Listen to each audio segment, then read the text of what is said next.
All right. I believe we're live. Hi, chat.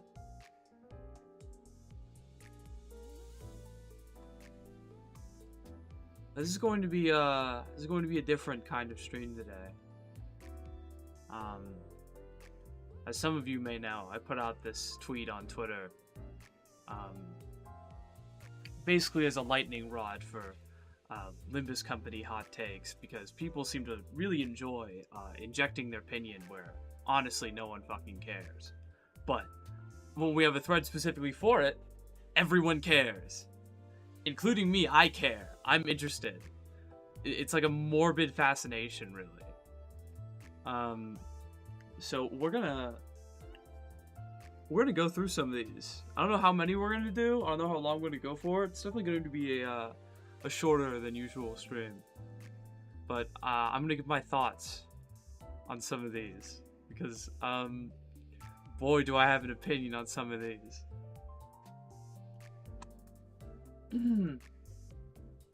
Also, it's just me today, but I don't know if any of my friends care to join me. I think we're good off with just me. Anywho, let's start with the first one. We need more 2-star IDs that help the 3-star meta definers. Yeah, I mean, I think that's like a popular consensus nowadays that like this game is horribly lacking in 2 stars recently. Ever since they started doing the 3-star ego banner, the 3-star and ego dual banners, phasing out the ego banners, which thank God they did because ego banners are a scam. But ever since they started doing that, they also like stopped putting 2 stars on banners entirely. They just don't exist anymore. And when they do like dual ID banners, it's like 2 3-stars, and we only get 2 stars as like the odd event ID, which they're also phasing out because the last event ID and the next event ID are both 3 stars. So really, I'm just wondering, you know, what the deal is. I mean, obviously, they have more 2 stars to the pool. 2 stars are easier to extract for. 2 stars have like much higher rates than 3 stars, of course. So it's going to be easier for players to summon for them, and that's gonna not make them as much money, you know. But really, I can only, like I've said, like, you know, I can only count on like one hand how many 2 stars I consistently use. It's just they just haven't added them forever, and they've been replacing all the old ones. So yeah, I mean, that's like, I don't know. I mean, I'm gonna start us off. I mean, that's not really like a, to be honest, I don't think it's a hot take that we need more 2 stars. I actually really quite enjoy support 2 stars, like Lineage Dawn, or say Butler Otis, or of course Multi-Crack Heathcliff. All of them very nice, useful support IDs, especially Dawn and Heathcliff. But yeah, we just don't get that many nowadays. Even like filler stuff like Liu Ryoshu. I think she's like boring, but like she's serviceable, you know? I would rather that a 2-star, since they have naturally lower stats, I would rather they fill a support role, like either just helping the team do more damage, inflicting more status, giving out more status, or just I don't know, something.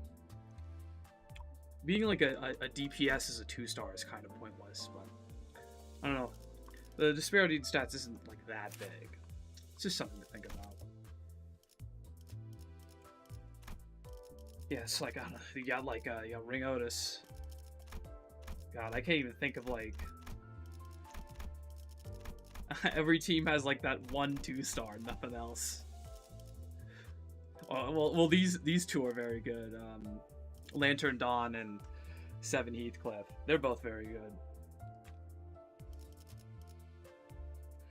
But yeah, no, they really got to release more 2 stars.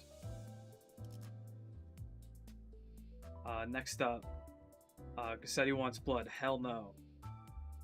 We got a couple here. I went through all of them already, in like a reply, but I'll just like go over. I'll go over it again on stream.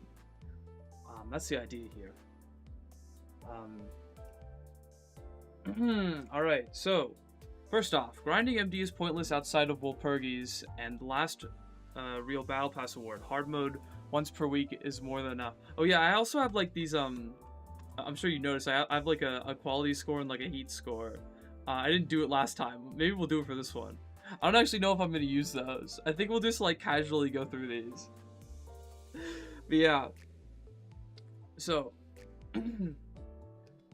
grinding mirror dungeons, pointless outside of Walpurgis, and the last real battle pass reward. Hard mode once per week is more than enough. Alright. Yeah. I something like that, yeah.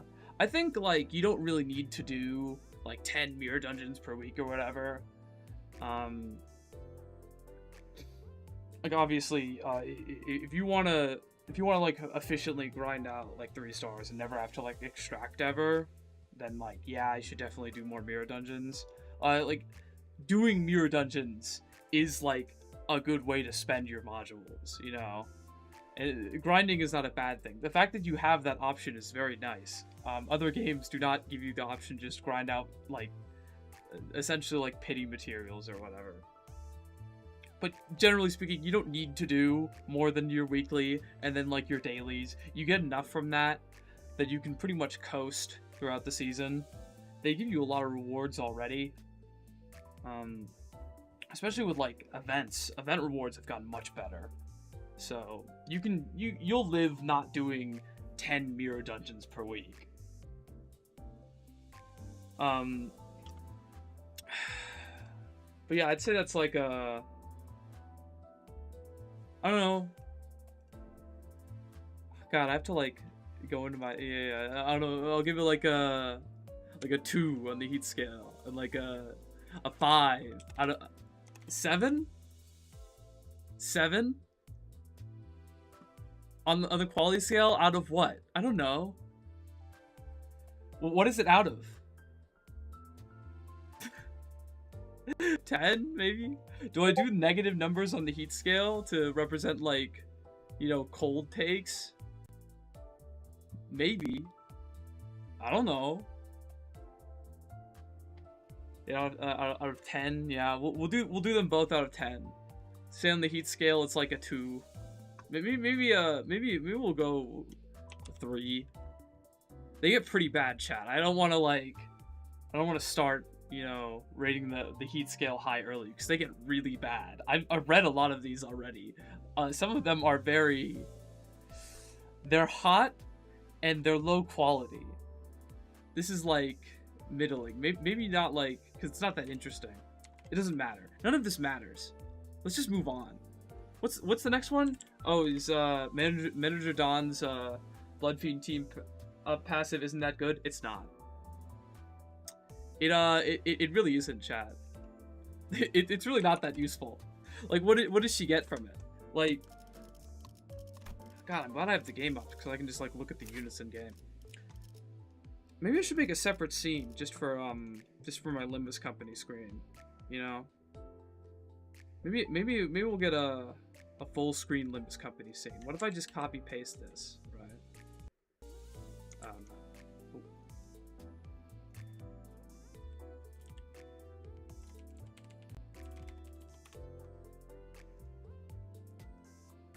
See, we're doing this nice and professional, chat. Understand. I know what I'm doing.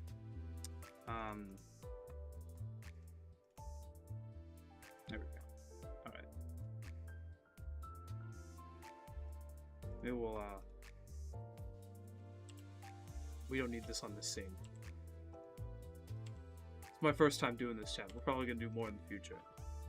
But for the first time, yeah, I'll even move myself down. Alright. Now we can switch. See? Look at that. Look at that. Alright. Where were we? Anyways, super passives. As you may know, Manager John has like a million passives. And, I guess this was like, I guess they're referring to like, there was like a stigma, right? There was like a purveying thought right before Manager Dawn's release that like, her like team up passives and stuff like mattered that much at all, but they really kind of don't. So Vari and Sancho are blood arts. Here are my thoughts. Here's some, because these are some hot takes of my own. The empowered skills are not that good. For one thing, she gets her skill 3 for free, and that's probably like the best one in my opinion. The second best one is her skill 2, and honestly, her regular skill 2 is good enough without consuming Blood Feast. Hard Blood, I mean. And as for the other passives, I mean this is just for like IDs in general. This has nothing to do with these three. What was it? Oh yeah, this one, Bearer of Bloodkin. Bearer of the Bloodkin. Yeah, this I mean, it's good. It's just you hardly ever see this, right? It's not like you want like Priest Gregor. Priest Gregor is pretty hard to kill already, and then you're generally trying to avoid letting Rogia die. So yeah, I don't know. I just I don't see much use for this really. And responsibility, never in my life. Never in my life.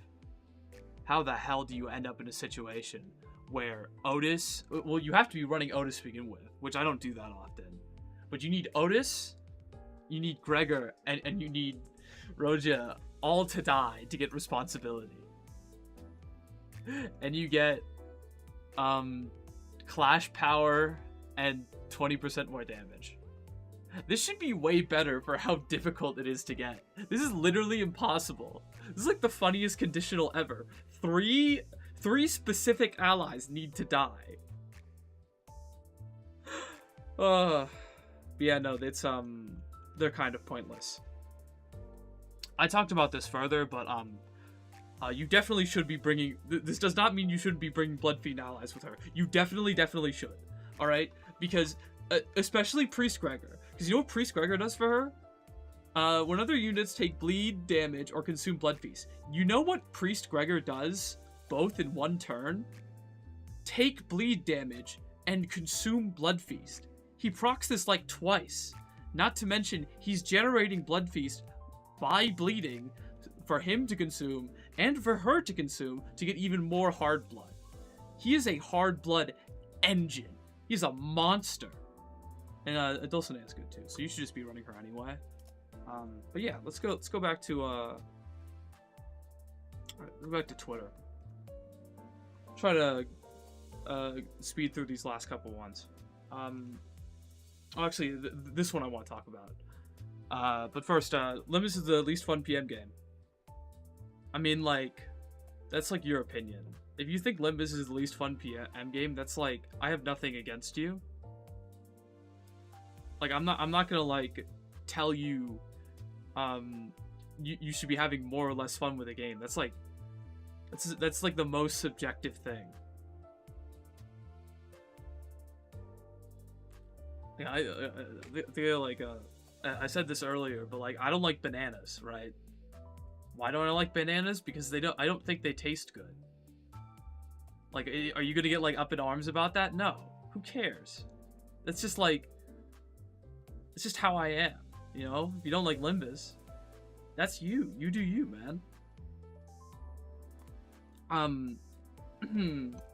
Let's see. LCE Faust, Ardor Blossom, Star Faust, Suicide Bombing Mechanic. Ooh, maybe I shouldn't say that. Maybe I shouldn't say that word. Self Removal, Retreat Mechanic. There we go.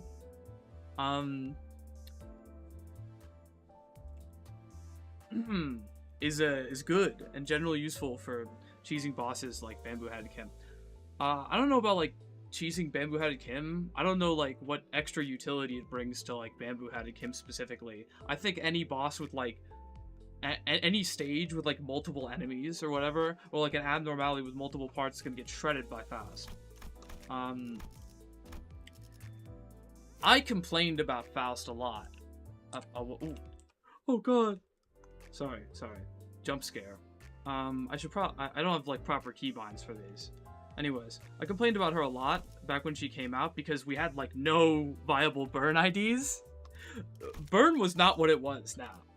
Now we have Dawn, Gregor, Yisong, and Faust.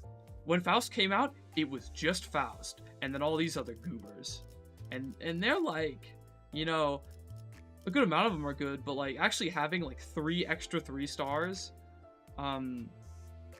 instead of the 0 extra 3 stars we had when she came out, definitely helps her a lot with this mechanic, which I do like a lot. I think, like max conditionals or whatever, I think it's doing, like, just enough damage that it needs to do. Could it have done more damage? Yes, but I feel like it's easy enough to get off. And it's easy enough to manage, to where you can pretty consistently get use out of this. And then just, you have, like, a good burn ID in backup right afterwards.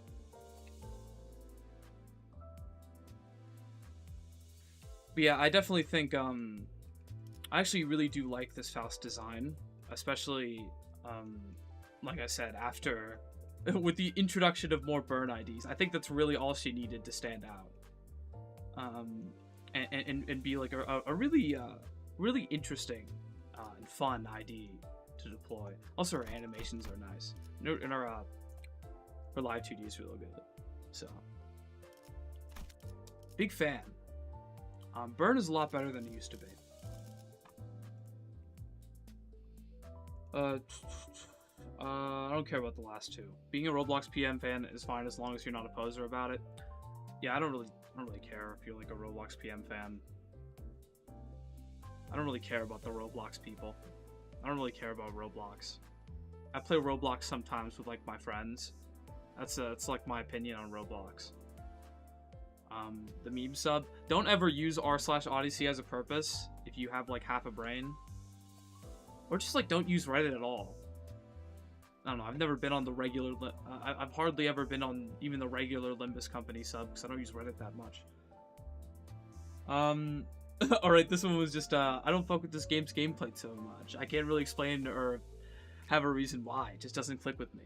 Like I said, you know, if Limbus company doesn't click with you, that's you, that's your opinion. I can't really, like, take that away from you. There's nothing really to say that. We're gonna bring back the quality and heat system for this one. Hold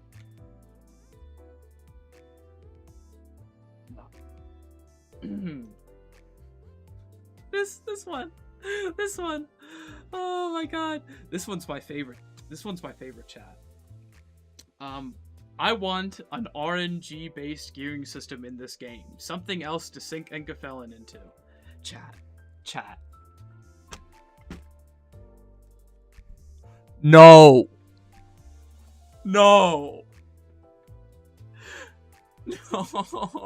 Yeah, guys, listen. I've been around the block, alright? I've played lots of gacha games with an RNG-based equipment system. There is not a single one where it doesn't suck ass. It is hell. It is hell to grind them out, especially.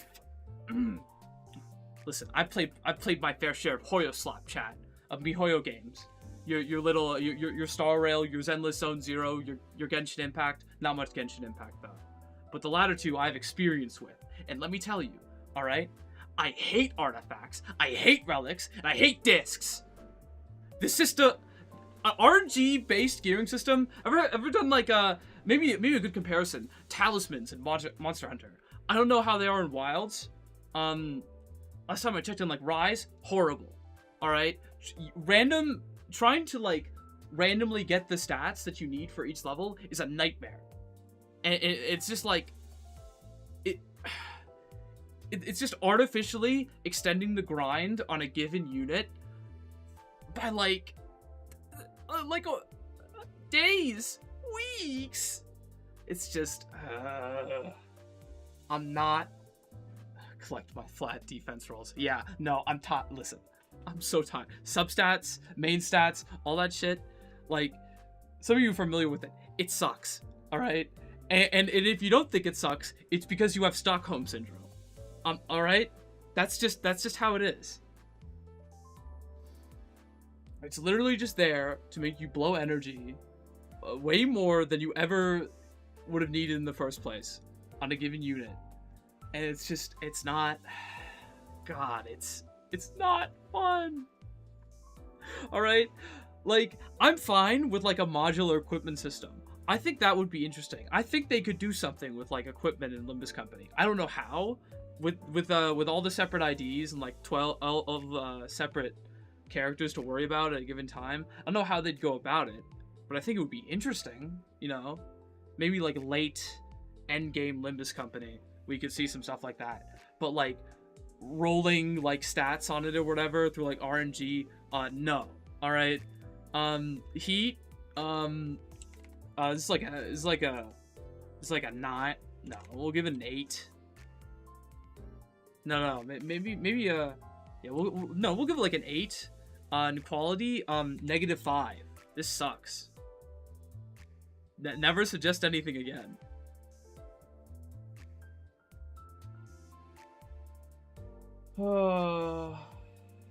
Yeah, Judge. Artifact systems are possibly the most awful and miserable gameplay systems ever designed. 1,000 years of suffering for the first guy to do it. Listen, alright? I've many a sleepless night, crying about relics. I hate relics. I hate relics. Never again. Not in my Limbus Company. This is where I go to escape these systems. My basic, pure Limbus Company. With none of that bullshit. Of course, they'll probably add some more bullshit in this game. Lord knows. Let's see. Ring Song is nothing without someone to fulfill his conditionals. He fulfills his own conditionals. Whatever team you put him on is fulfilling the conditionals. Like, what does this even mean?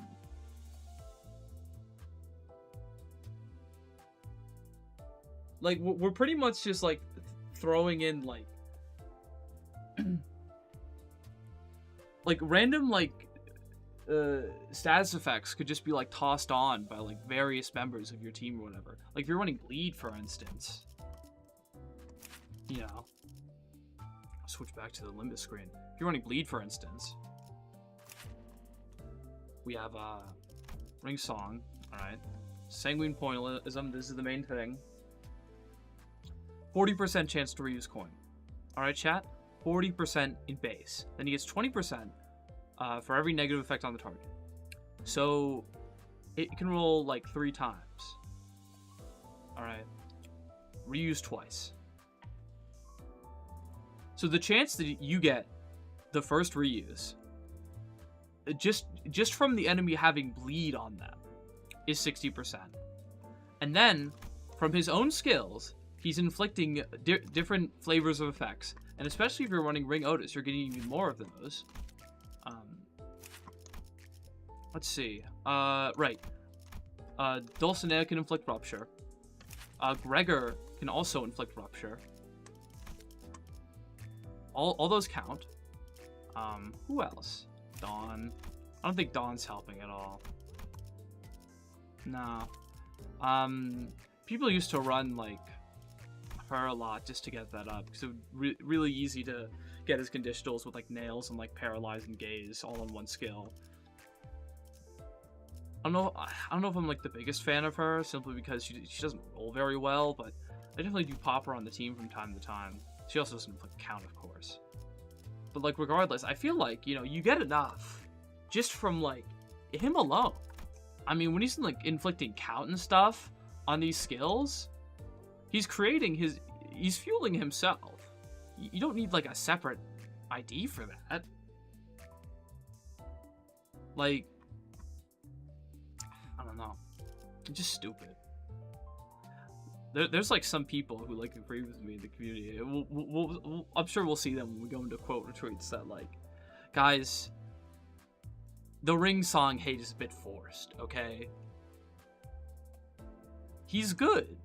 We can all just live with that. Wild on Heathcliff's overrated garbage. You're just not like applying him in the right places. Kanto 6 was the second worst gameplay wise right before or Kanto 2. Swag. See, I knew your opinions on this game were bad. Ever since I've spoken to you in Project Moon Community Hub and thereafter. But this is like, you are 0 for 3 on this one. Quality rating, like 1. Heat. I don't know. 6.83. Who even cares? All of these are bad. You should feel bad. It is hot. It is a hot takes thread though. What does Kanto 6 was the second worst gameplay wise even mean? Right on Kanto 2? Comparing gameplay to Kanto 2, that's like Kanto 2. As if I can even remember what Kanto 2 gameplay is like. It's literally the most bog standard Limbus company gameplay. 7 hours tops till something horrible comes out of this tweet. Some horrible things did, I'll say. You have a long one from Taka. We'll go over it. Let's see. I find this game to be incredibly strange when it comes to content. The game and event reruns unintentionally incentivizes players to complete and binge as much content as possible, but the endgame content is largely non-existent. As someone who is at post-Kanto 6, I find there to be no push or rush to complete content to prevent content drop for myself, but I feel so much fear of missing out, FOMO, whenever new intervalos drop and I feel left behind. So it's either 1, I slowly play the game and digest content slowly and at a nice pace, but I don't get to enjoy the new content in the flesh, or I speedrun and binge the game to its core and I can enjoy new events when it's out, but I'll have nothing to do anymore. I honestly think adding a new game mode at the end of it would help, or perhaps giving all players, even new ones, the option to play new stages as a bonus thing without spoiling anything, but allowing them to get rewards instead. Alright. Very eloquent tweet by Takamari. Project Eden's Garden, Chapter 1 out now. So here's the thing. I agree with like 90% of this basically. Only part I'm iffy about is like the like new players play the new stages or whatever. The thing is about intervalos, is you're not really missing out on the content. We'll go over with what I disagree with first, and then we'll get into what I agree with very heavily, and we'll probably talk about extensively during the stream. The way they go about it, is when you're new and there's an event.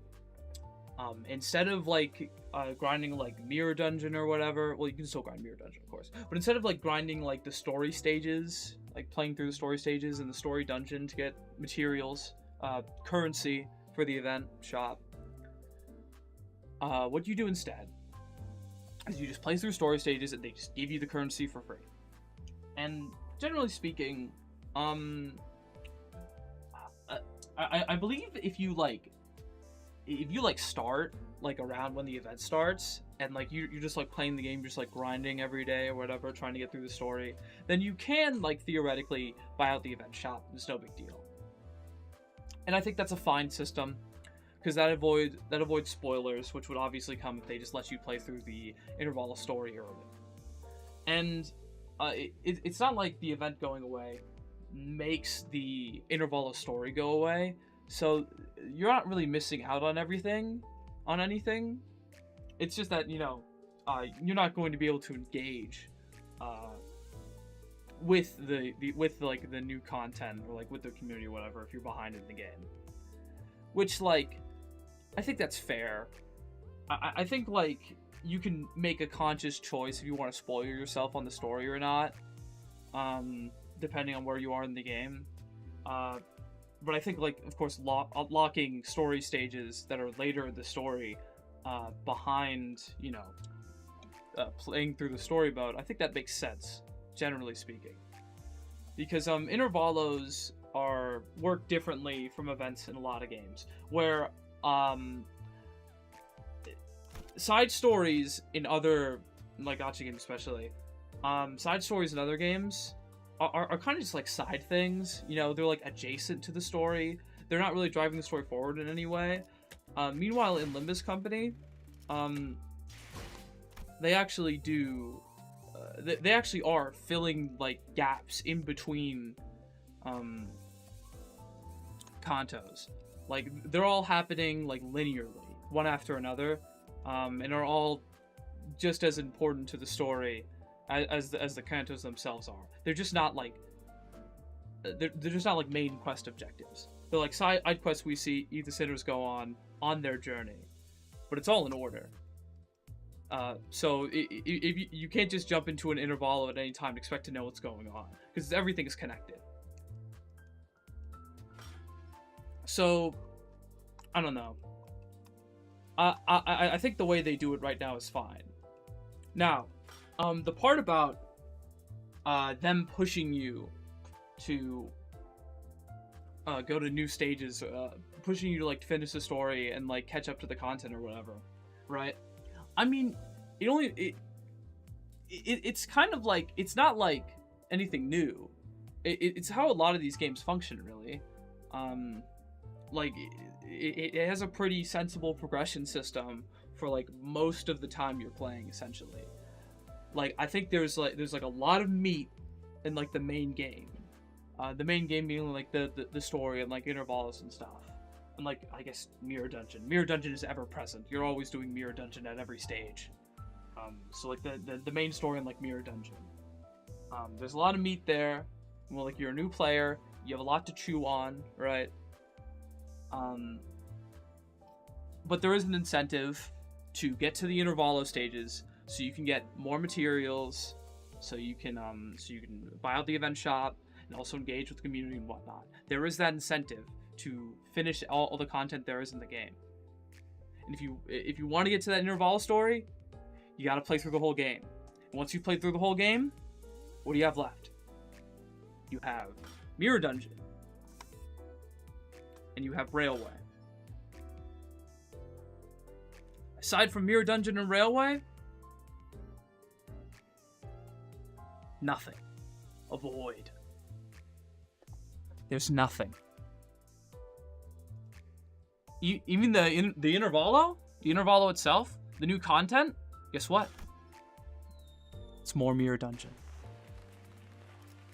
They had Mirror Dungeon pack. They had Mirror Dungeon theme packs. Whenever there's a new Intervalo. That's your new content. That's your new content to grind every time they push out an Intervalo. So you get to the end of the game, and let's say, great. I did it. I beat the story. I think I'm ready for Refraction Railway. All right, you go into Refraction Railway. You do pretty good. Say you get like 100 something turns or whatever. Maybe like you're new, but like you have like 2 good teams. You're able to get like 80 or something. It's like nice. All right, you get like 80. Refraction Railway's done. What do you have? Mirror Dungeon.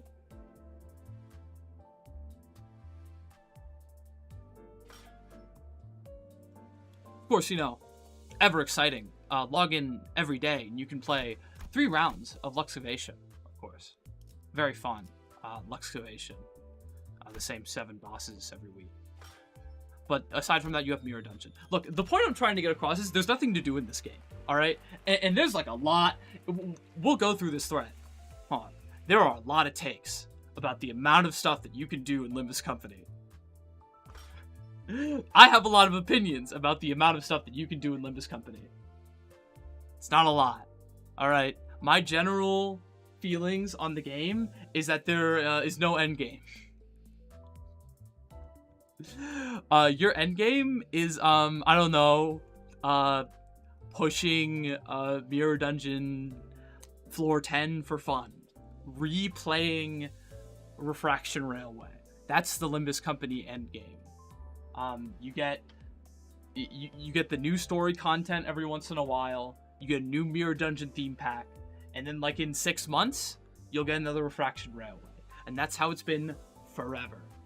And it's just not enough. Like, I understand, all right? People want to say, but it's not, guys. It's not MiHoYo. It's not. They don't have $1 million. They don't have $1 billion. They don't have 6 million employees. They can't. They don't have time, guys. All right. They have contemporaries, chat. There are other players in the industry doing the same thing they're doing, some with less employees, that still have a constant uptake of endgame content, of like a refreshing game mode. All we have in terms of like refreshing rewards in Limbus Company is Mirror Dungeon. And I'm gonna be honest, chat, Mirror Dungeon is not hard. Once you get the Mirror Dungeon gimmick, that's it. All right, and it's like, it's one thing, you know, they had achievements or whatever, like, oh, that's something to do, the achievements, all right, and yeah, I like the achievements, but it's still Mirror Dungeon at the end of the day. Like, there's two problems with Mirror Dungeon. One, it's not hard. Two, even if they make Mirror Dungeon more interesting, you can only make it so interesting. Even if they make it more interesting, it's still the only endgame content we have. It's monotonous. So yes, I think we need like another game mode. Just one more. Refreshes bi-weekly. There's plenty of games that do that.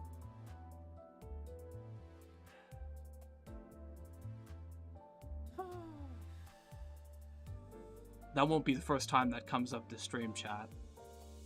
All right. The grind to get units ready for endgame is absolute ass, especially if you are a new player. I've been stuck running the same team for 200 plus hours because it's the only thing that can easily clear the efficient grinding content. We need higher rewarding excavations at least. Okay. So here's the thing. I'm sort of in the middle with this one. All right, because I think, of course, I'm biased. All right, I'm like, I already have like all my main teams built. So saving up for like the next ID to come out or whatever, saving up my materials, like that's like possible for me. But like if you're just like trying to break into the game and like get teams together, I agree, it is kind of a nightmare. It's less of a nightmare than it used to be. I will say they have been making strides to fix this. Back when I started playing, if you were a new player, oh, go fuck yourself. you cannot, like, if you've been playing since day one, you're probably caught up with the game anyway, so there's nothing you have to worry about. But if you started in like late season 2, like mid season 3 or whatever, even like, you know, like towards the beginning of season 4, yeah, good luck trying to recuperate, you know, especially when we're talking about like units being locked behind seasons. Like, you can't like, if there's like, say you pulled like a couple IDs for like a given team, I mean, it might sold out shop like it matters. Say you pulled a couple units for like charge or whatever. You want to run charge. Well, unfortunately for you, she's entirely unavailable. Not that you can't run charge without her, or Heathcliff. who are unobtainable as of right now. Not that you can't run charge without them. It's just that, like, you're a bit limited in your options. But it's okay. They'll be back. You can run other teams in the meantime. The main take is about essentially grinding out upgrade mats, which, you know, I think could use some improvement. They did add the new player or returning player bonus. That's good. We didn't used to have that. That should have been a thing from the start. Or at least earlier. I'm glad new players have, like, I've talked to some newer players, and they say that the new player stuff, it does help a great deal, which I'm happy to hear. Luxcavations, they did increase the amount of XP you get from Luxcavations. I remember I was pissed at the beginning of Season 6 when they dropped EXP Luxcavation number 6 and it gave out like 12,800 XP. I said, it would be great if we got 15,000 XP per run, right? And I said, like, worst case scenario, they give us 13,000 per run. And we got less than that. And it was like, dude, that level, that increase from 40 to 45 was a nightmare. And like until Season 6, like, getting units maxed out, like, you don't have to get units maxed out.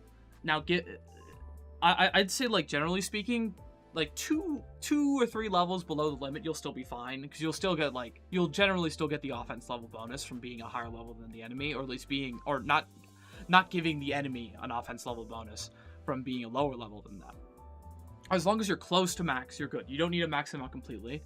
But, like, God, it's like in season 4, bad idea. Don't bother maxing them out. It costs so much because until because they also did and I could probably get this on screen real quick.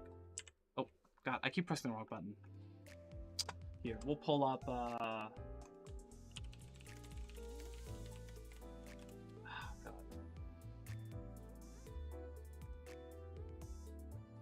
Let's see how fast I can find it.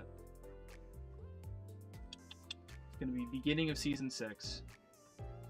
They rolled out one of the greatest changes ever. When season 5 was going to come out, they talked about leveling details, which is is that in the Season 5 guide? Oh, yep, here it is. Okay, here it is. Thank God. Thank God. This is like, oh my God. It like, not until, like, what is that, like, season... What season would that be? This is season 5, 6, 7, 8. Yeah, not until season 8 are we gonna see the XP requirement go back to what it was for level 45. That's beautiful. And the fact that the system works like this now, it's just wonderful. And then also, you know, they up the event rewards and stuff, and it's like, yeah, the grind to get units ready for endgame is absolute ass. I'd agree. Like, it still feels like you're getting gutted when it comes to Luxcavation tickets, but, like, compared to what it used to be, it's like 5 times better at least. I know we're dwelling on these a lot. Maybe we'll try to go through the next couple ones faster. As soon as I start, like, reiterating stuff, we can probably start going faster. Alright, let's see. Ego should cost less than 400 shards for each rank. I'd say 150 for Zayn, 200 for Teth, 250 for he, 300 for Vav, 400 for Aleph. Alright. Well...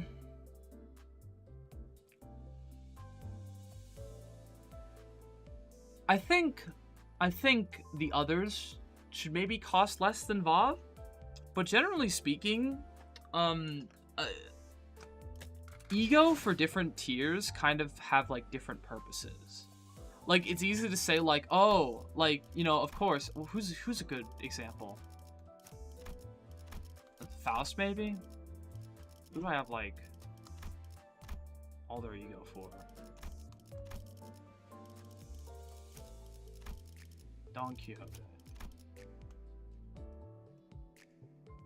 Sure, what? Gregor? How's his ego?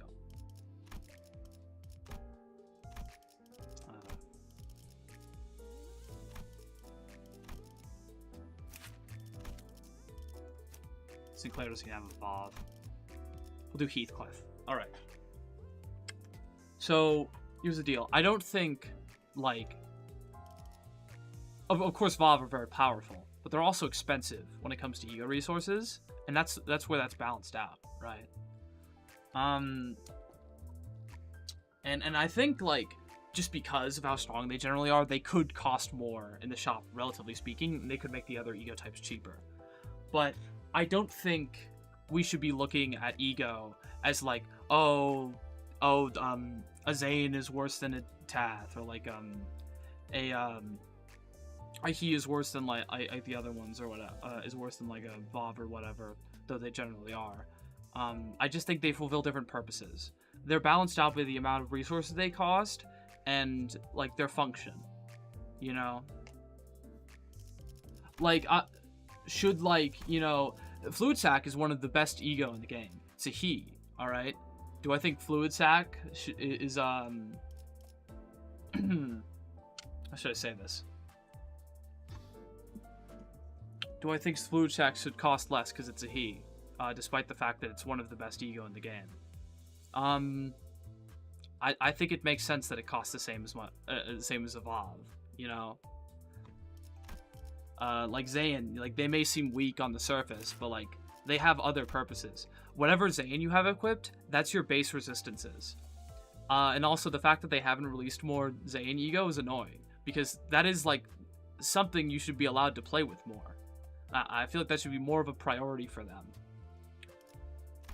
And besides, you have, like, I know, like, you know, Season 1 is a nightmare. Season 1 is an absolute, like, dystopian wasteland of balance, you know, because stuff like Endermane exists, which gives you 4 Paralyze for free on 3 enemies. And Burst Tremor, by the way. And it costs, like, nothing. But yeah, the utility for Zayn is that they cost, like, nothing, you know? Like, sure, like, you know, Sun Shower is better than Crow's Eye View, but, like, Crow's Eye View is really cheap. And it does a lot. Same with Bygone Days if you're on syncing. Like, I don't think it's, like, in the stages, you know, they're balanced according to their level. It's not like a 3-star, 2-star situation. These are like interchangeable, really.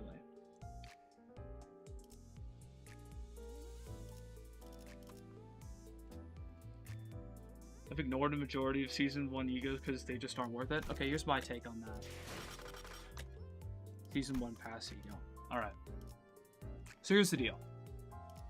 Season 1, as I'm sure many know, is a clusterfuck of balance.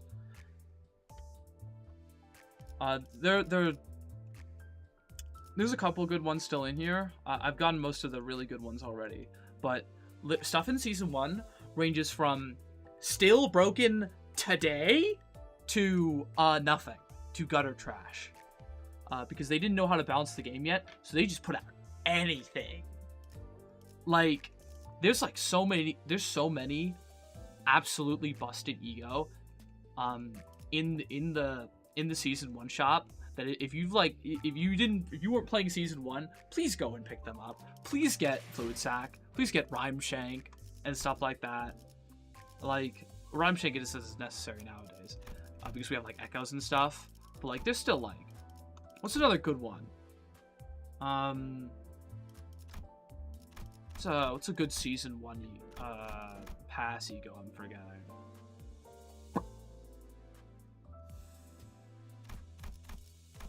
Drawing a blank. Someone can remind me while I move on to the next one.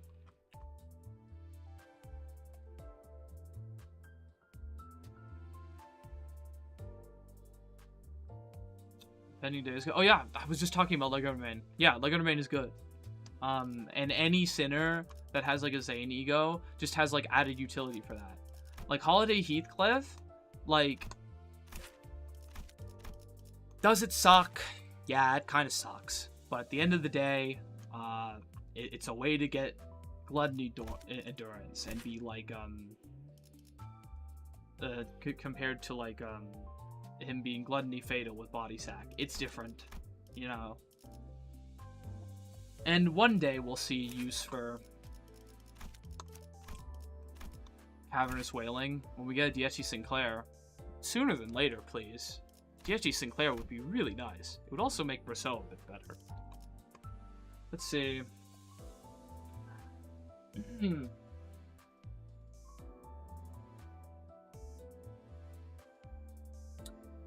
Game deserves English voice acting. It would be nice.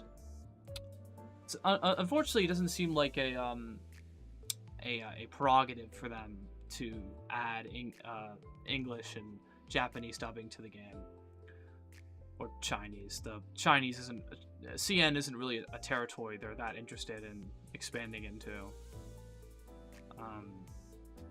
But God, it would be nice, you know. It would give more people an option. I think it would bring more people into the game. If they don't have like the resources to do it, then like I don't think they should do it. I think they should focus their efforts elsewhere.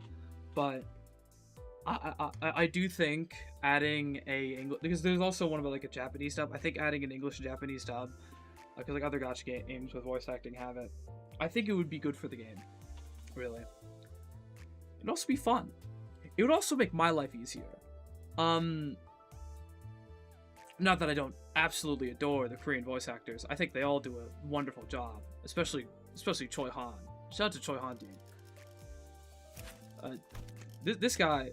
그 피로 먹을 놀이공원이 개장하고 음악이 들리면 잠시나마 익숙한 복장을 입고 있는 그리운 사람들이 보여.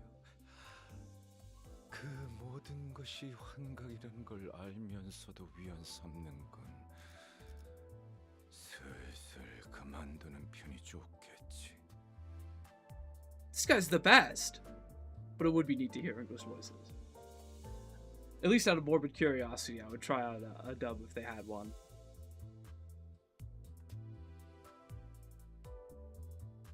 We need to eat people again. Truth Nuke, Thermo Truth Clear Bomb, Truth Stroid, Truth Impact, Truth Harpoon. We need more ways of unlocking egos, especially for newbies. PM needs to drop like an ego-only banner. Or something so people have a more reliable way of, instead of having to cough up shards for them. I respectfully, I'm for the or something, because an ego-only banner sounds like a scam. Like, guys, in case you don't know, alright, and this is like, vital information. When you extract an ego, you cannot get a duplicate of an ego you already have. And this continues until you have every ego in the game. Every extractable one, at least. Like, for instance, I have every ego in the game. So, every extractable ego, I mean. If they were to put out another ego, the next ego I extract will be the only ego I don't have. This is why they stopped making ego-only banners. They did the Christmas Nightmare one, of course, which was stupid, but whatever. But generally speaking, ego-only banners suck because there's just no value in extracting on them, which is why they started doing the dual 3-star and ego banners, which is a much better system. Because not only are you're still extracting for the 3-star that you want, but you know, in the meantime, there's also an ego you can get. Of course, I did mention this. This is part of them phasing out the whole phasing out 2 stars, which is stupid, but hopefully they reincorporate them into more than just start of the season event banners.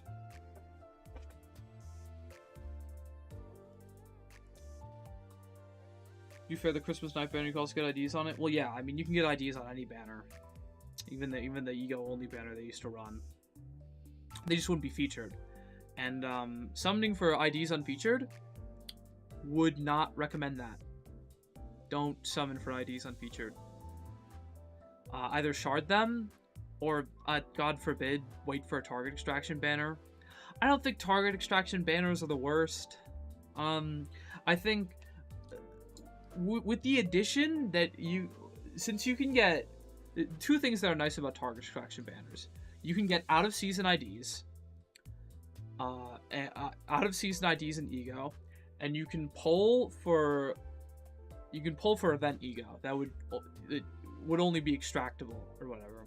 Well, I think any event ego doesn't go into the normal pool. I could be wrong though. Hold on, let me check if everlasting is in here. What was I? Probabilities. Yeah. No. Okay. So the only place that you can still extract for event ego. So the target extraction banners, they're fine. Because of the number of featured IDs, I wouldn't recommend summoning on them, but there are worse things you can do with your currency. We'll do a paid single. Do a paid single right now. Huge. It's fast. But yeah, I don't know. Ego only banner. I guess with increased rates for ego. That would be interesting. I still wouldn't recommend summoning on it. If you can shard something, just shard it. Sharding isn't the end of the world, but depending on how many shards you have, you might have to do a bit of Bureau Dungeon grinding, which they want you to do anyway for achievements, so maybe hop to it. Locking out the ability to shard seasonal IDs during the next season is annoying and unnecessary. Same for Walpurgis Knock, but I get it. Is it annoying and unnecessary? Yes. Well, unnecessary for the player, of course. This is not like a consumer-minded tactic. This is FOMO. This is fear of missing out. Artificially injecting the need for you to be present for when stuff comes out, so you can keep up with the game consistently. And when you keep up with the game consistently, you're more likely to spend money or tell your friends about it, and maybe they'll spend money. It's all business. Does it suck that you're almost entirely locked out of seasonal IDs? Almost entirely. I multi-track fast. You can get it right now on the banner. Like I said, that's up to you. Does it suck? Yeah.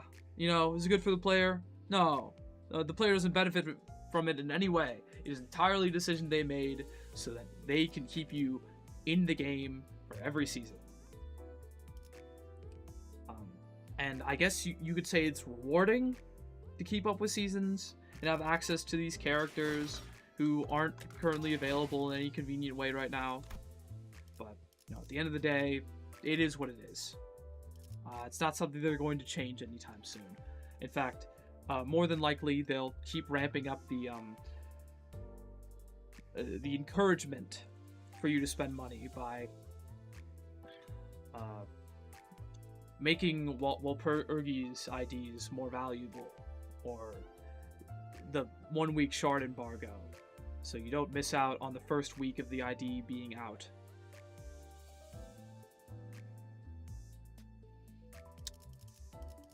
Ooh, oh yeah.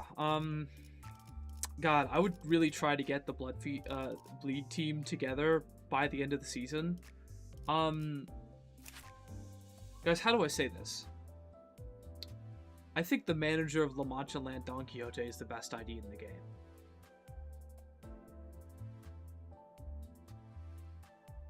Maybe it's just her team does such a good job of, like, supporting her, but she's just doing so much herself and for her team, that to say she's not like the best ID would be a little weird, because the other contenders are like, they're just not as good, really. Wild Hunt Heathcliff is good, but like his team, he's not supporting his team, and the team isn't supporting him well enough for me to say that he's like the best, you know. I mean, it's like the tools she has access to. Like, she's literally, she's not the best because like she alone is the best. It's because of the position she has in the meta that props her up into the skies above.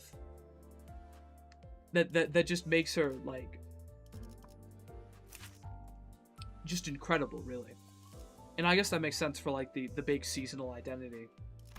But she's actually doing too much and getting too much from her teammates, from her teammates, from her ego, from her passives, from her teammates' passives and whatnot. The amount of damage she's doing, how high she's rolling. She's AoE on her skill 2. She has a clashable counter that rolls well. She's literally just doing too much. So if you can, please get your hands on her by the end of the season, or it's going to be more annoying next season. And also get Gregor, of course, because she's like like I mentioned earlier, Gregor is like a hard blood battery. Game could use more Yuri. True. Kanto 1 is mid. Kanto 1 is serviceable. I don't think Kanto 1 is bad. I think Kanto 1 is fine. I think Kanto 1 does enough. I think Kanto 1 is good characterization for Gregor. Gregor is the first center you really get introduced to. He's the first center with the Kanto. He's the first like friendly guy. He's nice. He's approachable. And he's one of the first sinners that you're likely to get attached to, because he's not gloomy. He's not batshit insane. He's not mean. He's not rude. He's not loud. He's just a normal, chill dude. And you have like two sinners, I'd say, that immediately people will latch on to. There's Gregor, and there's Don Quixote. Gregor, probably I think Gregor is underrated nowadays. I'm sure in like the early stages of the game, he was more favored because, like I said, he's one of the most immediately likable characters. But like, we're so far in the story now, and Gregor has kind of taken a backseat for a lot of it, that, you know, he's not a lot of people's favorites. He's one of my favorites, though, if you know this. And then there's Don Quixote, who's basically always been beloved because, I don't know, she's like funny. She's like, her character pops out, and it is like immediately likable for various reasons. A nice brevity amongst, she's still like insane, you know, especially in the early stages, but like compared to other people, you know, it's like a likable insane, instead of like Heathcliff. I don't know if you guys remember Prologue and like Kanto 1 Heathcliff. That guy's kind of scary, you know. Ishmael's kind of bitchy. Sinclair's kind of a loser. Otis is like kind of scary. Merceau is like Merceau. I don't know. I mean, Merceau becomes pretty likable immediately. Yi Song is like, you know, he's just like a sopping wet cat. Can't really. He's kind of like in the background too, you know. And like Faust is like condescending as shit. There's not a lot of character, and Ryoshu's also scary. They're either scary, gloomy, or not very present.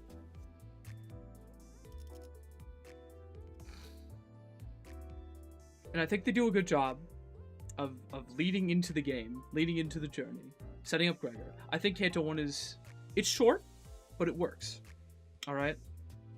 Unfortunately, they kept that same momentum for Kanto 2, it's still kind of like an introductory thing, but it doesn't really tell us anything new. It doesn't really push us anywhere, and it doesn't do anything that Time Killing Time doesn't do better. There's another hot take in the hot take stream. You guys can rate my hot takes if you want. I think Time Killing Time is better than Kanto 2. I don't know if that's a hot take, actually. God, I should get some more water. Never mind, there's enough water in here. I just need to drink more water. My goodness.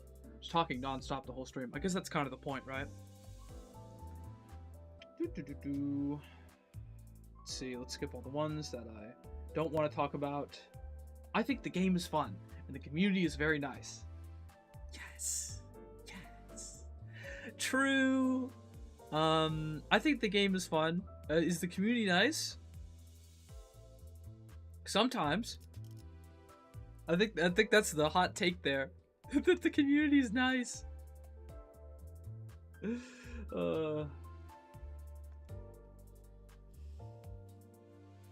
Limbus is a stupid fucking name for a company. DS or whoever founded LC was not cooking when they were naming their most likely wing aspirant company. Do you guys think Limbus is a stupid name for a company? Maybe.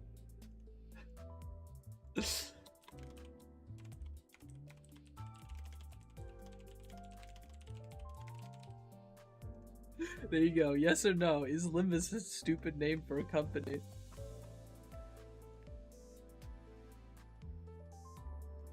Yes, 90% say yes. Oh god.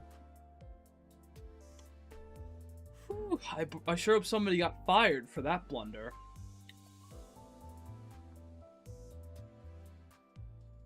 Ooh.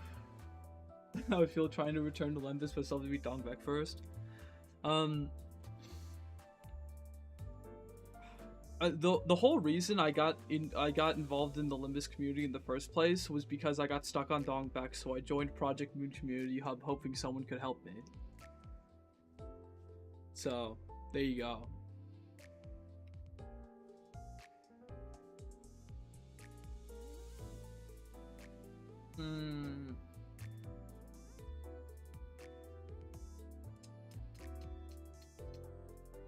Rigger's gonna get the headset ID. Perhaps. I will say, he is the only sinner we've seen holding a cup of... That's a lie. I'm lying to you. Alright? I just really like his coffee holding arm.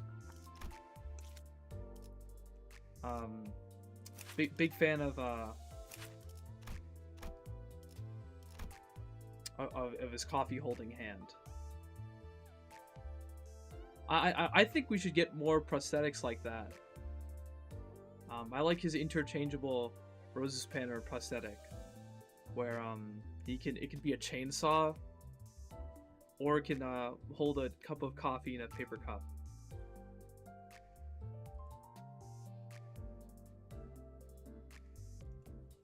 Rupture is more fun than other statuses. I'm not gonna elaborate. I think Rupture kind of sucks. I think the 2 new IDs will save Rupture. But I think Rupture right now kind of sucks. I don't know. It's just like clunky. It's not very, out of all the statuses, Poise really fun right now. The new Wallop IDs. Sinking's got a lot going on. Charge. People say Charge is boring a lot, but I actually do find the easy dopamine generation cycle of gaining charge and then dumping it into big flashy attack. That's like fun actually. And I get you might get like tired of that, but I actually don't really get tired of that.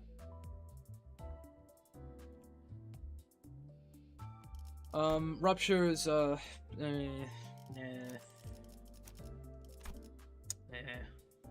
Is it satisfying to build up your Rupture and then launch a high damage nuke attack with like a Roja or so? Yeah, feels nice. Like, getting there, I don't know. I don't know. I've said it before, it feels like playing Sinking in Season 3. Underdeveloped. 2 new IDs, they'll help a lot. They're pretty neutral. And, also positive. Having a new Otis is going to be great, because we have Ebony Stem. And, guys, I don't know if you know what Ebony Stem's passive does. On hit with a heads coin, inflict 1 bind and 1 rupture count next turn. That is insane. That is absolutely absurd. Like a Season 1 Battle Pass Ego. This is the kind of shit we're dealing with. Oh, by the way, it has 7 attack weight on a he. Yeah, I mean, like, it doesn't inflict much rupture, it doesn't inflict bloody fragility. But, like, this passive, like, the new Otis is not Pierce, but she's very neutral, which basically turns her count positive with this passive, which is absurd. Because having count positivity on Rupture is like, it's very dangerous. It is insanely strong. People praise 7 Heathcliff a lot because he has this skill too that gives you 2 rupture count. It is essentially Clash Wind, inflict 1 rupture count, inflict 2 rupture count. It's 2 positive. 2 positive on Rupture is crazy because as soon as Rupture gets built, as soon as you have like a good count layer, and you can start stacking up potency, it does a lot of damage really fast, which is why they make it wonky, which is why they make it annoying to play. The fact that they're releasing like the next 2 IDs, which like Otis also has a count positive skill too, on top of the fact that she can become more count positive with her ego. I don't know, it's gonna be interesting. Rupture is gonna look a lot different in a few days. As of tomorrow, really. Anyway, where were we?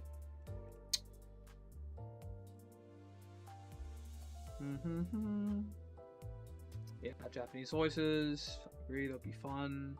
Tremor Reaver is a boring status. Boring to you, maybe. I think, my opinion, I think Tremor Reverb is fun, actually.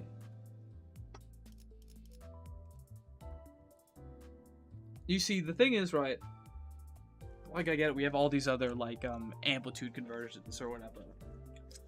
But personally, I like doing damage. And I think, I said this before, you know, when they first added, Decay, I said, as soon as they give Tremor a way to deal damage, it will be fun. And then they gave Tremor a way to deal damage. And then I became a huge Tremor stan. And I still am. Because Tremor, building up Tremor and then knocking it down with all your different bursters or whatever, it feels good. It's fun. I like it. In the grand scheme of things, they're like a middling team, really. And they do take a bit too long to build up, I'd say. But it's still fun. It's nice. It's good. I like Tremor. I'm a Tremor fan. I'm a Tremor burster. Bursting makes me feel good, you could say.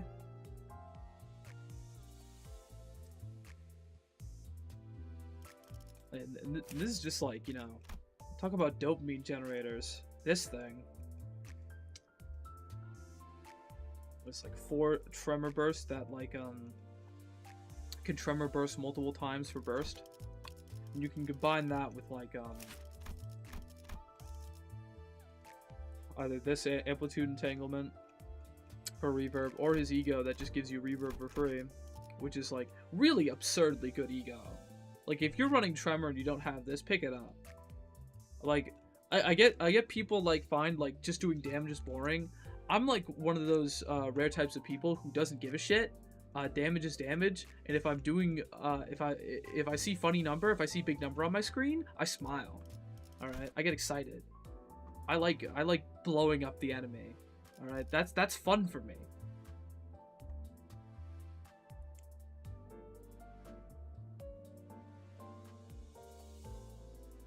How many are there? There's actually so many.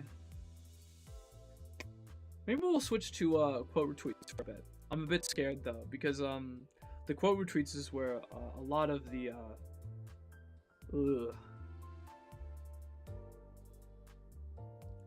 bad stuff is. Not like bad takes, I mean like there are some bad takes in there, but there's other things too. It's on screen right now, isn't it?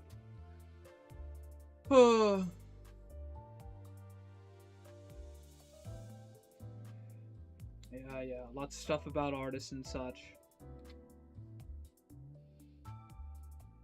Memes are unfunny. No real comment. I make funny memes, guys. Whatever. Escu. We'll read out Escu's for the crowd. Guys, look, it's Escu! Guys! Guys, look! Guys! Guys, look! Guys, it's Escu! It's the real Escu! Anyways. How did I have this before? It doesn't matter. I like this. This is good. This is good. Fuck it, I'll say it. I deserve a little kiss on the cheek from Kim Ji-hoon. No big deal. Just a little, just like a friendly, platonic kiss from the director. Nothing crazy, really. Just like a thank you kiss. Only on the cheek, though. Like what the French do, but cool. Like we're just good friends. I agree. It's a 10 out of 10 quality take. I would probably slug Kim Ji-hoon in the face if I saw him in real life, though. I appreciate Sinclair's development. That's not a hot take. It's true. I appreciate it too. Oof. With how much Limbus I'm exposed to, I'm absolutely dumbfounded as to how people play this actual sequel and have no desire to even have surface level knowledge of its predecessors. Guys, if you're like a Limbus only, if you've only like experienced Limbus Company, please, in any way, please go back and try out the other games if you can. If you can't get behind the gameplay, at least like, I don't know, watch the cutscenes on YouTube, read summaries or whatever. Get familiar with them somehow, because there is so much lore. They're on sale right now. It's true. Arena and LobCorp are on sale right now. Buy now. Buy now.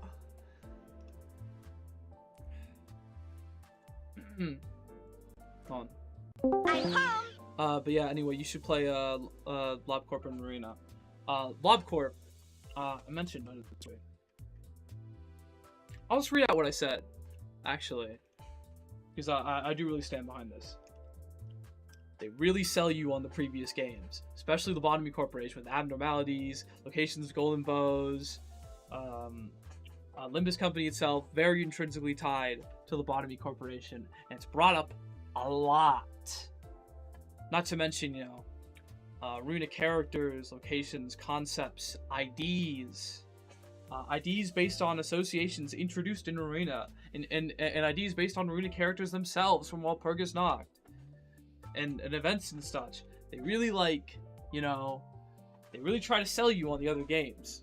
So do them a favor and check them out, because inside you'll find a lot of information about the city, about the characters, about the nature of things.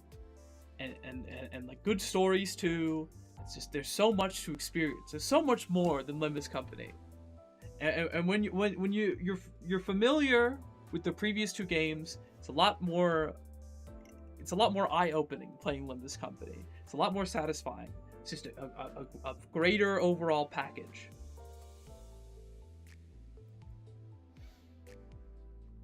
So yeah, please look at the other two games if you haven't already. Barbara Otis is better than Ring Otis, and it's not even close. Oh god. I have to talk about Barbara Otis.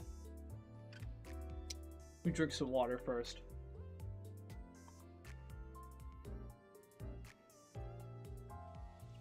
Oh, fuck. Okay. Let's get this out of the way. Oh, this is the last time I'll talk about Barbaros on this stream. It won't be the last time I talk about her in general, though. Let's go to the Limbus Company window. Alright, Barbaros. I'm just gonna go over Barbaros real quick. Now, I have a few problems with Barbaros. Let's start with the positives. She has nice art. Cool mask. Tie 1 up, tie 2. Very pretty, very nice. Her animations and sound effects, they're fun. They're satisfying. And her sprite's nice. This is where the positives with Barbaros end. Couple things to go over with Barbaros. Okay, 1. She's not doing anything to benefit the team. Barbaros is strictly a DPS ID, unlike her friends. Manager Dawn is killing enemies to supply Blood Feast for the team. She's also just doing a lot of damage, and also has AoE. La Monsterland Rodian. She can actually overheal to heal her teammates, but one of the main nice things about her, she rolls pretty well, and she has this skill 3, which gives Festive Fever, which lets your whole team do a lot of damage. It's very nice, and she plays well with the team. She also has an AoE skill 3, like Barbaros. Priest Gregor. He's hurting himself to create Blood Feast. He is a heal tank, and he's directly supporting Dawn just by taking bleed damage and consuming Blood Feast. Barbara's doing nothing. She's not helping at all. She has Sowing Target. Now Sowing Target, it does let you do like 10% more damage if the target has 20 bleed, which isn't nothing. She only applies Sowing Target on her skill 2. Here's why this is annoying. Well, actually, what was it? Yeah, okay. So she only inflicts Sowing Target on her skill 2. She can inflict Sowing Target on one enemy. It only lasts 1 turn. I mean, if she has like multiple slots, I guess you can inflict multiple, but you inflict 1 Sowing Target. It goes away at the end of the turn, and she only has 2 skill 2s, but she has 3 skill 1s and 1 skill 3. So you have 2 skills that inflict Sowing Target for every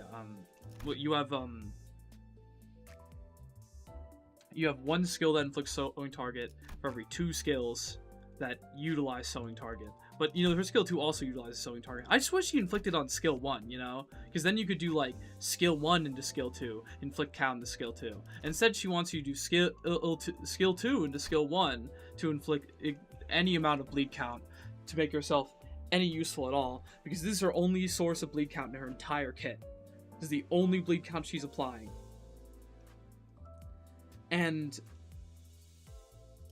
as she says, she doesn't apply on skill 3, and like this skill 1, it just coin power +1 for every 6 bleed on target, so it's rolling a 15, and that's average, you know. But when you don't have that up, it's not rolling very well. This skill rolls well. This is her best skill in my opinion. It does nice damage. It rolls pretty well. It's 3 coins. But God, you know, consume 60 Blood Feast to gain 1 Blood Tinted Blades. Not the most efficient. I mean, it's fine. This skill 1 is like, ooh. It's more efficient, but you can't get as much, I believe. Let's see. 1 for every 8. No, hold on. 1 for every 10. Versus 1 for every 8 Well, 1 for every 6 versus 1 for every 8. Sorry, I'm like reading them wrong. It's more efficient and it consumes more, which is nice. Her skill 1 is just like eating up your blood feast like crazy. And then her skill 3, it's good when you get it off, right? And like I believe the max is 4 coin power. Is 4 attack weight, I mean. Unless I'm stupid. God. I need to speak with some amount of authority here, so you guys get my point. That I don't like her. Oh, let's just get to the point. She drains a lot of your blood feast. She doesn't support the team in any way beyond, like, sewing target, I guess. She's not inflicting that much bleed count. She doesn't have a Lust Guard skill. Her guard skill is for some reason just a regular counter. It's not clashable. And, there's an alternative. This might be the most damning problem. Well, actually, no, there's actually one more. Two more, actually. She takes forever to build up.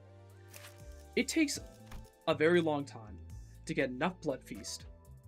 To get enough Blood Feast consumed, to get enough Blood Tinged Scissor Blades, to get the max conditionals on her skill 3. It takes a long time.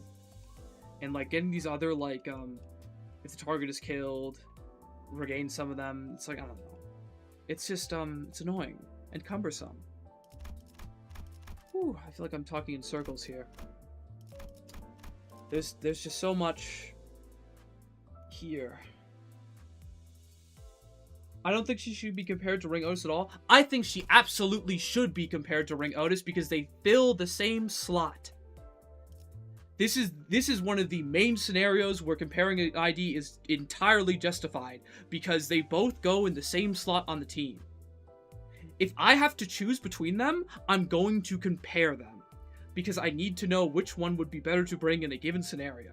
And generally speaking, the fact that Ring Otis has a skill 2 that can inflict...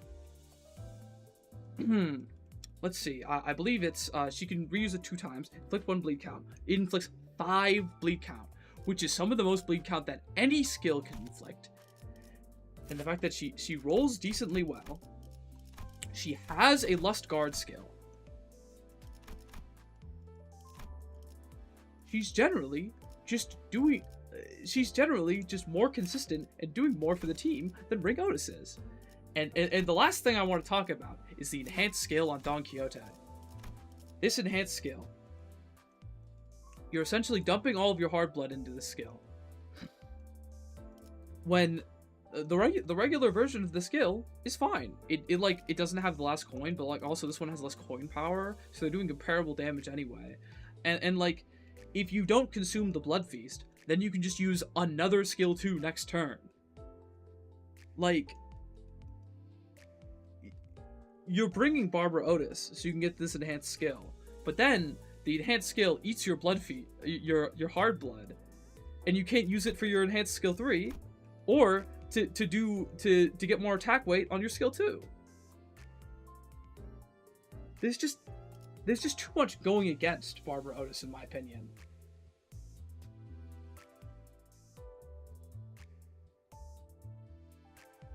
Yeah, there's like so many, like you said, someone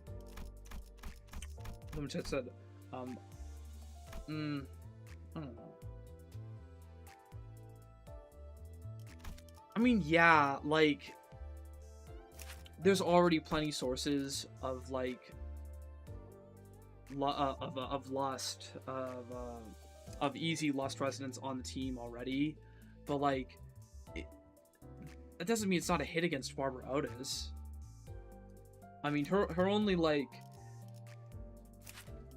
lust is her skill 2, unlike her allies, which have it on guard skill and skill 3 for all of them, which is very convenient for getting your lust res up. And it's not like the end of the world if you don't get the lust res. It's just like, you know, having a lust guard skill is just inherently better than having a gluttony guard skill, especially when it's like, what are you doing with gluttony on this team? You know, she's already supplying enough gluttony from her skill 1. Yeah, I don't know. It's like comparing IDs, like it's whatever, but like, you know, I don't know. Just I think Barbara Otis.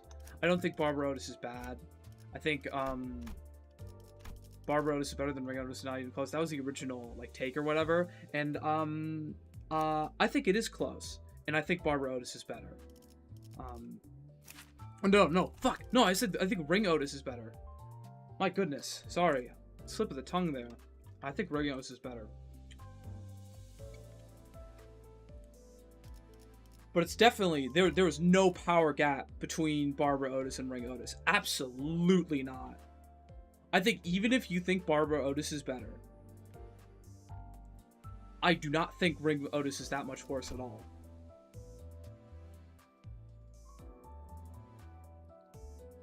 Yeah, don't clip that, yeah. Oh my god. Let's move on to the next one. I've talked enough about Barbara Otis.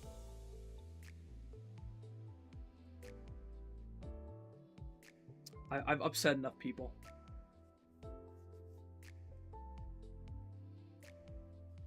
Wish every Abno had equal treatment when being used in the story. The President's Doomsday Calendar had its Floor versus Rose Hunter just showing up is very weird to me.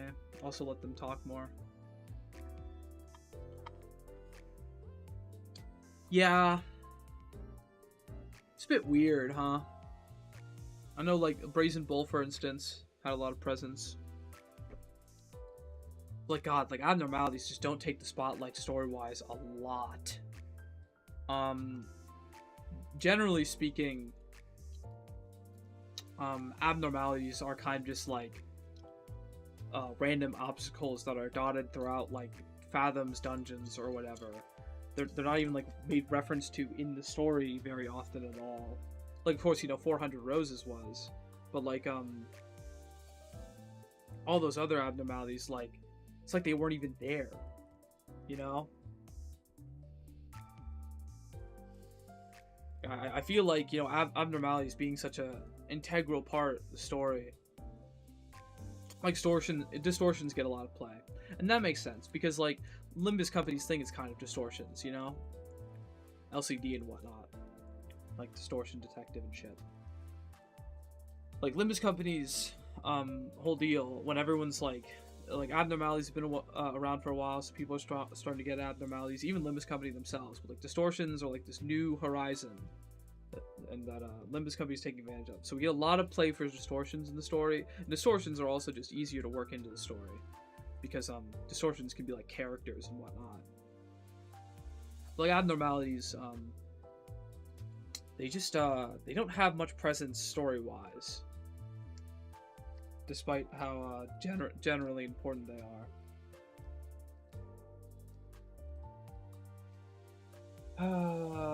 Joe says most of the dungeon items do relate thematically to the Sinner, but it's all in the Abno logs and choice events that nobody reads, and they end up just filler fights for most people.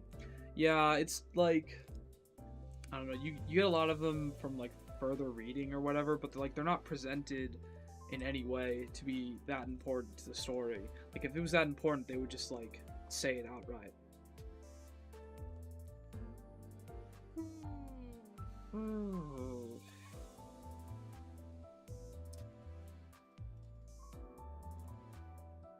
Maybe. We'll see. Maybe an abnormality will be immediately important again.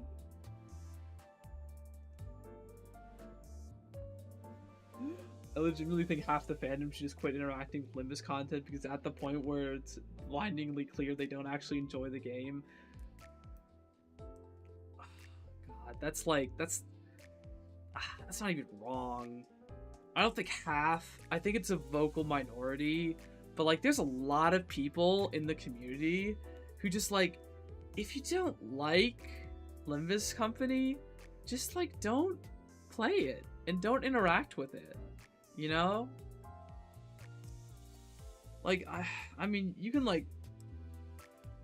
lament the fact that Project Moon likely won't be releasing another other game for a while.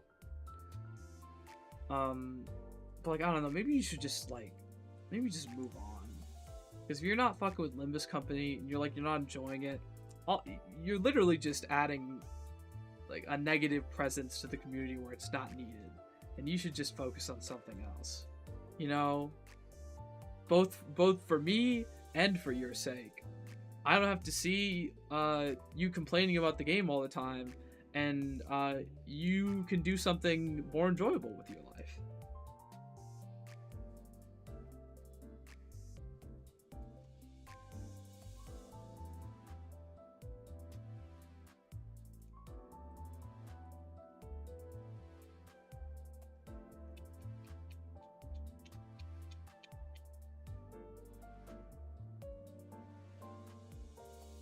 Boy, I don't know if I want to talk about shipping on this stream. Maybe we could.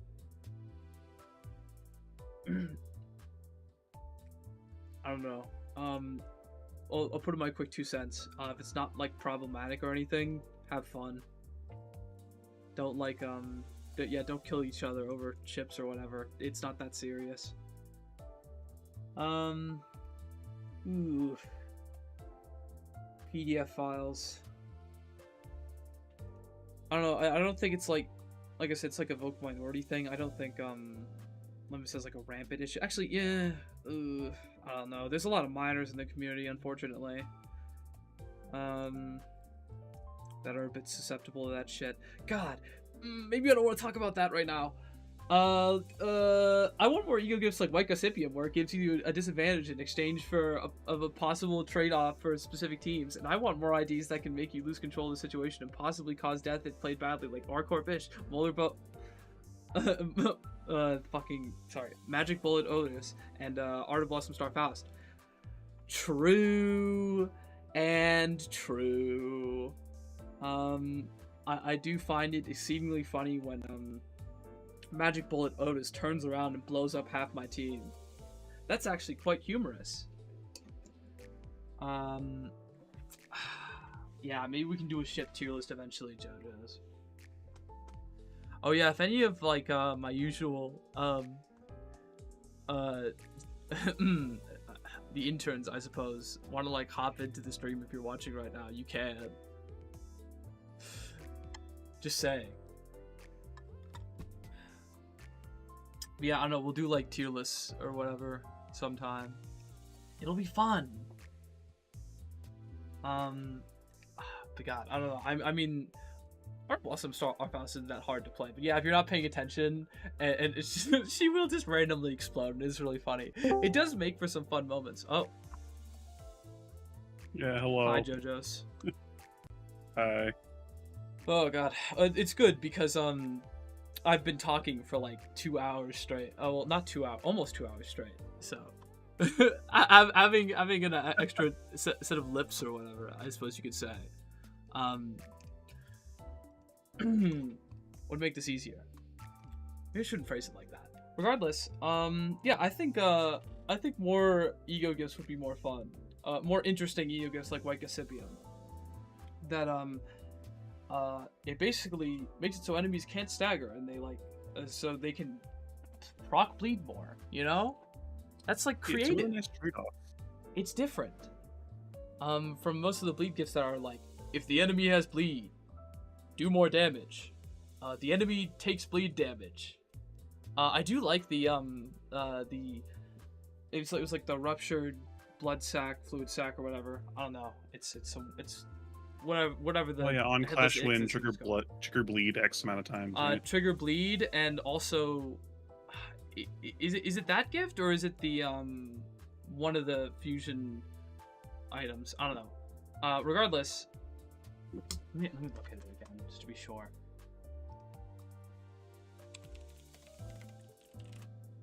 Ignore the fact that I was shopping for a Story of a Stone that may or may not be relevant.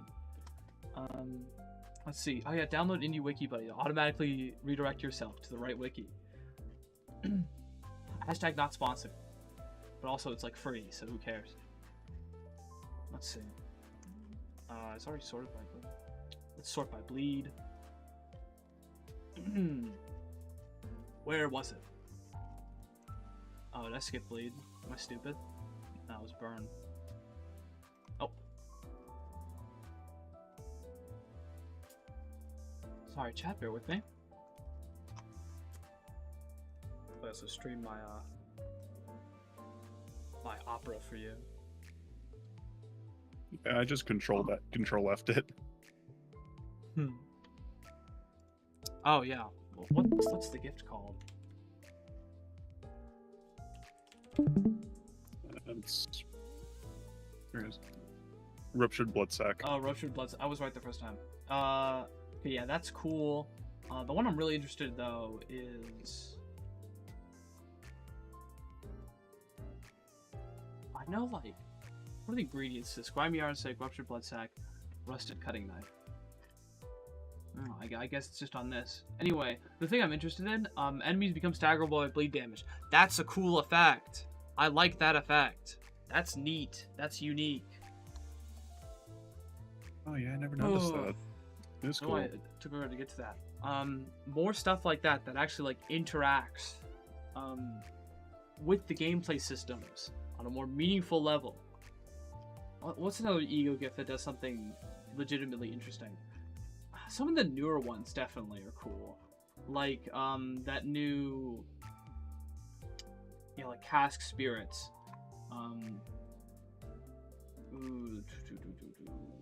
It has, like, a discard mechanic on it. Yeah, okay. Combat end at more than 40 poise potency. Because, let's be honest, you don't need more than 40 poise potency. You only need 20. Consume 15 poise potency. To discard one skill of the lowest rank in all of the unit's skill slots, once per turn for each character. That's cool. I like that. I like putting, like, discard elsewhere. Giving, like, regular IDs access to discard is a cool idea. And I think more gifts should do stuff like that. Of course, that's, like, 2 new fusion gifts. So they're doing a better job now. But I definitely think they should keep it up with the interesting fusion gift additions. I'm trying to look for more with unique effects like that. Yeah, let's what else do we got? Stop doing Kanto dungeons. I like this one. Okay, so Kanto 6 did not have a dungeon. And you know what? I think it was all the better for it. I think they should abolish dungeons. Or at least the way dungeons work currently. I think, like, maybe dungeons are still a slog, but my main issue with dungeons is that you cannot refight bosses without redoing the dungeon. Which is... I want to beat the shit out of Ahab every week, but I can't because I need to go through the entire dungeon.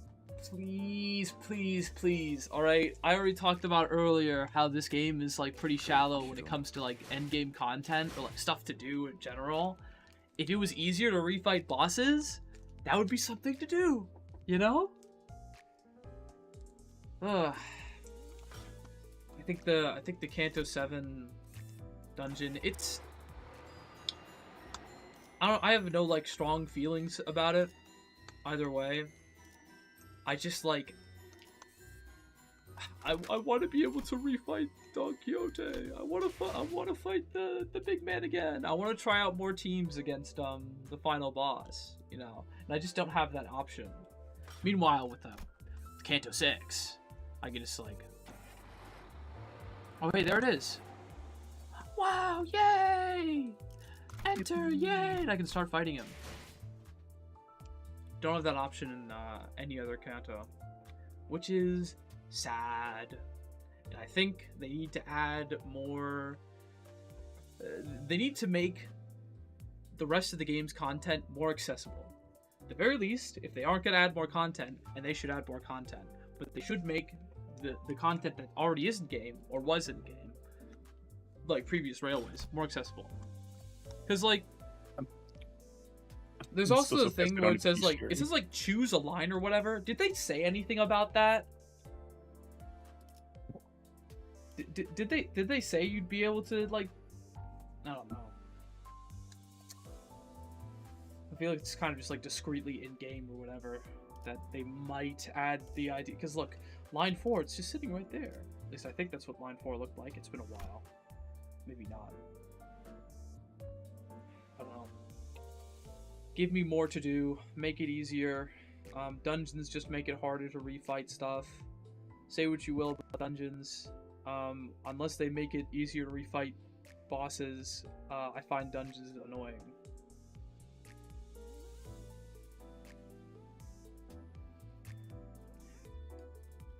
Water. I say if you beat a dungeon, you unlock a chapter select. You can choose any boss / battle in the said dungeon. Yeah, I mean, that would work. Please, can they do that? That would be nice. Yeah, I'm on my hands and knees. Yeah, I want to refight Cromer. Please, God, make it easier to fight Cromer. Maybe I just want to listen to music, you know? Oh my God! Crazy and with about in-game radio. Ugh, God, and about this is like sort of relevant, but it often happens in like final bosses or whatever. So the theater section is incomplete. Let's go back to here for a second. The theater section is incomplete. The main story, it doesn't actually have every cutscene, guys. There are mid battle cutscenes that you some of them you can't see, and that's stupid. Really. I mean, like, maybe, I don't know. I feel like there's some bits you're missing out on, though. Really important bits, though, like, especially with the Sancho fight. Yeah. No, I couldn't remember exactly what it was, but I know there's stuff missing from this, like, tail end. Because of, like, the Sancho and the Don Quixote fight. It is really obnoxious. You should be able to experience the entire story through the theater section, but you actually cannot, because this game is stupid. And while we're on the topic of the theater section, they need to put a bestiary here. For God's sake, please, please put a bestiary here. I'm on my hands and knees. I would give anything to get, like, a bestiary with like abnormality logs and everything, a codex. You know, like Lobotomy Corporation. We don't have that in this game, and it drives me up the wall. God, and they put I such wouldn't even ask for an animation viewer, please. I just want to read the logs. This is the part where it's like I can't even say, like, I'm gonna post it on the Twitter. I can't even blame, you know, like, oh, PM fans don't read. I can't even blame them for this. This is Project Moon's fault for not making the information accessible. You know. If I want to see an abnormality log, I have to go to I have to find the stage. You know, it's like, oh my god, oh my god. And if we're talking about dungeons, and if we're talking on the topic of dungeons, you want to read the abnormality logs for abnormalities in dungeons? Good luck. Either encounter them in Mirror Dungeon, or dive into the dungeon to find the stage. I didn't even think about that. And that's the thing too, because you know, they're like observation logs or whatever, and like you want to see the observation logs for the abnormalities, right? All the abnormalities got observation logs, but so they added this quality of life feature, like, oh, you know, it's okay because these guys, I don't think they have observation logs. Enemy info. One who does, like Dongback, for instance. Where's Dongback? Hi. Okay, see, like, you know, they had this feature. You couldn't do this before. You couldn't like check observation logs from the mission select, the stage select or whatever. But that doesn't even help, because there's still the dungeons. There's still the problem with the dungeons. It's twofold with the dungeons. Because you can't like easily get to the stage where the abnormality is. You can't even check the abnormality, the observation logs from there. So it's just like, make this information available somewhere else. Ugh. There's so many swirling thoughts about it. It just pisses me off to no end. Oh God! Hopefully they fix that eventually. Maybe next season. No, guys, don't worry. New UI improvement. The button that no one uses. Guys, next You know, a lot of season, people next don't even season know what for this button sure. does. Oh, right, he's still hanging out of the screen. Also the top too, I didn't even notice. Don't worry, guys. They're fixing Fire Fist Gregor. They're fixing him hanging out of the screen. I think that came with them trying to fix the fire effect on his art. Maybe. I don't know. I hope them fixing him hanging out causes another visual bug. You use that button all the time, Monday Hero. Well, good for you, man. I'm glad they spent their resources making that button for you. Yeah, if some people think this switches like the identity art, no, it doesn't. If you want to do that, you can just do it from here. No, this puts your player card here, which like I don't care. If I want to look at my player card art, let's go to the player card screen. You know, I don't need to like open the game to that. I don't care. It's neat. It's just like, you know, if you're gonna like make UI improvements, maybe make like substantial UI improvements, something that actually matters. Oh, where was I? Bisexual Heathcliff. My actual hot take is that Limbus should be text only due to the way y'all love to shout it talk the artist. Truth nuke. Hashtag truth clear bomb. My only real perspective on that, I think Naiga is doing a fun job, and I don't think people will give them enough credit.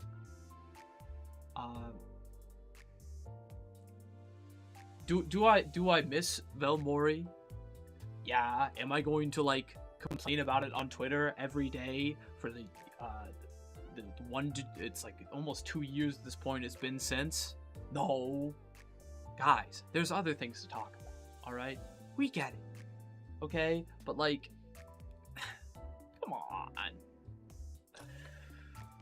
I think like, I think if they hired like an alternate CG artist, you know, so we'd have more variety, that would be nice. I don't think you could ever replace Naiga. Naiga's a very distinct style. Oh. Hey guys. I should buy. Yeah, I don't know. Leave the artists alone, guys. They're doing their best, and I think they're doing a pretty damn good job. Yeah, that's pretty true. I wouldn't want to trample on their work. You should be nice to Naiga, because that guy's pretty cool. I concur. So Naiga's like people have like, you know, conflicting opinions about like Naiga's like art style or whatever, but Naiga is a very good artist. Like, I don't know if you've ever seen Naiga's work outside of Limbus Company. I think there's like Pull up his art station. yeah, like, dude, guys, I don't know if you've seen this It's shit. good. He's fucking good. Like,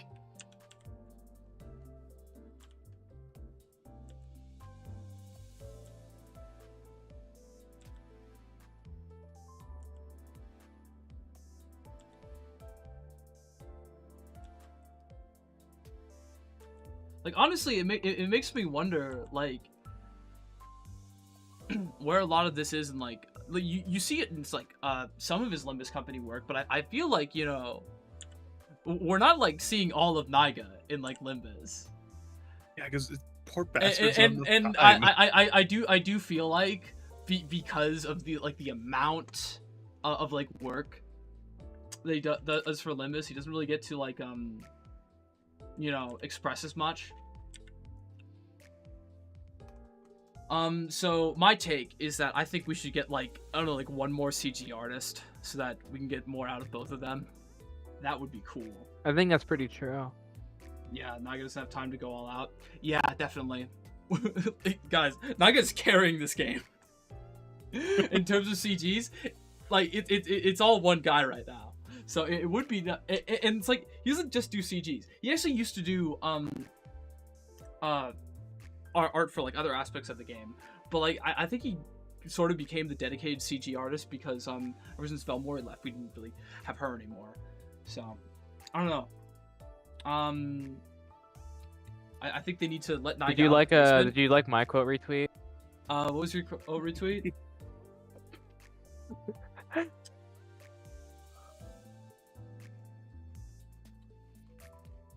I don't know if I actually read out your reply. I think all of Ship Ice Cakes was supposed to have been bangers. Yeah, this is a banger. When I started Arbor Otis, I was butt ass naked because I just got out of the shower. That's true. I really was. Yeah, Chad, drop a like down below if you agree with that take.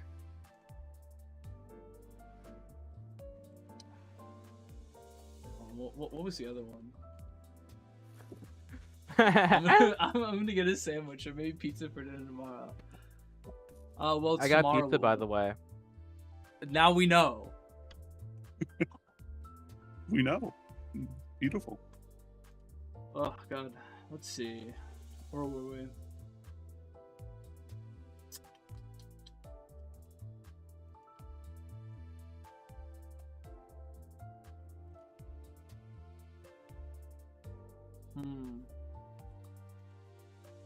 The 15-3 conditionals for Rupture are actually good for the status since they give it nuance. In the past, the best team was the one that applies positive count. Now you can treat it as a token status like Charge or Tremor while keeping its original damage gimmick. I think 15-3 is fine. I'm tired of them spamming it on IDs, and I'm really tired of it being a net negative, like having no actual benefit.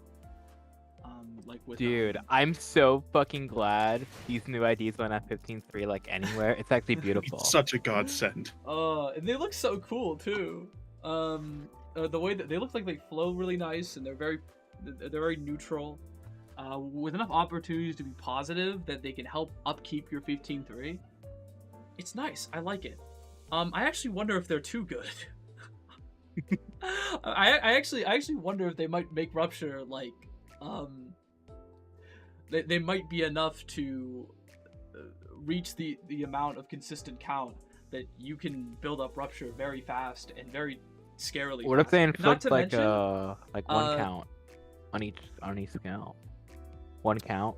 It would be funny if they inflicted more than one on any. If there's like any instance of more than one count across any of their skills, like it's seriously probably going to get out of hand. And not I'm to really mention curious like about the speed conditional on the Mao branch effects that they inflict with skill 3. It shouldn't be a problem. Because here's the thing. They're going to be going first anyway, because they're going to be fast, because it's really easy to get their Strider Mao, because you literally just have to use their counter. Use a counter first turn, you get their haste up, and then they can like upkeep that haste and stay fast. And when they're going first against the enemy, and they have the conditional for Deathrite, is it Deathrite haste or? Maybe I should look at them. Maybe I should put them on screen chat. Maybe we should just talk about them for a minute, because I'm quite excited about these IDs. Let's just get they're basically the same, so we'll just put a Ryoshu on screen. The Steam version. Because hi Greg. Hi Greg. Hi guys. Here. They are stupid. I hate those IDs. What do you mean they can only have like 1,000% more damage? 10 billion million % more damage based I'm on trying to two figure out where to put the conditions. horse. There we go. Alright. The horse is here. Alright. Hi guys. Ryoshu. Let's just take a minute to talk about her. Now that since we have time. Skill 1. Let's get, we'll get Otis too, because Otis also has like Ebony Stem and shit, and also a count positive skill too. It's count positive, guys. Wonderful. Oh, shit. I thought count positive was extinct. I thought count positive had got extinct in the wild. I thought there were no count positives left. I thought the last count positive had died in captivity. But no. Rupture Guys. is so fucking bad. Rupture is back. Inflict what? Unopposed attack, inflict 1 rupture count. Coin 1, inflict 1 rupture count. All it took was 2 Coin wings 2, together to make inflict 1 rupture count. rupture count positive. Beautiful. It brings a tear to my eye. This idea alone would be enough to save Rupture. But there's 2 of them! Yeah, no, and also the fact that they have a Gluttony Guard skill. You know what Gluttony Guard skills are good for? You see, there's this ID in Limbus Company.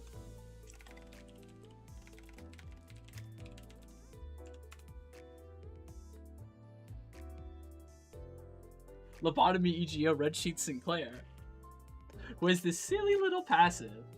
It's a bit hard to get. It's 4 Gluttony res. For anyone who doesn't know how Talisman Sinclair works, even feel like you're not running him on the team, his support passive for 4 Gluttony res, you get at the start of combat phase, give highest resonance ×2 Talisman to the ally with the most HP. Highest resonance ×2. It starts at 4. So it starts at 8 and it goes to 12. Bottleneck Rupture Do you know award. how absurd and this is basically the reason why they bottleneck the fuck out of Rupture, because you're literally getting an effect that lets you on every hit inflict Rupture by Talisman amount. If you have 8, which is the lowest you can have with this effect, you're inflicting 8 Rupture potency per hit, and you can have more. And the fact that both of these new IDs have a Gluttony clashable counter that's Rupture neutral. It'll probably roll well too, and gives them haste for their other conditionals, is absurd. Anyways, they're probably going to save Rupture. I mean, Rupture wasn't bad before, but it'll certainly be easier to use. And Rupture being easier to use is probably not a good thing for game balance, so we'll see what happens. I'm looking forward to these IDs. Who's excited for the Sweeper and Evolve to have enemies that are like Rupture resistant, to make up for the fact that they've now probably unlocked Rupture. What was that one fucking status effect again you got from evading on Molar Ishmael? Rupture protection. Oh yeah. Yeah, they're gonna have that. Guys, they're gonna have Rupture protection. It was. There's like only 2 identities with Listen, that, to be fair, this is like one of the best evade skills in the game, so because it's base 10 for some ungodly reason, but Rupture protection. Molar Sinclair is gonna be usable now. What's funny to me is that Rupture protection sucks because you take -1 damage per count. So if you have like if the enemy has like 2 Rupture protection and you have like 22 potency on them, they're still taking 20 damage. But yeah, so I mentioned an Earl King type ID for Rupture. God, I'm not so sure if that's a good idea though. I don't think we should be giving Rupture tools like that, really. I don't know. The Hong Lu seasonal ID. It'll probably be that. There you go. We'll see how that goes. He'll probably be absurdly broken. I mentioned earlier that because of Dawn's like own kit and her position in the game, she's like basically the best ID in the game. Now imagine if it was like Rupture instead of Bleed. I don't know. We'll see how that goes. You can already Rupture down Don Quixote in the dungeon. I wonder if they're gonna put any like hard Rupture's a scary HP set. lift. You can Rupture down anything simply because it's true damage. Nothing can like resist it.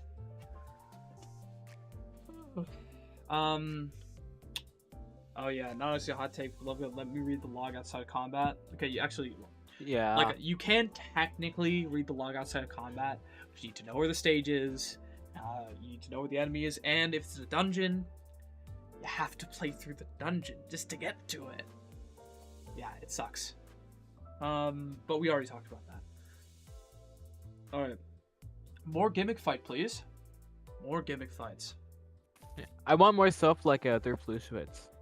I like that fight. Yeah, that was really good. Yeah, I think. You see, my problem initially, it's like it's hard to do gimmick fights because either gimmick fights are like fun and interesting, the gimmick doesn't matter, or the gimmick makes the fight really annoying and cumbersome. And I think the problem is when the game started, they had a bunch of gimmick fights that were the latter, annoying and cumbersome, and then they sort of like phased them out a little, with some of like a lot of the newer Abnos, or I guess like mid game, I don't know, like seasons like 2 through 4. Some of the Abnos sprinkled in were kind of very basic because God, some of those early Abnos, like they wanted to be like Ruina Abno fights where like the gimmick is kind of like the whole thing, you know, like the gimmick's like integral to it. But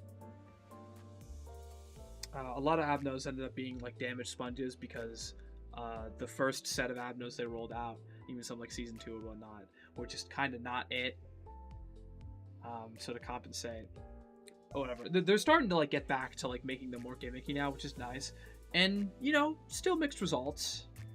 And hurting Teddy Bear barely matters in my like, its gimmick is I don't even know it.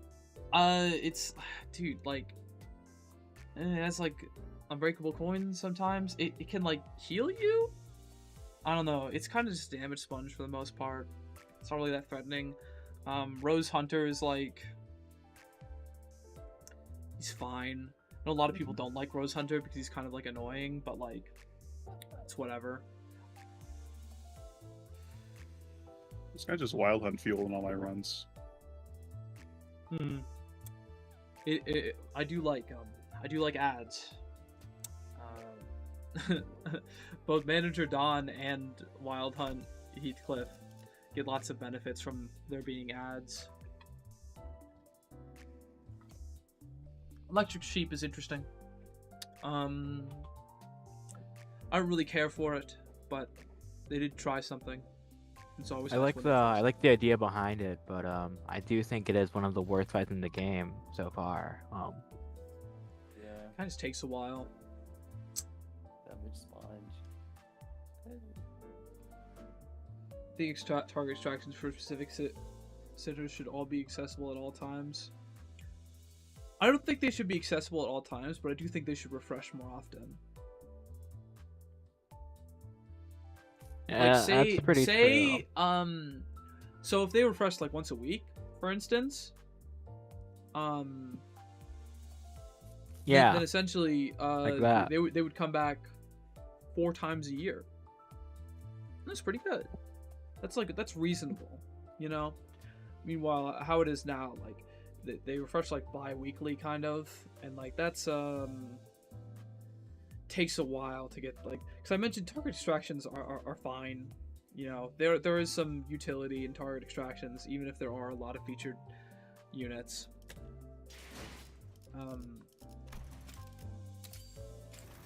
But it would be nice if they refreshed more often.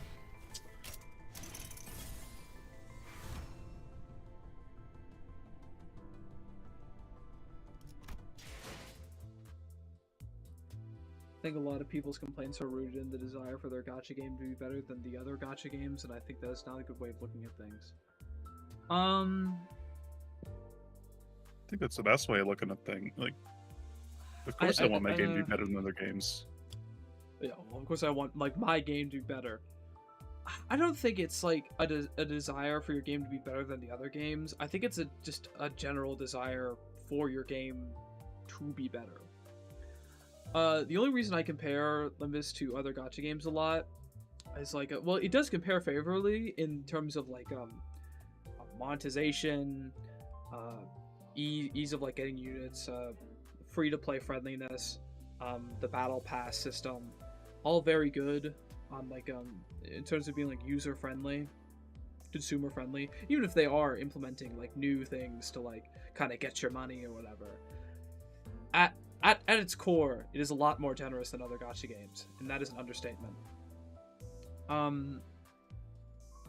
The thing that like Limbus falls behind on is kind of like a lack of content, and it's like I'm not comparing Limbus Company to like fucking like MiHoYo games or whatever, like fucking like any other like Chinese or like Japanese like super mega company gacha game where they have like hundreds or thousands of employees. I'm talking about like, you know, contemporaries that only have like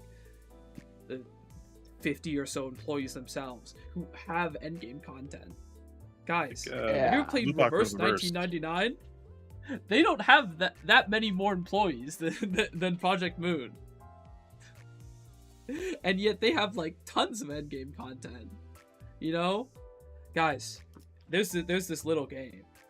You may have heard of it, called Deep Rock Galactic. It's like one of the best games ever made. Their company only has like 35 employees or whatever, and yet they have like a good refreshing loop of endgame content, unlike fucking Limbus Company, which only is Mirror Dungeon. No, it's okay. We have 2 railways per year. Hooray! Oh. I'm going to bring up the lack of in-game content at least one more time during this stream. I don't know. I just think I think looking to other live service games, or like you know specifically gacha games, as like inspiration for things to incorporate into Limbus Company is not unfair. I think it's a fine way to look at things.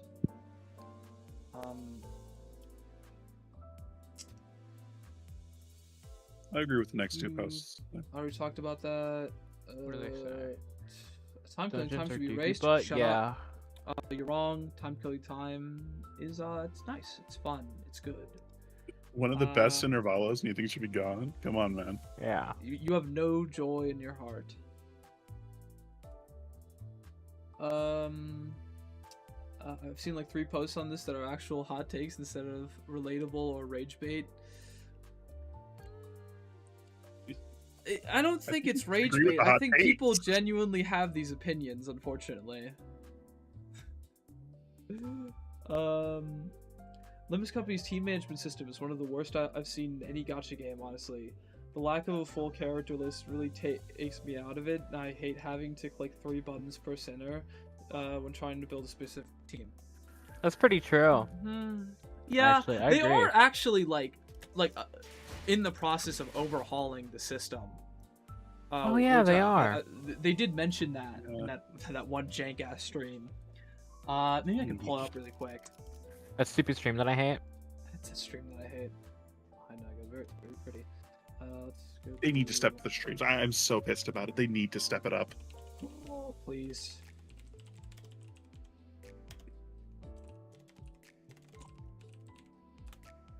YoTube.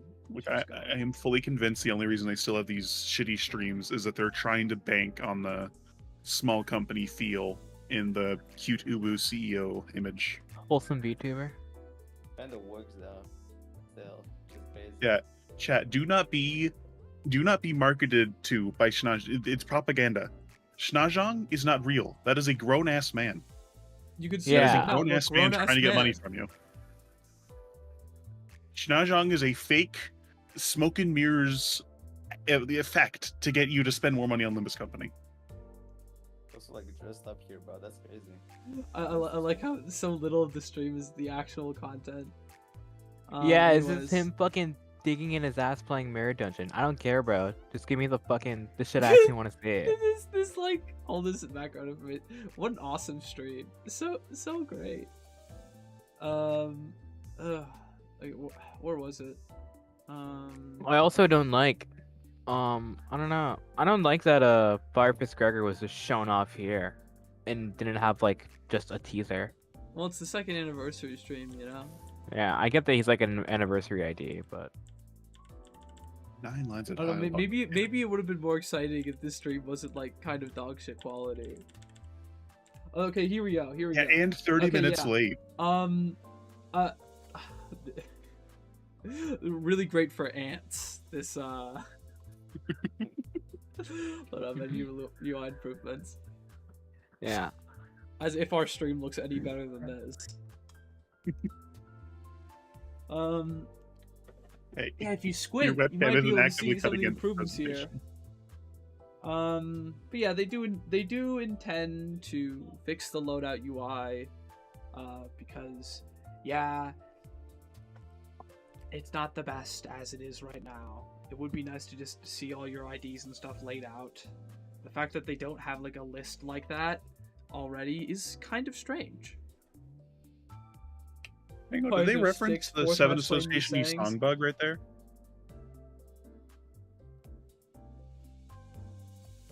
They kind of have rows and rows of like these songs. I don't know why there are like multiple of them. Yeah, why are there so many Yi songs? Same thing with Four Match Flame. Just, Yeah, why Yeah. are there like multiple four match flames and they're like of different types? Yeah, why are they all Synaffinities? different synaffinities? I don't even know what's going on in this image. Why is Force So, Match like, Flame okay. be song Gluttony and Envy? What the hell? I, you see I on the don't even left? know what I'm looking at. And Like, it's not guys, even for each we're unique one, it's alternating. I'm gonna explain, bro. You see on the making left, there's like loadout a small UI menu. improvements, guys. I can't even tell what's going on. It's like on the left, you see the small icons. You press on it, bro. Bam! You get the whole menu. You get all the things you have, bro. Trust. See? You press. I have no idea. It'll be out when it's out. That's true. I have no idea. I tried. But yeah, they're working on it. It's like 2 pixels. Hopefully, it's better when it comes out. Burn deserves less IDs. No, it needs all the IDs it got. I'm happy for Burn to Yeah. have more IDs. Burn needed the fucking IDs from the season so bad, dude. Well, not saying Dawn because she's stupid in mid, but everything else, yeah. Liu Yizong was actually wonderful. I like that guy's him. awesome. Big fan of that guy. His arm must hurt so bad. Late here, but my take is that I think you're only going to be in for a lot of disappointment if you decide to play through the Sinner Cantos with the mindset that they're going to be direct adaptations of their original book-sized character. I mean, well, yeah, it's like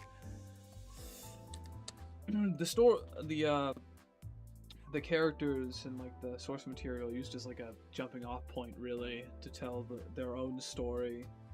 I don't know. I mean, it's not really like a hot take. I don't think anyone's scrutinizing the story like that. Wild Hunt is bad, Rig Song is bad, Magic Bullet Otis is bad, a poor workman blames his tools. I'd agree. It's true. Yeah, all of these Hashtag IDs are truth bullet. absurdly good. In fact, Mulder. Why does it keep saying Mulder? Magic Bullet Otis is better than ever right now. Like she does work in Railway, seriously, especially with magic with her new ego, where she has like an alternate way to like increase her ammo. It's pretty sweet. She is very good right now. It's crazy. She came out in Walpurgis Knock 2, and I think she's doing more for the team right now than like say Philip Sinclair is. He came out in Walpurgis Knock 3. Give you an idea of how highly I value Magic Bullet Otis. Yeah, but he's awesome and he has aura though. That's true. So. He's also better in Mirror Dungeon than her. So I wish I'll they give had him saved that. him for a little later, because then he could have had like a retreat mechanic. yeah. Yeah. Yeah.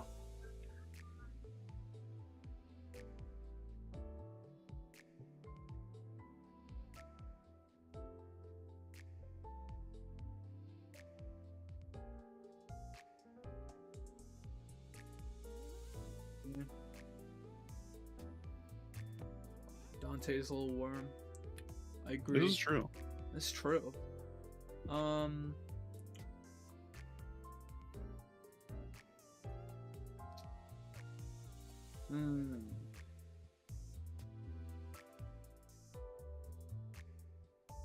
Apple slices over toy cars. That is a hot take. That's a hot take, I think. I kind of Toy agree. cars are kind of awesome. I'm not gonna. Yeah. Oh, but apple slices are good, especially when they're like nice and crunchy. Yeah, but it's only for. I think I would put apple slices over toy cars. Yeah, No, that's bro. hard. No, that's a Yeah, hot take. apple slices are way better on the teeth than toy cars. You can get infinite. That's true. You can get infinite fandom with toy cars than with apple slices if you think about it. Oh, true. See, I think all sinners are written quite well, and there isn't one I particularly dislike. They are likable in their own way. Yes. I think a majority of people think that. I don't. Uh, That's I not don't even a think- I hot don't think take. That's a just. hot take. I think that's just I'm not even sure if that's lukewarm. I don't. I mean, like, do you guys hate any of the sinners? Like, I don't. Yeah, I do. Okay, That's well, like saying kicking I people know- I is know shit bad by and then that. thinking it's a hot, controversial take. yeah, that's Right. like that's not even like controversial. Let's bring the heat meter back out. Remember the heat and like quality meters that I don't use. Yeah, this is like -5. You know, quality is like it's like a 9. There we go. Good job. Tremor's a fun status. Congratulations, my hot cocoa's cold now. Tremor's a fun status even before all the bazillion kinds of Tremor were a thing. Wrong! Tremor was not fun before they added the Taste the Rainbow Tremor. Dude, Tremor have was you played? fucking Have you lame. played season 2 Tremor? Are you kidding me? Did you even try? Did you even play Season 2 Tremor? Did you play Season 3 Tremor? Like, I don't know how to tell you this. Tremor sucked! Tremor was ass! Tremor was like not a real status until fucking Binds Otis came out and had Tremor Fracture. Tremor's a fun status. I agree. Tremor used to be a fun status. No. It's like Tremor No. Fracture. Tremor Fracture was pretty good. When it was still new. Tremor Reverb turned into the 5th 99 damage slop status. I love my 99 damage slop status! I don't love care! flop statuses. I like doing damage! Big damage Every is Tremor fun, ID chat. is Numbers discharged now. going up is fun. Name the latest Tremor ID with self Tremor. Tremor with OP Dude, Kings. that Okay, just am I- reminded me. What's up? This reminded me. I can't believe. Why did they give Yisong fucking Spice Rush Yisong self Tremor? I was so funny.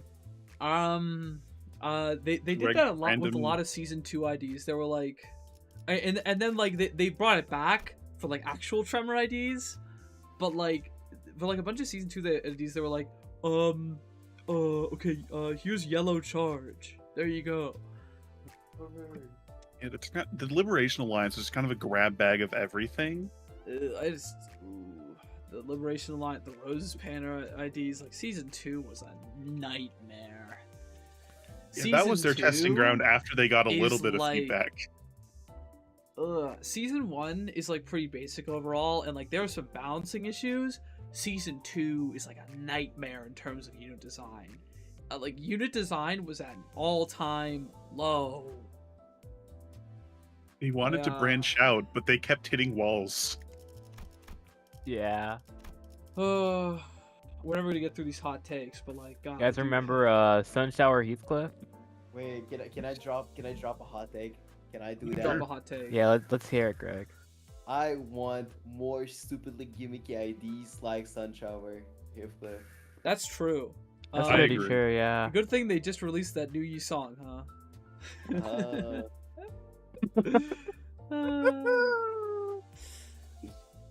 I think not that stupidly gimmicky. I think okay? gimmicky IDs. I want more like consistent gimmicky IDs. You know, where like even if they're like hard to play, they have like they don't have like an abysmal floor, right? But like maybe like a lower floor, but like a good high ceiling. You know, that really rewards you for playing them well. And I think like I still think Sun Shower is like could obviously be better, but I think it is satisfying when you manage to utilize him well. And it would be nice to have more like IDs like that that are actually like good in the current meta. Like I don't know. I mean,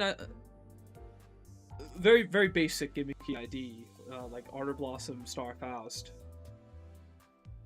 Like her whole gimmick is built around putting burn on herself and then exploding. That's like, you know, if you're paying attention and you're managing it, you can get that explosion off when she has like low health and it hits a bunch of enemies, does a shit ton of damage. Then you get another unit to come afterwards, you know?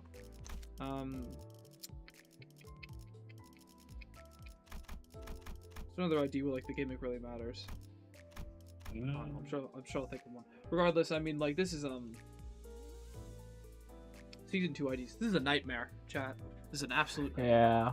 Oh, my cat. Come here, hey. Where's Brenner Gregor, anyone? Put my cat on the mic. Let's go. Say hi.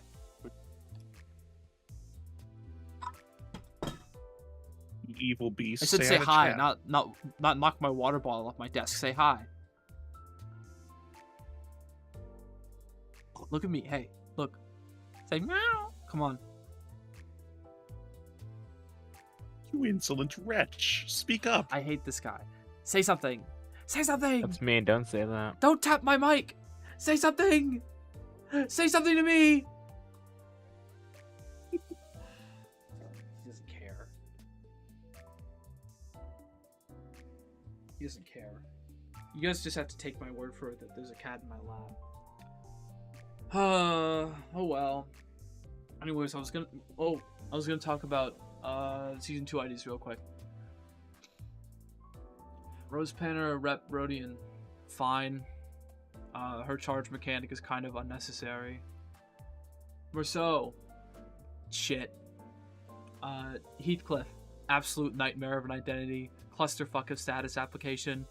A tank wants to lose clashes and also build up inking on self to lose SP so that he can do damage with his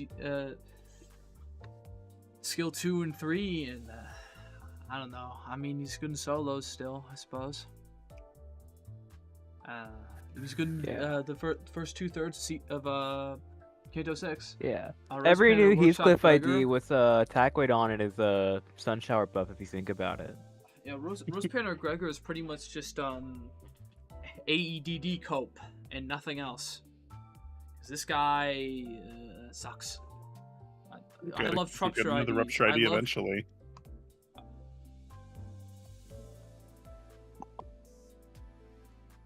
I love Tremor Rupture. So glad we got so much Tremor Rupture that season. But hey, I mean, one positive skill too for Rupture. That's pretty good. That's pretty good. That's not to give you on the team. Yisong, bottleneck Why? that has since been resolved. I wouldn't say he's totally washed. I think his I just skill like 1 calling rolls him like that. ass. Yeah, but it's other not a than good that, skill one. It is pretty good for setting up sinking count. Aside from the fact that it clashes like dick, you just can't clash with it, which is annoying. He's but still it's- like okay.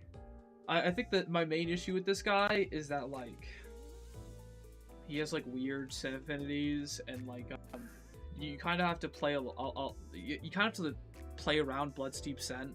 Like if he has Bloodsteep Scent early, then like you can't like use Bygone Days or something. Like you can't evade, and Yeah. and that's annoying. And there's also the It's skill also 2, weird. it's negative on count. Yeah, it's weird trying to get a skill too. And then like if you attack don't have weight. a skill 1, if you don't have a skill 3 or you use it early, then you have to wait for it. It's like yeah, I don't know.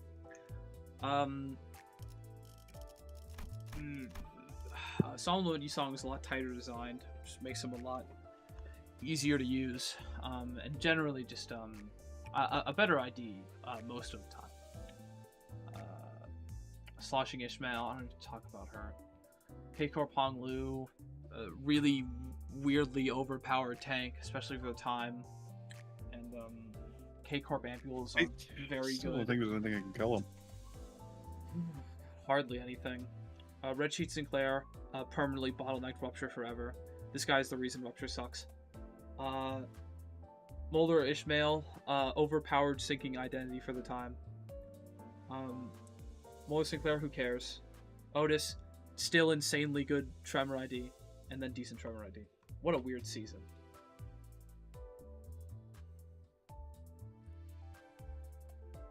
I like this one. It's a good one.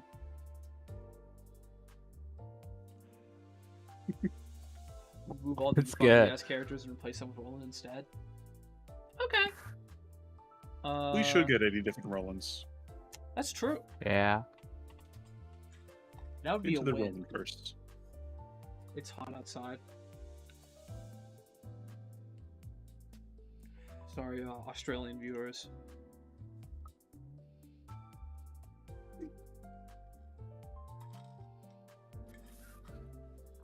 Oh. Sloshing Ishmael isn't even Announcers that bad. shouldn't Have you be- tried using her?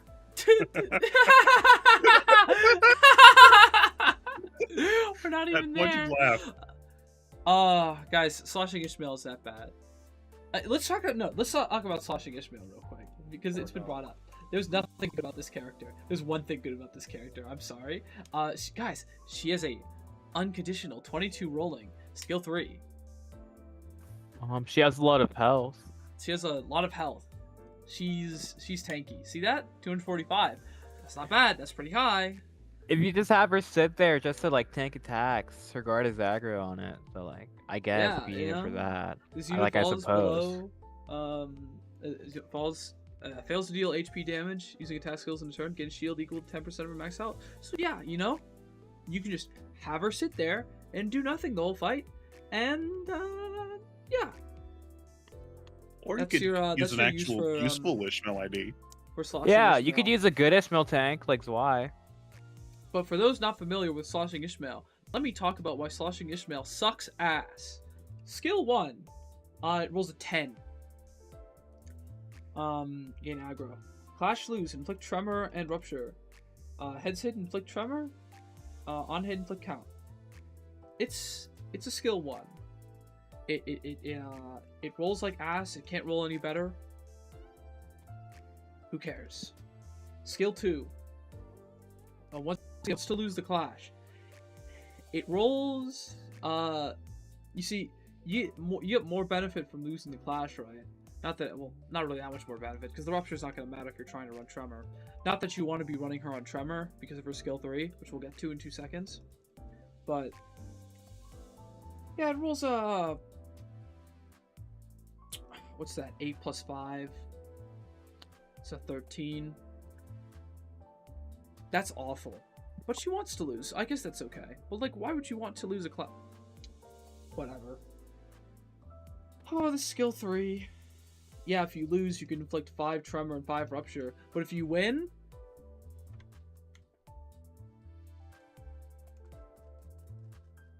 don't win. Do not win. Don't win. You don't want to win. You really don't want to win. You do not want to win with this skill. It's an evil, malicious skill. Let me recenter it. Alright, chat, listen. You don't want to win with this skill. Okay? If you're running Tremor especially, not that you'd ever be running her on Rupture. After trigger Tremor Burst. After triggering Tremor Burst, reduce Tremor count by 4! And inflict 5 Rupture! 4! It's so good. It's so good. 4! Guys! You are bursting once, you are losing 4 count. Goodbye to all the count you build up on the enemy. Considering how much, especially nowadays, the amount of count you're burning on various IDs. Like, oh my god. Oh. Let's go back to Twitter. I just can't even find words to describe her. I know. Bad. I can't find words to describe her that I can say on stream. That might be true.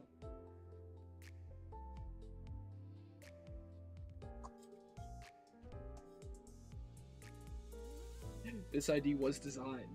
Indeed. I don't think it was. Well, actually, I was think it just showed up. designed? I believe they just put random numbers into a kit, called it a day. I don't know what they were I think smoking. Kimchi during Hoon season spilled his 2. coffee on the computer, and then Sloshing Ishmael is what came out. announcers should be included in Walt polls and shouldn't be included in Walt polls and should have their own separate shop, but with event currency instead.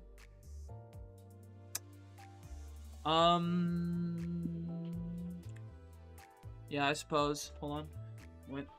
I think I can get my cat to say hi. Hello.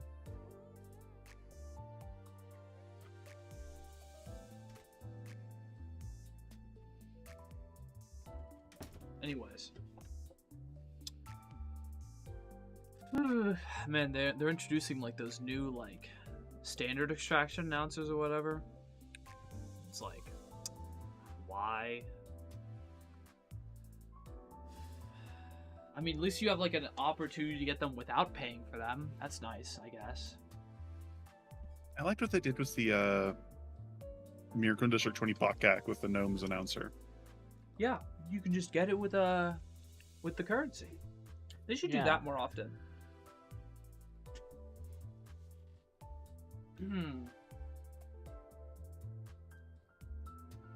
I like playing mirror dungeons. I'm tired of pretending that I don't. They're fun, and they're how I experiment with new team setups. Plus, it's Nuke Fair Gentlemen.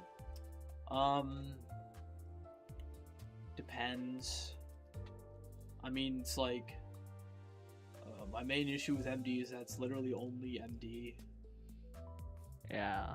I'd probably like Mirror Dungeon more if I wasn't subjugated to hundreds of hours of Mirror Dungeon grinding as the only form of endgame content.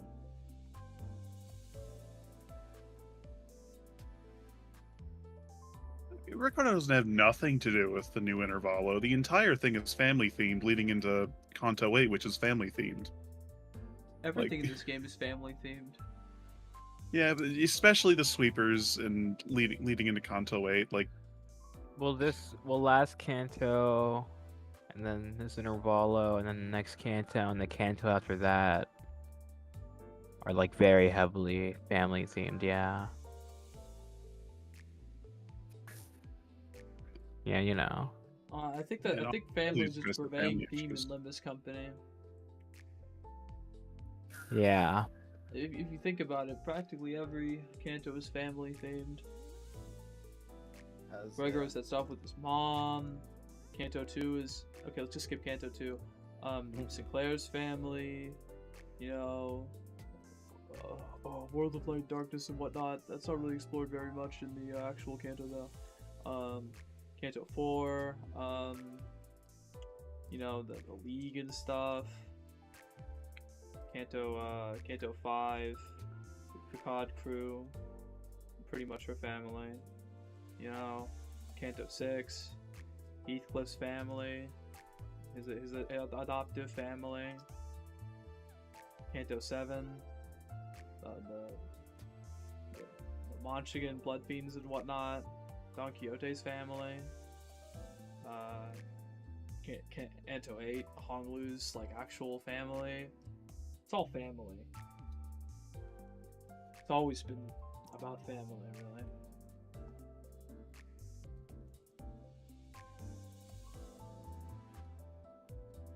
Give paid lunacy in the season pass for other people. I don't know. Send them $10, I guess. Buy him a $10 Steam gift card. Scratch my belly. I want to scratch my belly. Chat, I wonder if you would scratch that little seal's belly. I would scratch that guy's belly. I'm scratching it right now. That's awesome. Kanto 7 lovers recency bias. Depends. I think a lot of it is, but also it's been long enough. Then again, I mean, it's still the last Kanto. We'll see after Kanto 8 comes out how people feel about Kanto 7. The honeymoon phase is Kanto 7 with recency and, bias? Yeah, that's know. pretty true. I think that's pretty true. Yeah. I liked it, but the pacing issues were egregious.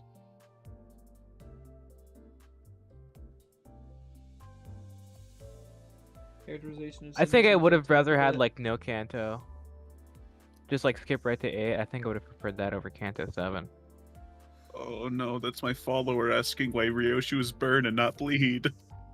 That's Tsum asking why Ryoshi Oh. burn and not bleed. Wait, I wonder why. Oh, who's that? Anyways. The characterization of the sinner seems to have tanked a bit. Like, we do see them growing.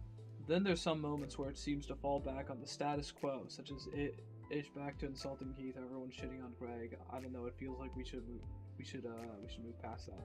Okay, I think that's couple kind of things to say true. about that. I think it's a bit of an overgeneralization. I think if you're actually like paying attention to everyone involved. Thanks for the $2 Canadian, Rion. The Chip Star streamer went to scratch his ballet. Regardless, let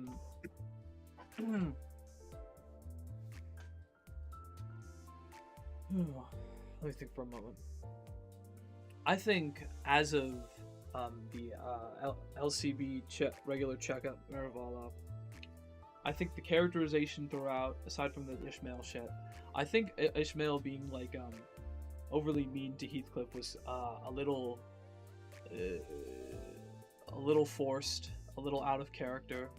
Kind of overplayed it, you know. She should step off a little bit. I don't know what was up with that. I would have liked the way Yeah. Marvel was firing back. Like, they need to actually bicker instead of just Ishmael bullying him. Yeah, that's true. That's true. If they're gonna do that, you know, Heathcliff should say some shit. But I don't know. She was kind of used as like just characterized a bit, and then like kind of used as the butt of the joke in that situation. It's just like didn't really feel all that right. I feel like Ishmael could have been done better. As for most sinners, I thought they did pretty good with all of them. Really, I thought there was enough back and forth between them. I thought everyone got enough screen time, got to talk, got their moments, their jabs in. You know, and also splitting them up was cool, even if only a little bit. So they could interact like one-on-one or like one-on-one with one another. Yeah, the And, team up I think Pekatolim bits were great. that was all good, and I'd like to see that sort of energy carried on into actual main story content. So we're talking about like Kanto 06, for example. I think like sometimes it works, sometimes it doesn't. That's the problem with having 12 sinners and then you're trying to focus on like one of them, is that like how do you characterize everyone else in that scenario? You know, and then it's like with the Don Quixote blood feed reveal, like I don't know, that probably could have been handled better. We got like a few perspectives, and then eventually everyone just kind of like gave up. Really, I don't know. Forever sticking point with me. Otis was the only one truly like- upset by it. Yeah. Otis was the only one who really got focused on it, and that's probably just like I said. There's 12 of them. It's hard to get enough. Maybe there just should have been more divide, you know. I don't know. Intervals are always a good time to characterize and like get moments with the individual centers, because there's more brevity. But it would be nice if we still saw some of that in later cantos, but they can just keep it up in the intervalos, I'd be satisfied. So yeah, I don't think the characterization is tanked. I think it just kind of I think like there have been some points of contention recently, and like it ebbs and flows a bit. I think overall they're doing fine, at least as of recent, and I'm hoping they can keep on an upward trend. Otis is the worst sinner. Her character is very limited and got annoying after Kanto 2, and a vast majority of her fans are insufferable. I like her. I like Otis. I think Otis is great. I think it's I'm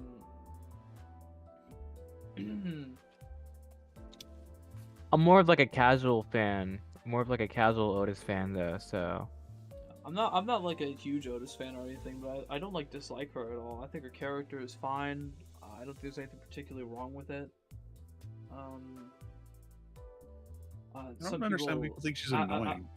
I don't know. I mean, people kind of found her like annoying in like Kanto 7 or whatever, but that really is just like a matter of like, Yeah. she was stubborn, but like, you know, of course she would be like, out of everyone, she would be the most passionate about that. But like the fact that she was like the only one like holding up the group, like, and then like she was kind of like told off for it when really like it was pretty justifiable. Yeah. Yeah, I think I would also be mad if one of my coworkers turned out to be a blood fiend. And my boss lied about it to everybody. Yeah. I'd be a little annoyed. So, Um, also probably relates to her lore. So. Dante, if I killed a lot of people, would you still love me? Flutters Yes, eyelashes. Cortez. yes, I would. Yeah, say, that's what Dante sounds like. Otis fans certainly aren't helping. Yeah, I don't like those Very people either. curious Nobody, point. well, nobody likes those people. So Nobody likes those people.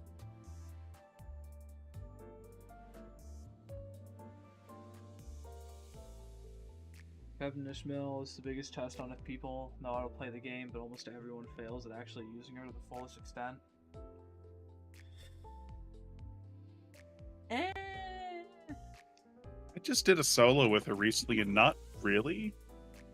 I don't know. I mean, Um, she's like, she's not that hard to use. I think a lot of people like don't like using her in think- like Mirror Dungeon because of her sanity mechanic. yeah, I think Like, she's still a top 3 Ishmael ID if you're using her right. Yeah, Yeah, you play her well. She's phenomenal, but she's I think kind of she's annoying. really good. I don't think she's hitting the same highs as she used to. I just think a lot Yeah. of other IDs have come out on like she's like a poise and bleed ID and like you know, her skill 3 once the enemy have bleed to get more coin power. Her skill 2 is the star of the show, but like I don't know. I mean, you can still get use out of it. I just don't feel like Ishmael's like at the top of the game or anything. I just think she's like a neat addition, really.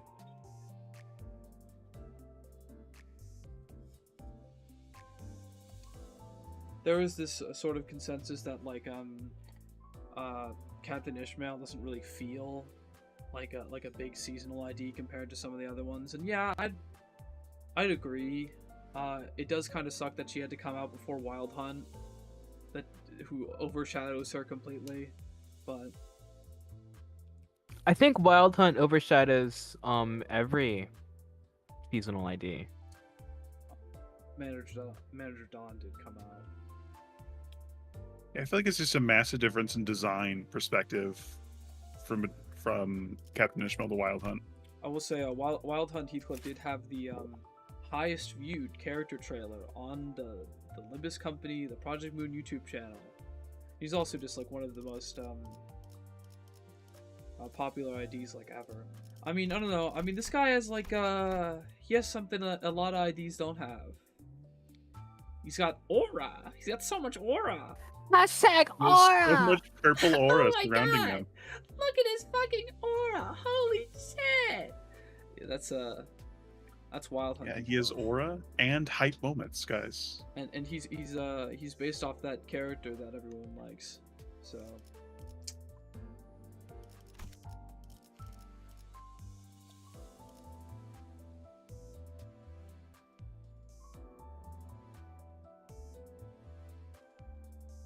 Being mean to new players, asking what builds to use or anything else doesn't make you look better. I have never seen this. clearly someone's never been to Limbus Health.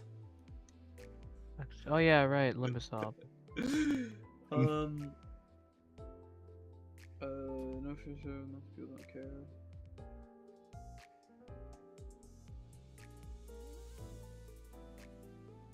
I know for most of those people do not care for the game itself neither. They open this.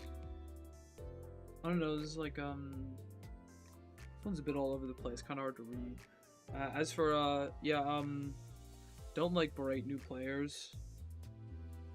you know, if they don't want to listen to advice, just give up. But like if they're just like genuinely asking, like help them out, you know, be nice, trying to be passive aggressive and shit. You should tell them to only use That's not like a hot W Corp take. Yoshu, W Corp Dawn, and R Corp Peacecliff. This is true. This is true. The only good IDs in the game. Everyone else is absolute garbage. It's very sad that they haven't released a good ID. Ever.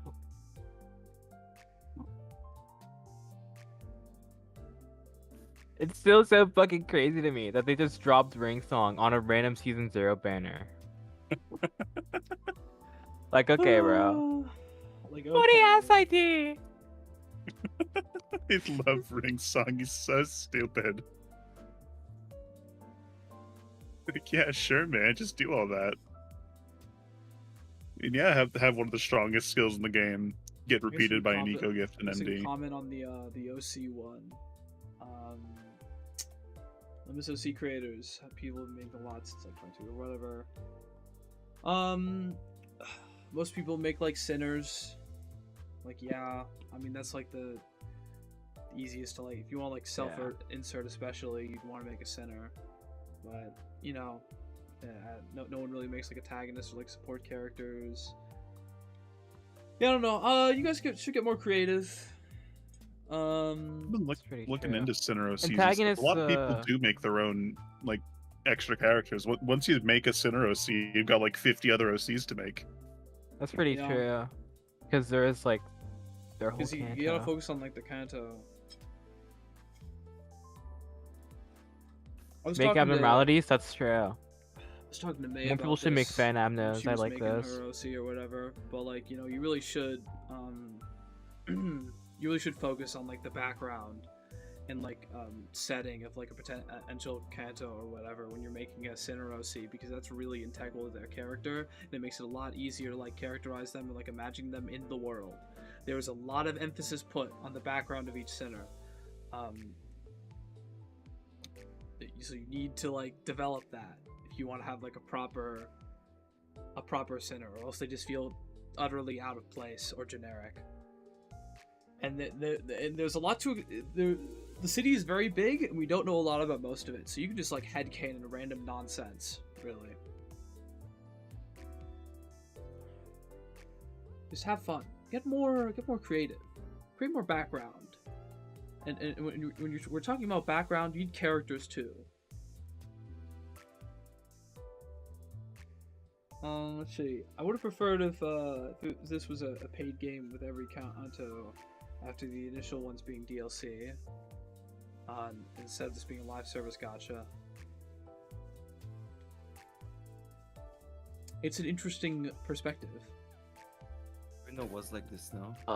I think Limbus Company should just be well, one I big think Arena visual got, like, novel, updated. actually. Ruina was like A lot of people would just like rather it wasn't a gacha or whatever. I don't know how that would work though. It's kind of hard to imagine Limbus not being the I don't know. I ones think right I'd like this game like way more if it was just a VN instead and didn't have the game part attached. now. That's just, I don't know. yeah, that's the perspective quite a lot of people share. Yeah. I like I agree video with them. games, so Our hard video games. I actually really like grinding Mirror Dungeon. See a doctor. Thank you, Huevo man.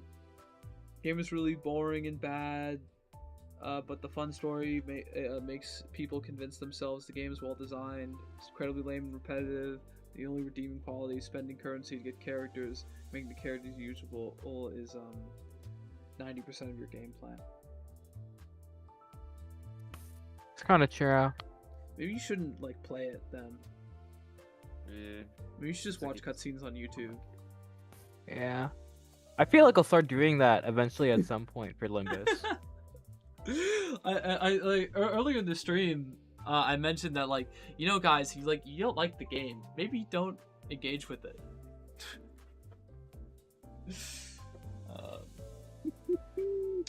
VM should really finish certain lists of factions IDs before throwing in new ones. Oh god. Yes, please. Yeah. We have one. Listen, like, can we at least get 2 IDs to a faction before we introduce another sect of a different faction? We have 1 Ophi ID, please. Yeah, Come dude.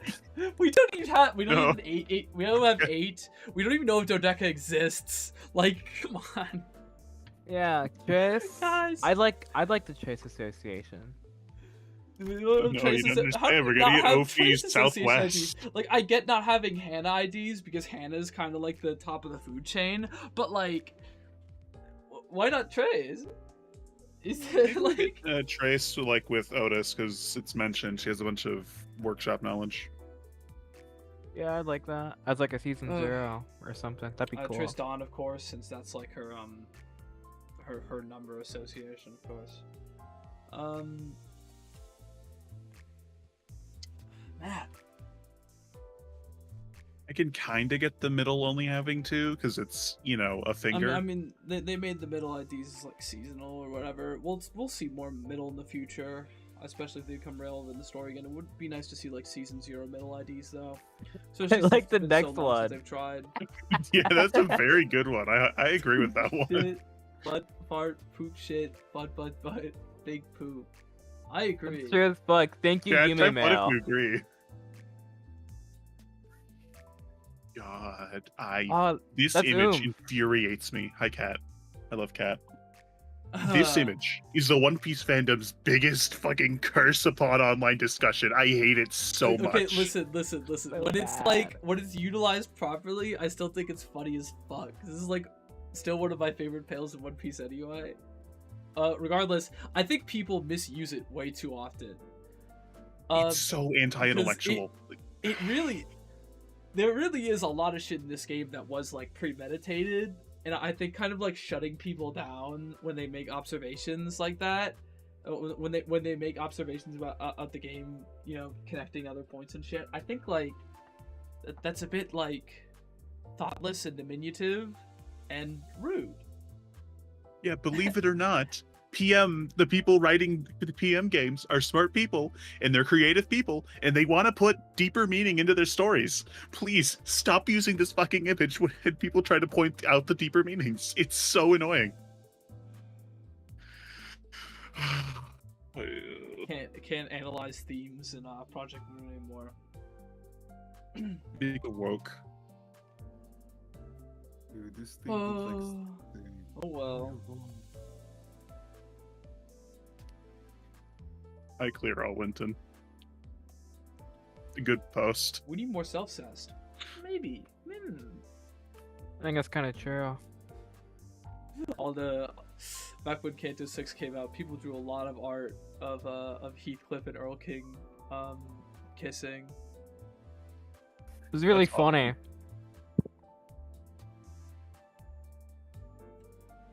Use the sharding system as a way to excuse the other god-awful gacha mechanics, as well as FOMO and certain rewards obtainable / made trivial by certain people such IDs. Valid criticisms of the game model have existed since the game was announced, but it feels like every time it's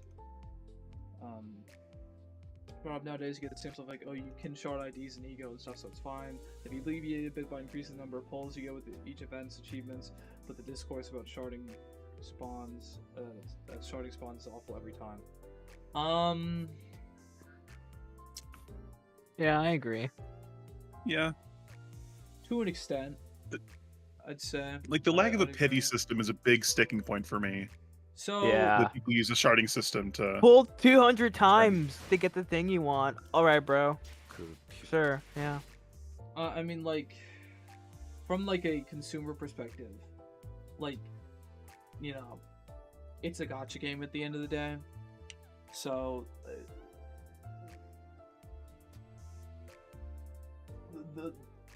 I'm not saying like it's no excuse, of course. But, like, the bar is very low,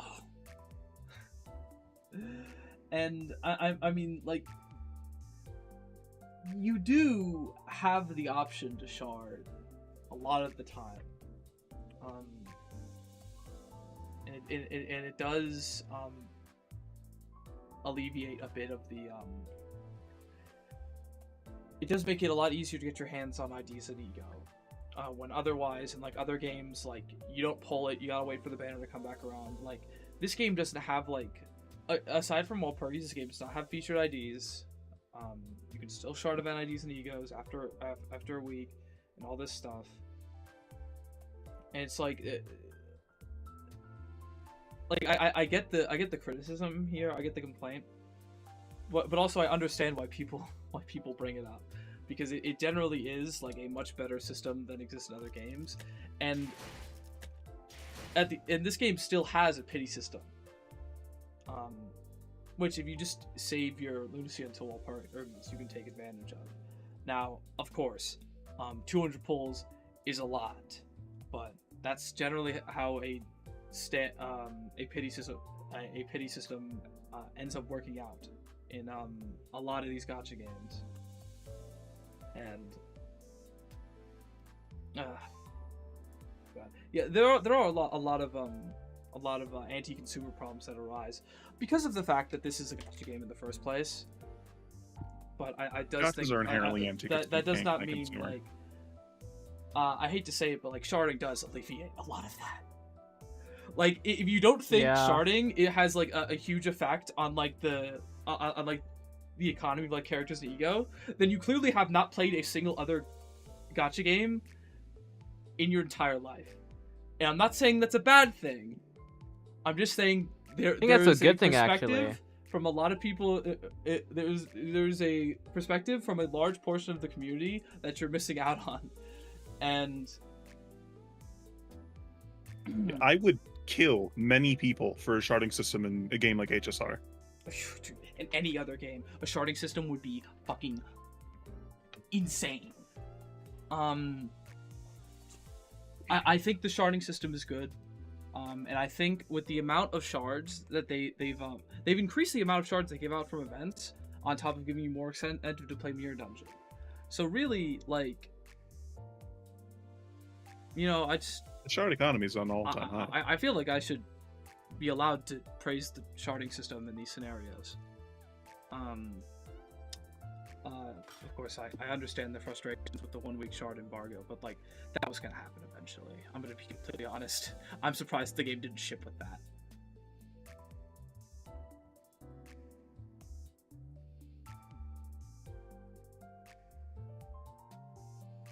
Yeah, I mean, like if you're just like sharding everything else, almost everything else, and then like dropping like all your lunacy and tickets on like Walpurgis, and you can pretty easily get everything you need.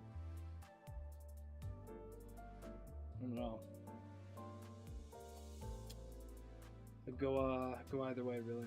I want the game to be. I'm glad sharding exists. I do want the game to be as pro-consumer as possible, but I also understand they're running a business here. So, be happy sharding exists at all. WCing is underrated, good for rupture, count positive on both S2 and S3 with small amount setup. And he can become neutral positive with one dimension shredder, which he feels completely. Also helps keep him consistent. Ooh. I wouldn't call him underrated. I think he's rated fine. I don't think I'm gonna miss him when we get these 2 new IDs and he sort of gets phased out. You could still use him. It's just like there was that one rupture video that was like W saying is the worst rupture ID ever made. It's like, which may have painted a couple people's perceptions of him wrong, but yeah, I don't know what that guy's deal was. He has mention shredder though. Yeah, I think about like that video a lot. It's just like I don't like super understand the criticisms that guy has with WD song. Now, of course, like he's only he good ran as, it like, back in recent uploads. Really? Yeah. He fully accepted he was just completely wrong. Yeah, I don't know. It's beautiful. Listen, don't take the words of like Limbus creators as like gospel. All right, people can be wrong sometimes. I've been wrong plenty of times. I'm constantly wrong. It's better to assume I'm giving you bad advice. Like I try my best, but like even don't do the best at like assessing IDs a lot of the time.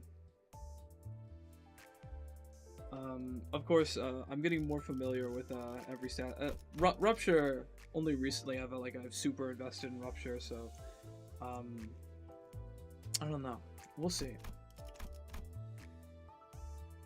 One of the best things you guys can do. I've been like wrong, from time to time. It happens. Like, learn how to read ID kits on your own, please. Oh, Don't just so- mindlessly come trust to your other own people. opinions. Test Yeah. characters on your own if you can. Yeah, I saw a lot of people seeing the new IDs and going, "Oh, the rupture till they're gonna suck," and like, Guys, Have you seen? have you ever seen that- played Rupture before? Please, Dude, please have you read them again. Have you seen the Yeah. Rapture times speed difference buff on skill 3? Have you seen that? What do you mean if it's like uncapped? If it's like uncapped, bro, you can have almost 1,000% damage on skill 3. Do It's you probably gonna be capped, like? but Yeah, for sure. It is You know, like up-tapping shit. But it's like they look so. also, I don't It know looks if many so people know good. this. People should look into egos more because we get Rupture Otis. This means what's the name of that ego? Ebony Stem. Ebony Ebony Stem. Stem, Yes. which makes her count positive on every headset, which is fucking absurd. Like, it's next turn, but like if you have a good amount built up already, then like it's so Yes. good. And Yes, like I said, the push for long form content. When you're playing like Railway or something, you already have the resources to proc it almost immediately. And let's use like Railway, like stage 2 for instance. Immediately you're faced with 6 enemies, so it's not even a bad idea to use it immediately because it has 7 attack weight. Like, if I can switch my little Dude. screen. Like, guys, Have you seen that? these beauty, bro? I IDs love it. are going to save Rupture. Troop nuke. yeah, they're saving Rupture Legitimately. before the Rupture season. It's beautiful. It's beautiful. It's just like the fact that they saved Burn before the Burn season. The Burn season is like a bit far off, so I'm kind of glad they did that. I'm just saying, Rupture is going to be different after tomorrow. Rupture is We haven't even seen the numbers yet. Stay on that slide. Stay on stay on that slide. Stay on that side. I don't know. I gotta complain on Twitter more because it feels like every single time it's like I complain about there being like no good burn IDs, then we get like 4 new burn IDs, and it's Here's like, the new damn, holder I of the really wish we had S2 just like one more count positive Rupture ID, and then they released 2. And it's like, oh my god, yeah, I'm very excited to try them out tomorrow. Notice how it's Ryoshi that saved the status. Oh, Alkerby, you're one of my favorite Pokemon. What kind of fucking take is that? Oh, we'll get there. God, there was a lot of sanity takes. People complain too much about the previous artists no longer being around and never actually show appreciation for any of the artists working on this game. Guys, you gotta move on, okay? I know we already talked about this, but like,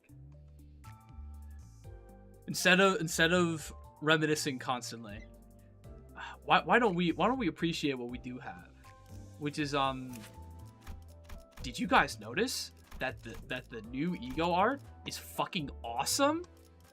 Troop Let nuke. me pull up please. Thoracalgia Faust. Please reread Kanto Oh my 5. god, I love chat. Thor. I love Thor Kaguya Foss so much. I Please love that take in ego. what it's saying and move the fuck on. Move on, guys. The season 4 reminiscence, season 5 the evil defining or whatever. Listen, you gotta move on, chat. Like, dude, and like fucking where's Cameron Swing like Honglu? They got he's on a horse, bro. Honglu is good art in general. Like fucking good. Thorcalgia is just one of my favorite egos in the game. Like the eyeball and shit and the posing. It's like, guys, the artists are doing fucking work in this game. All right, look at what we got. Okay, ever since they like I think Niga is doing great CG work. I think it was a good switch, honestly. Because I really like the Mist and Shredder Hung Lao, even though that is an old one. I'm a big fan of that one. yeah, That's I mean, good. there's some good old ones too. I just feel like they've Also, definitely just gotten more so much more dynamic over dynamic. time. Oh, it's also it's another good inertia. example. If inertia. Oh, asymmetrical inertia. That one's really good. Yeah. My lips are dry.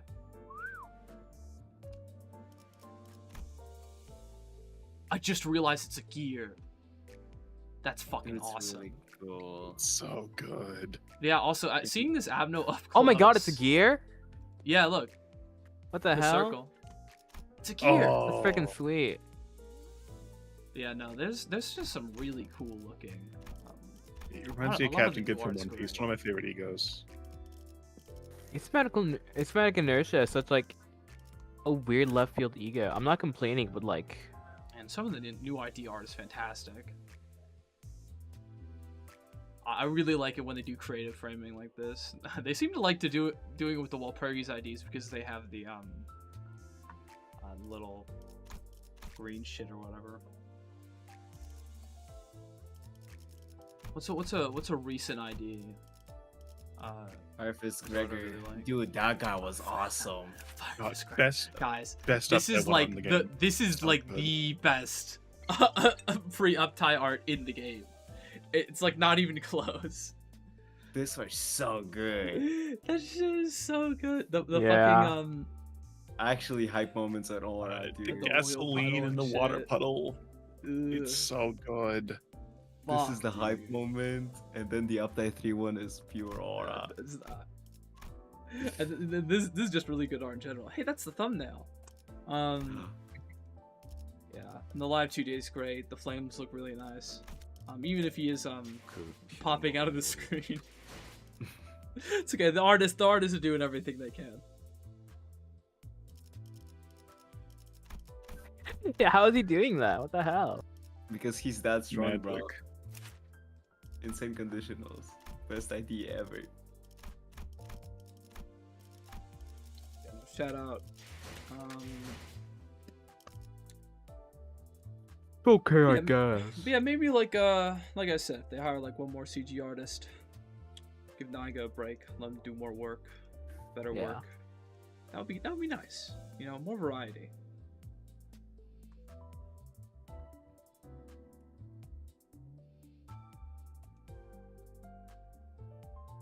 I don't think You that's know, how the like, mirror hop worlds around work. The concept of every mirror world. Yeah, I mean, the mirror is infinite, chat. Infinitely expansive. I think the only thing to consider when talking about the mirror world is like, the ability in canon to reach further mirror worlds. The only reason why we don't see like more absurd mirror worlds is because it's more difficult to find more absurd and powerful possibilities I don't like the second part of that. as the That characters pose. become more powerful. Which one? The mirror world one. I don't much care for that.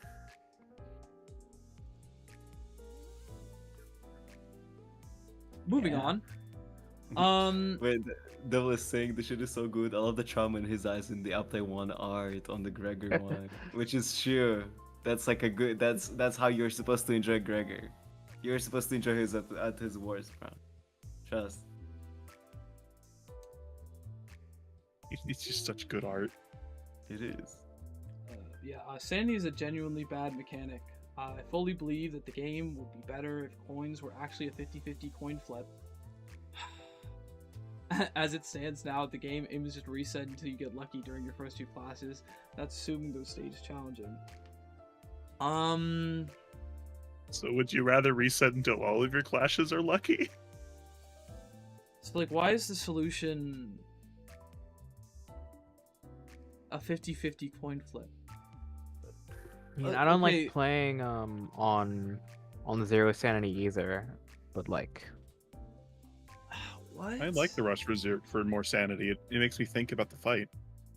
You can Managing easily managing separate- sanity is like, you know, it's a key part of the gameplay. Like if they're going to do coins, then I guess sanity is the way to do it. But God, does 5% feel like 50% in this game? I think your alternative sucks ass, but I guess I sort of understand your perspective. If you want to go back to like Ruina dice or whatever, then just say you want to go back to Ruina dice. Don't propose a 50-50 coin flip system, because that sucks.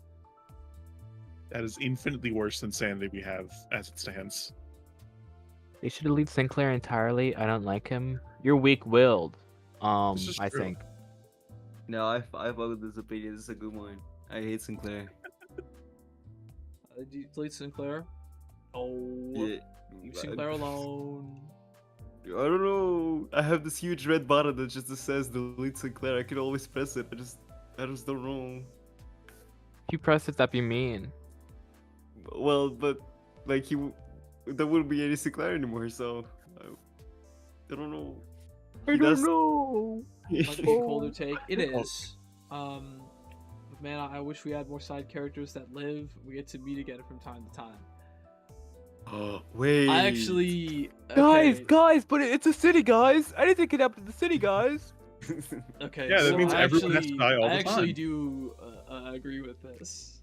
I think Limbus Hohenheim?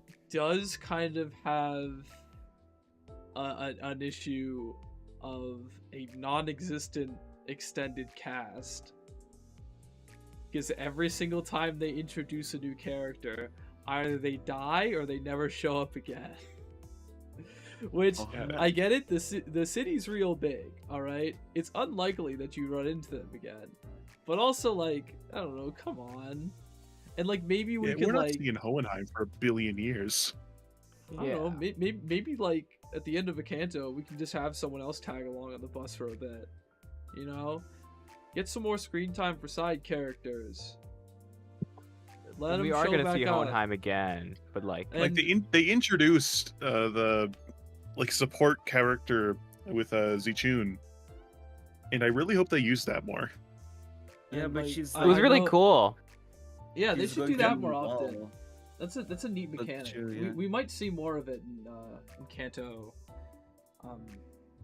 You know, they should do Kanto, wait, maybe even in the Intervalo. We'll see. What was that one fight in Bruna? Oh yeah, the Red Riding Hood and Mercenary and the Beagleby Bad Wolf.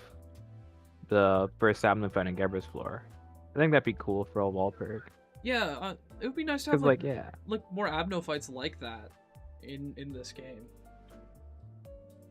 You know, actually for this Intervala, we could realistically have some Malbranch assistants like coming See, along that's with what us. I'm hoping. That would be badass. We'll see. I don't know what the deal with the massive fucking sweeper wave is. I want to see what's going on with that. Is that like an attack in game? I really hope it is. It just wipes all of your living sinners. Dude, please do not make it like another Kanto 2 fight where you have a time limit. No, because please. the reason why like Effie and Sod were like present for like multiple cantos, we didn't really move that much between Canto 1, 2, and 3. So they're kind of able to like follow along or whatever. I don't know. We still haven't seen like Sod again yet. Like Sod's not dead. Yeah, she's been mentioned. It's been mentioned. I don't know. Kind of like egging us on or whatever. Jingling keys in front of us. Dangling the carrot, as one would say. Jingle jingle, guys! Sod is alive. Jingle jingle. It's not like a hot take. I'm sure everyone would like to see more side characters. I don't know, like killing side characters. It's what, if they've served their purpose in the story, you want to kill them, fine. But like, if you're gonna leave side characters alive, I don't know. Maybe like maybe once in a while. I don't know.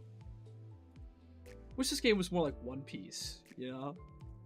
Yeah. This game should be more like One Piece. Fucking Pooh Scheistenberg introduced in Chapter 6 and killed in Chapter 512.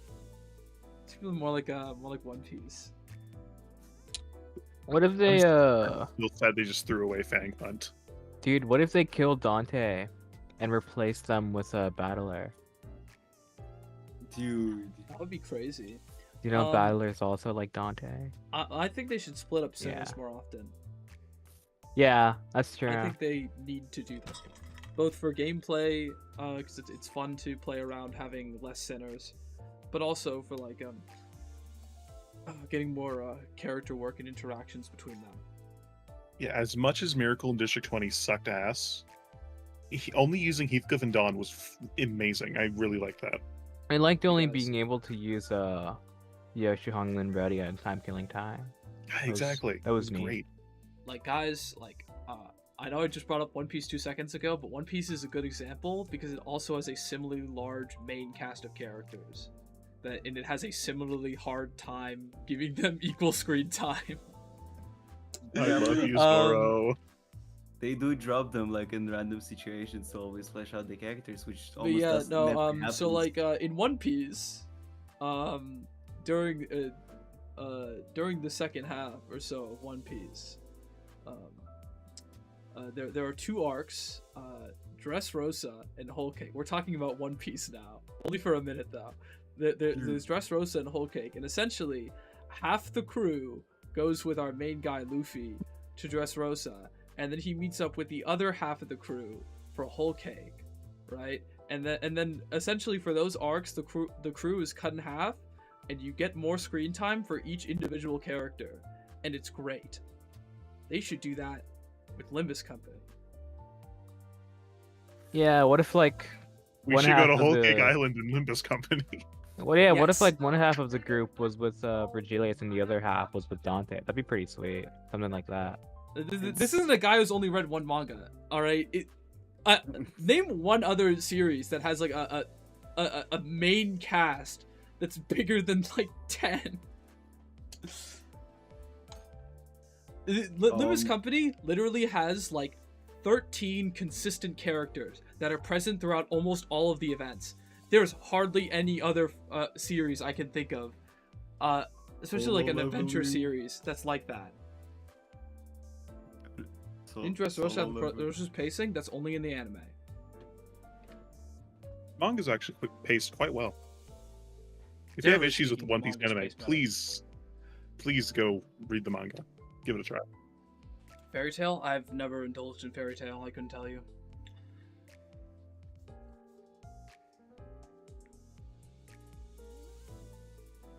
Yeah, anyways, they should split up sinners more.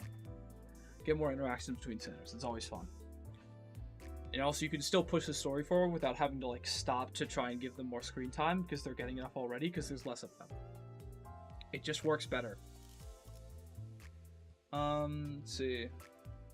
I don't care about Yisong and Honglu. Sorry, mostly Honglu. I like all the others 100% more. I guess you can have that opinion. Yeah, I No, you mean, can't have that I think opinion. That I think makes it's fair to like it's one sinner less than the others, especially since he doesn't have a Kanto yet. But sense. Yeah, but not liking Yisong's stupid. You're stupid. that's true. I think He's an excellent character. his song is wonderful. People who've never been depressed in their lives. I just don't get it. What are you, fucking rich or something?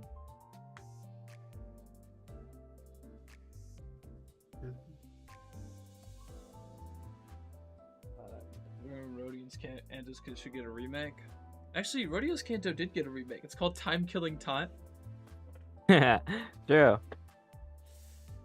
And Gregory. I don't know. I mean, Gregory. like, we'll see what the deal with Paradiso is, and whatever the last one's called. I can't remember. It goes Inferno, Purgatorio, then Paradiso. Oh, right. What's the deal with Purgatorio? It's just kind of the in-between, as far as I know, like a waiting room. Oh. Well, I know what Purgatory is. I've never read Dante's Inferno or whatever. Yeah, neither have I. I'm I'll speaking get out of my around to ass. it eventually. Yeah, I think Gregor and Roja need like a cool seasonal ID and like a Millie song. They're kind of lacking in that department. They might as well be Yeah. last in line, Yeah. to be honest. But Yeah. it's really hard to work with both of them because Gregory is literally N Corp and Rodia also has big ties to Encore, like with Yeah. Sonya has ties to Well- They both Encore. have such Well, in-game Sonya isn't stories. like strictly Encore, but he is like working with them.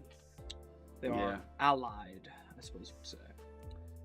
And like Herman also being the whatever she is in Encore, like being the most valuable person there. So it's like almost impossible to work with Gregory anyway, story wise. Even though I really do hope they like actually drop more lore about him.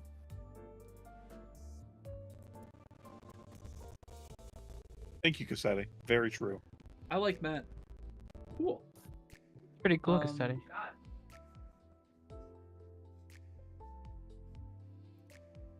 Strategies oriented, so just win, clash, pop, eco. Wait, dude, is this like fucking season 2? I mean, we're getting. I don't know. It depends. Limbus Company gameplay is kind of all over the place when it comes to that kind of thing. I think it would help if they add more in-game content. Hint, hint. Hey, Hint, nudge, Guys. nudge, wink, wink. guys, more in-game content. Another game mode.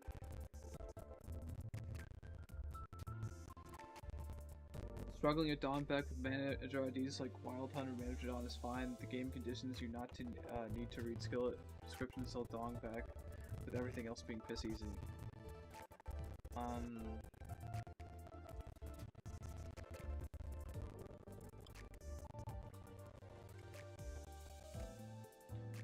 Trying to understand this one.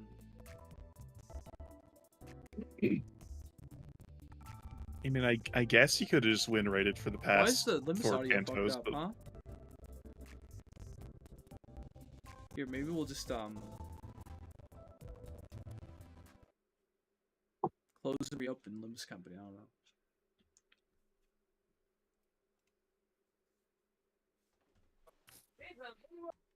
Hot takes, looks inside rage bait. I don't know what to tell you. These are like genuinely people's opinions for the most part.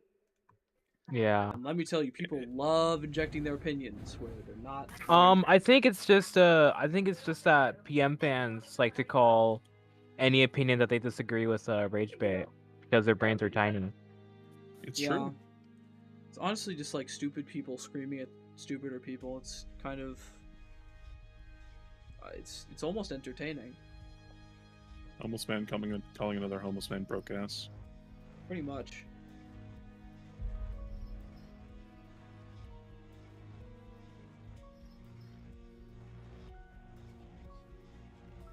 Oh yeah, I don't know, I mean... Dongbaek's whole fight is really just, hey, you should level up your IDs so you can win clashes. It's not really that complex. 그 피로 먹을 놀이공원이 개장하고 A good balance of Order 1 음악이 beat Cancel 들리면 1. Yeah, I don't know. Yeah, no shit. 익숙한 복장을 입고 They definitely didn't strike a good formula until like around Kanto 4. I think Kanto 5 is like the first time they like actually nailed it. I I agree. think Kanto 1 is good. I think Kanto 1 is good too. I like That's It's fine. a That's good alright. Kanto. It's just not like it's the introductory Kanto, so it's kind of like quick. Yeah, and also not they that complex. do a lot of random stuff for no reason. Oh, that's a Roblox one.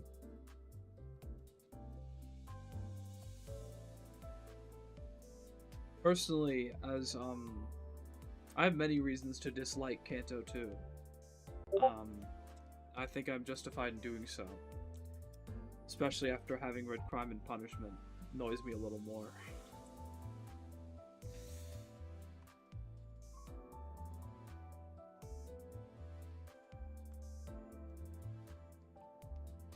It's not like bad. I'd say it's more so disappointing. And also kind of fillery, like an Intervalo.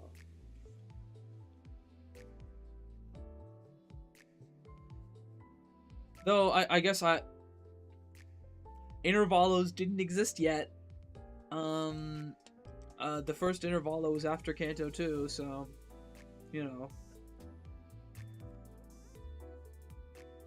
Oh, I guess they didn't know they wanted to balance that yet. It's just it just doesn't work, you know.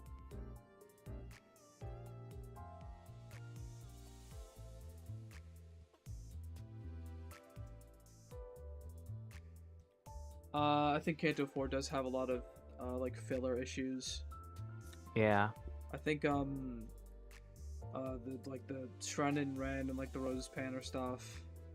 What did I Rose think even the- do? I forgot. I think the Rose Panner stuff especially. I don't know. They're just like another factor. They're just another faction milling about in the story. Yeah. But they kind of just add nothing meaningful. They got 3 IDs. That's like 3 nobody- IDs for what? For what? For fucking what, dude? The middle has 2 IDs.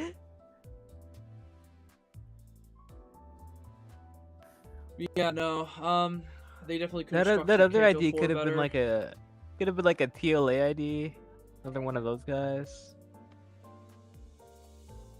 Actually, no, I don't like the TLA IDs that much.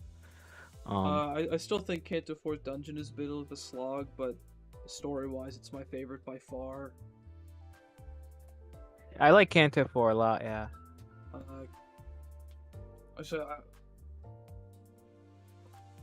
The meat of Kanto 4 is like my favorite stuff in the game, story-wise. But like, there is a lot of pacing issues that kind of bring it down, like, from a gameplay perspective, and also from a story perspective in like the first half. Not that there isn't still good moments in like the first half, with like mostly with Yi-Song and Dongrong, but Sandra's a fun character too. But most of the good shit isn't until like before and during the dungeon. Yeah, first half feels like there's a lot of meandering. Above average compared to the first half of the most of the game chapters. I don't know. Definitely not compared to C6. Kanto 6 kind of has the benefit of you get to the mansion rather quickly. Yeah. And you're kind of already like in the swing of things.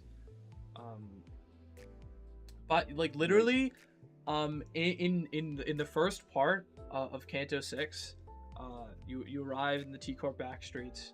You make your way to the manor. You get introduced to all the main players. And then it ends on like a cliffhanger where you find like a secret passage to the basement or whatever. Yeah, and also there's like the kidnappings of in the back streets as well. They also hinted that. Yeah, no, literally like every important aspect is pretty much set up by the end of part 1. Yeah. Oh, that part 2 was so good on release. Fuck. I just I mentioned before, I just think Kanto 6 is the best overall, and I think there's a good amount of people. Let's see if I can't find one. I still think Kanto 5 is the best, but yeah, I can definitely 5. see. Oh yeah, it's me. Dude, I saw a lot of people shitting on like Kanto 6's pacing. Like, are you out Why? of your fucking It had the mind? best pacing Compared in any to Kanto. Yeah, what? No. Compared to what? Best Like, paced Kanto so far, without a doubt, I think.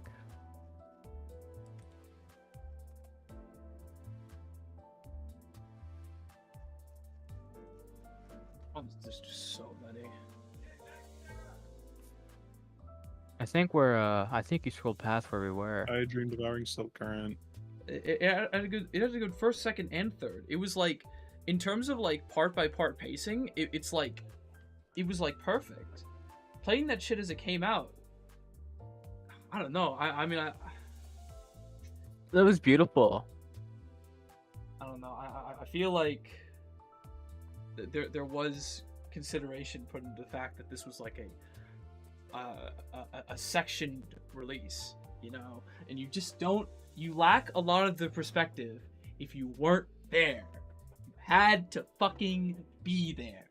All right, and it's like, of course, you know, a story should be able to stand on its own, but this is a consistently updated live service experience. All right. And if you lacked that perspective on Kanto 6, then like, I don't know. It's just like, then we can't agree. we won't be able to have a fully formed conversation about it. We'll have to agree to disagree.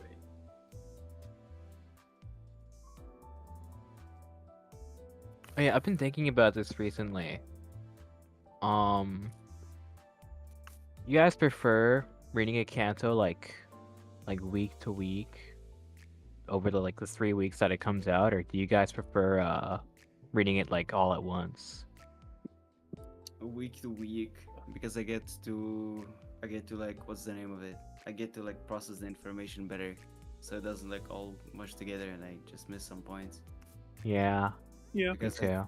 Because I think if I just read all of Canto 6, I would not remember that small detail about the kidnappings, or like other small things like that. Also, just in general, I really like Canto 6 now. This one sucks. Which one sucks? I feel a deep unease from this user. I don't remember for what they did, but I remember something awful. Yeah. This CG is fine.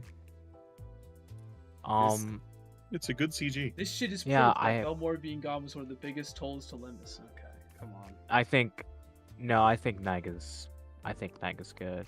I think they're like, I put them on like the same level. I put them on the same level, I think, yeah. I agree with Nikki Wiki. I would make out with Dante. What the That's pretty fuck? cool. Yeah. I can't say I would, but I think it's pretty cool. That is awesome. Project Moon did not realize how much work it is to manage a live service gacha game, especially with team as small as PM, so we're not going to get the game. Ames was to fund. I love Limbus Company, but it makes me a bit salty, not gonna lie. That's not a hot take. It's not a hot take at all. I think Yeah, everyone feels that way. That's Yeah. just how it I don't is. think you can find a single person who isn't a little upset by that. Every single point made here is just true. It's all true. Project Moon didn't realize how much work it would take to manage the live service game. No shit. They're like this many seasons in, they still don't know what they're doing. They're small. They're finally expanding. It took them God knows how long. The games this shit was supposed to fund. Maybe we'll get them eventually, but certainly not as soon as they probably thought they would be able to. And 20, yes, 30 it does. guys It will does get make Moon Knight. me. It does make me a little sad to think about. It does make me, for multiple reasons. One, because I want those games too, and two, because the people who complain about Limbus Company won't be able to move on until they release another game. Third person city action game. Anyway, third-person 3D action game, guys. We play as Moon Knight or whatever coming soon. You play as a I love Grey Moon Knight Knight. fixer Whatever. and die. Awesome, dude. I Yeah, love I don't know. It'll be cool. I'd like to see what they do when they eventually get around to it. Give us a new game mode. I mean, that's like thanks to Rogue. I mean, that's just true. Maybe Transmestong is real.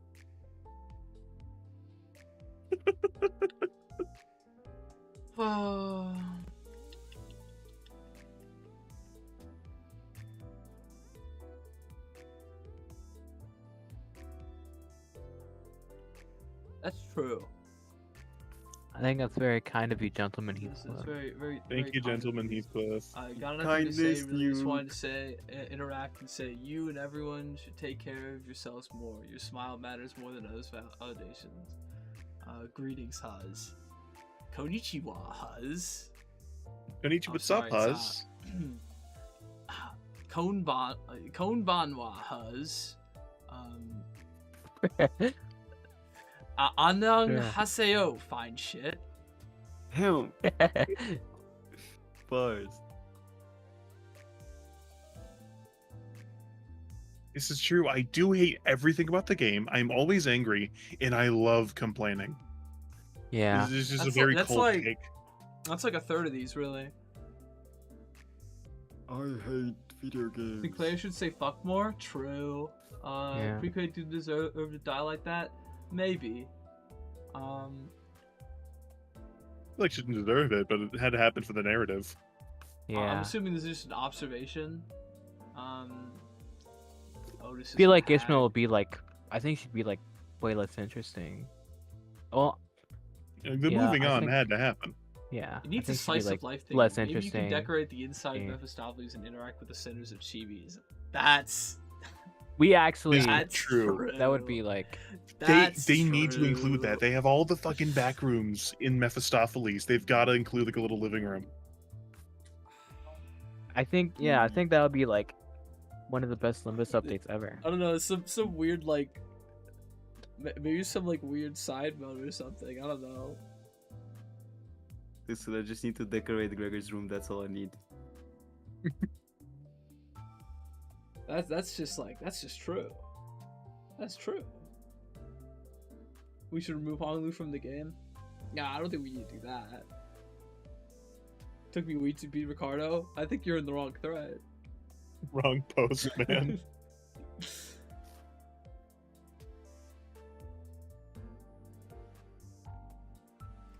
I agree. I like- Sword Hohenheim was actually fun to fight against. I think most people think that.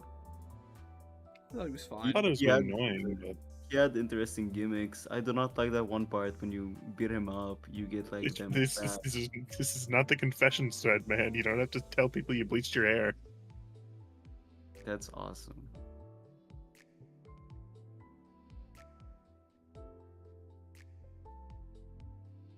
Certainly a take, Greta. Project caters towards gacha players so much to the point where it is It impossible actually to have any doesn't. sort of. It does not cater towards gacha players. Yeah, Here's why. It's like that's just not true. This is like from the perspective of someone who's never played a gacha game in their life. Guys, this game. I don't know what Limbus is doing. To be honest, I don't know what the point is.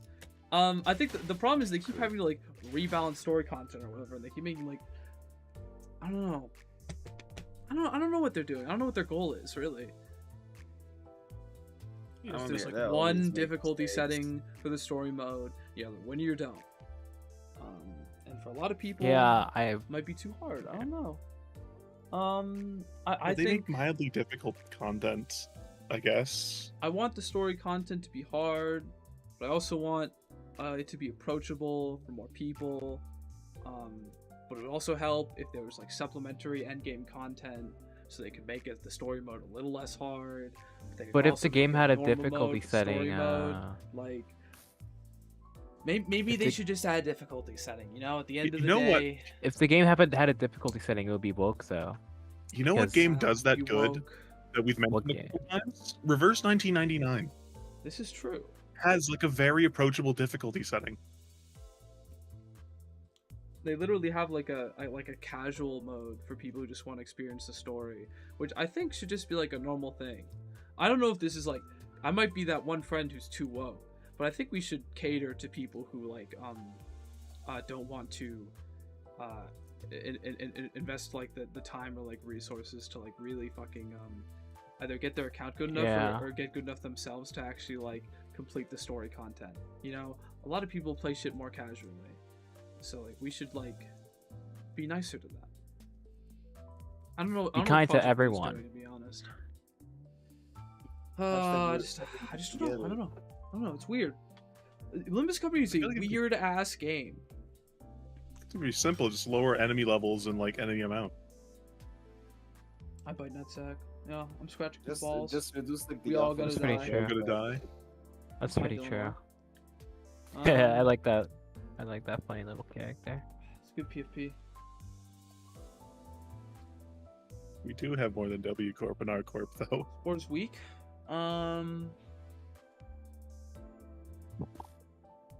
I wouldn't call Charge niche. Chart is I think niche. Charge is. I think Chart it's is a niche. I very. don't know. I mean, that's like a. Like I think they mentioned like, oh, but we just got multi-cracked. It's like I don't know. They're like they're event exclusive. I don't think that means we should like exclude them from the conversation though. There's still Like, IDs. like if you don't have them, like that's just how that is. Maybe like if you don't have them, you're tired of playing only W Corp and R Corp. Just play a different status. There's 6 other statuses in this game. I think this story would largely benefit from focusing on more dynamic CGs and emotional system pack actual action areas with less focus on CGs and areas that are relatively just regular conversations. I'm a big fan of Unbreakable Coins, actually. Yeah, we did kind of talk about this. They worked Naiga to the bone. Save Naiga. Yeah, I would like. I feel like you Yeah. know the more impactful CGs like would look better if it wasn't just Naiga doing all the CGs. Yeah. Big fan of Unbreakable Coins. I don't know if I'm like a I big like the fan. concept. I like them. Yeah, they're- and I it's a- think in certain situations that they have been utilized better than others. And they are fun on IDs, even if I like how they're implemented on Kurakumo. I liked what they did with that. They should do more stuff like that. Yeah, you know? that's cool. With like statuses that are like applying when you're like applying statuses on the enemy, and you can like guarantee apply that status even if you lose a clash. That's nice. That feels good. I like that. And also I like feel like unbreakable coins on enemies are either like unnoticeable, like so like neglectable, like I didn't even notice that, or it's like this fight fucking sucks. Like no, I think it works. I don't with, really feel like there's like an in the flu between. shoots. Yeah, their flu shoots balance it pretty well. Yeah, We got yeah. more I think that's that. like the first fight in Limbus that bounced it well actually. More of that, and less of whatever 400 Roses had going on. I do think the game needs to force you to take damage in some way in order to I don't really make you think during combat, but there is a they need to strike a good balance, and they did kind of like an overload in Kanto 7, and a lot of people were annoyed by it, which I get. Being a fan of Chrome is a red flag. Ohio Dingaling, maybe you need to get past kindergarten first. Stop watching Bluey. I like Guys, your there's name, nothing wrong Ohio with being a Dingaling. fan of Cromer. It's not a red flag. Yeah, It's a lie. Good one. I like that one. That's true.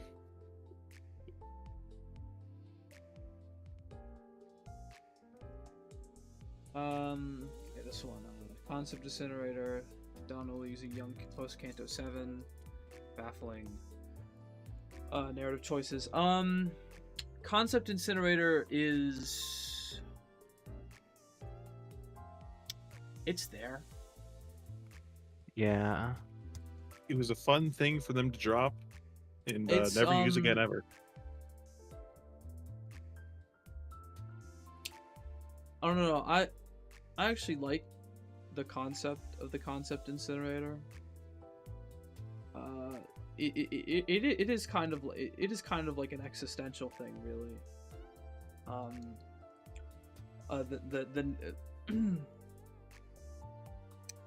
feel like there's a lot of cool meta-analysis you can do with the Concept Incinerator in mind, because the whole idea with the Concept Incinerator is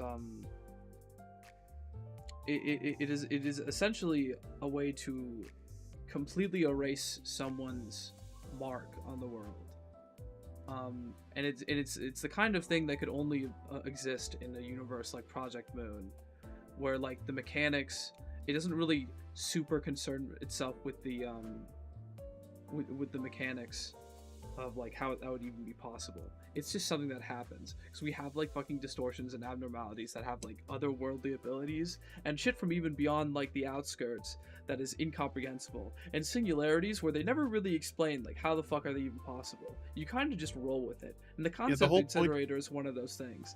And like the Concept Incinerator is kind of like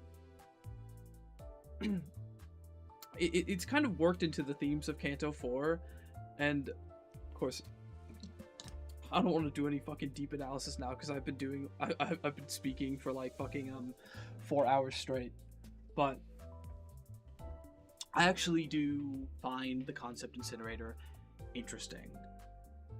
As for Donald using Young post Kanto 7, yeah, something about this.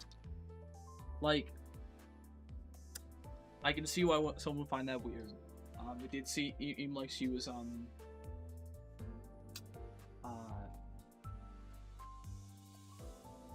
more bland. She had like different honorifics she would use for the other sinners. She would refer to them differently. Now they're all kind of just young. Like I get it. I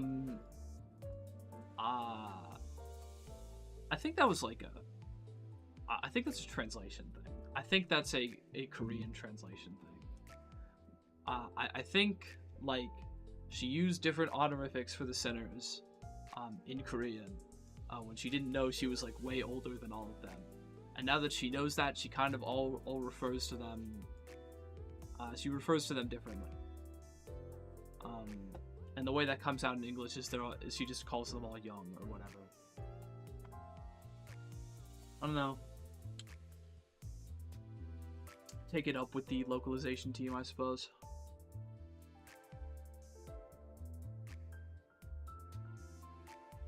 Oh, God.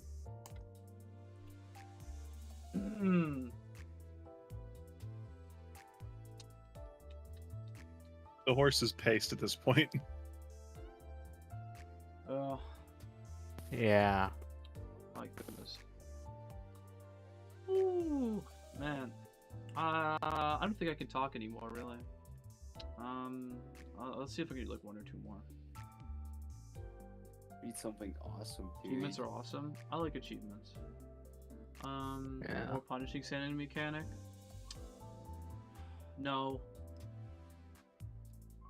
Dude. Ryoshi's most forgettable sinner.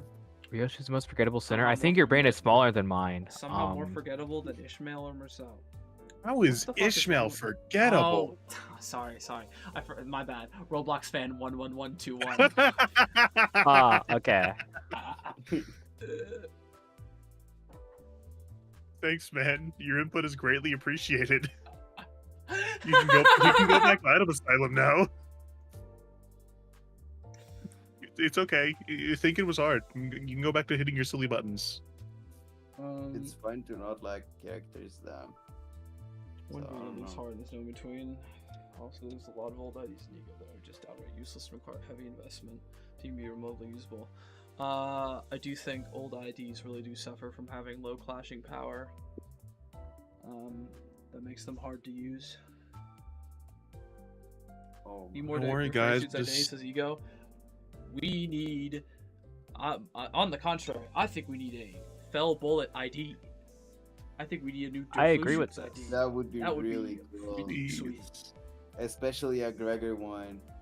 Dude, Third Lucius ID for literally anybody, please. that would be so cool. I have been campaigning and begging so long for more LCE IDs based on I think release abnormalities. Yeah, Oh, but I the think Gregor the would Mantra hold- Land should open World soon, War so I can II, have something to yeah. do. It should open soon, I think. I wonder why. That's good. Get my flesh to claim their bones fucking suck. It just doesn't get to Well, me fights are and the annoying, fights are especially the music. I think the Well, music rocks. I yeah, think I like the way better. music. It's not a good Narvala, but I like the music. Yeah, the music is great. You know, it's pretty like pretty short and sweet. Once again, not a lot Dude, going look on. at Kim. Kim is awesome. You're in It's the okay, like back 6 out of streets, 10 in and then you're in the Narvala. It's building. whatever. It's fine. It's better than mid 20, I think.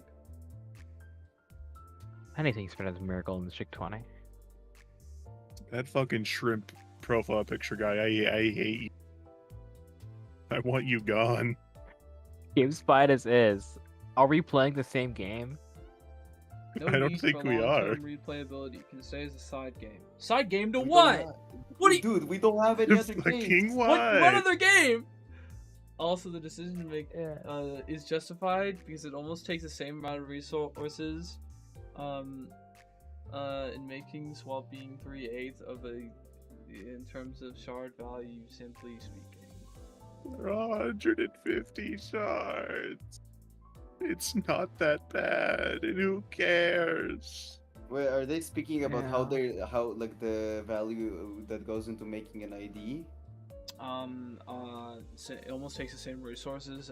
No, it doesn't. No, you should look into Ring Sang's sprite sheet. He has like only 2 or 1, I remember. You should.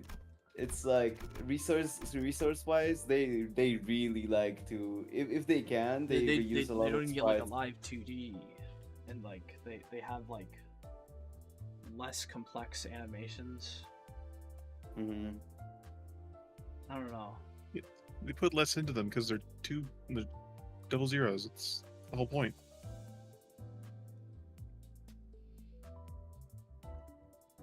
Lord Splunkler, you should play Ruina. I do base scat system. Oh. What? A stat system. Yeah, I don't know. I mentioned before, RNG based equipment grinding would be fucking awful, but if they did do some sort of equipment system, I guess it wouldn't be the end of the world. It would be interesting, I suppose. Just don't know Pip how to does do not it. deserve all the hate he gets. Gregor Can you get deserves back to better that IDs. one? He's been getting better IDs. Like, I don't know what to Yeah. tell you. His last 3 IDs are literally like his 3 best IDs by far. I don't understand all the Gregor slander. I don't think he's had good 3 stars since at least Twin Hook. It's just like Yeah. he kind of had like this stigma of not really having not much in the way of like good IDs compared to other sinners. But like literally, he got Edgar Family Heir, Priest of Lavanchaland, and Firefist Office Reviver back to back to back. Like I don't know what more you I think- want. I think Zweigregor was a pretty good ID. Like, it was a good one. Yeah, Zweigregor was a good ID like for the time, and he still is pretty good.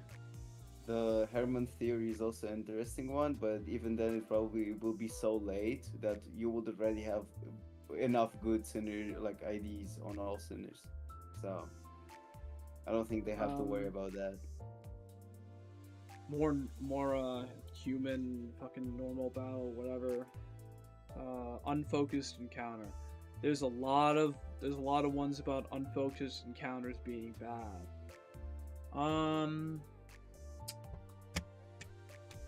Do I think unfocused encounters suck? Depends. Yeah, it depends I really. think they're fine. Sometimes I think it's Sometimes I I don't know, think they're it's like- kind of fun filler sometimes. It's also nice with having like multiple skill slots for all your sinners. And also I feel like there's like a different degree of strategy involved with being forced to clash with specific enemies than there is with focused encounters. And I don't think people give any cadence to that, especially when they complain about it. They don't even bring up. They don't even bring it up, really. No, it's different. I don't think they shouldn't exist. Are they inherently less interesting than focus encounters? Well, yeah.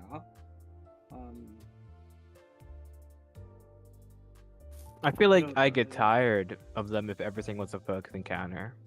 Yeah, exactly. You know. I've been doing solos recently, and they are very, very annoying in solos. Well, yeah, but like I Dude, just that's don't the think like best part of the solo. they're not is you really actually get the taking Yeah, solos. It's They don't. it's They're the not one thing taking that soured me solos on into them, account. but it's overall a good thing. When it comes to like normal encounters, and like I don't know, I just like, of course, you know, it is annoying. I don't think it's a valid complaint though. Yeah. Because this game isn't built with solos in mind. The fact that solos are possible is nice, and I like that. There's solos are a fun I was side challenge you can do since there's not really much you can do in this game. Yeah. I was trying to say that the only issue I find with them is during solos when they are annoying. What do you mean? I don't find many issue with normal gameplay. I like being forced to clash with things. I like having. I mean, they can obviously be annoying in solos because depending on what the enemies are doing, it just kind of ends up turning to a reset fest for certain encounters. Focus encounters, yeah. Non-focused, yeah. focusing others are the good part because you could just evade the Yeah, pretty fast much. guy and that's it.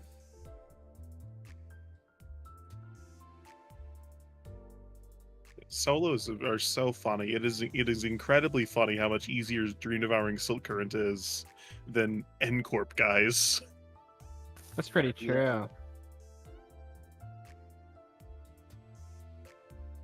Oh yeah, adding this to the story and reinforcing the idea that anyone can die is one thing, but in recent cantos it feels more like they're doing it just to tie up loose ends. Or in some cases very forced to fit a theme. Wow, I wonder if they're trying to imply anything with those images. I don't think they are. I think it's just Do I an think image they're, of they're too Sanjo and flagrant Ando. with killing off characters? Maybe a little. I don't know. I mean, I don't think there's like anything explicitly wrong with killing off characters to tie up loose ends. If they've served their purpose in the story, then I mean, there's no reason not to kill them. People die in the city all the time.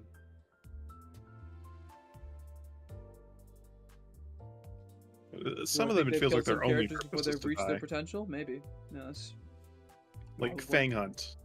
They antagonized the sinners a little bit at the beginning, and then all died off screen. Beautiful. Yeah, well, I think the message to take away from that is that Fang Hunt sucks.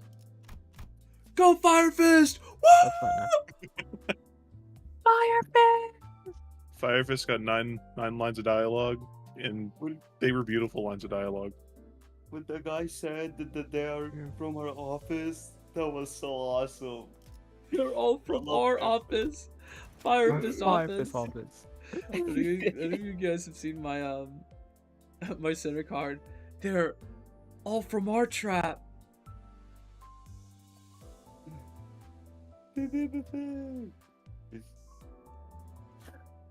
Drop like drugs. I get it. I understood that reference. I didn't. Yeah, I don't know. They take all this time setting up the raid on La Mancha land, and then it gets sidelined completely, and we find out later they're all dead. Oh well. Yeah. Yes. I think I don't know. I do wish Fang Hunt was used more. I like them. And Hugo was just kind of there.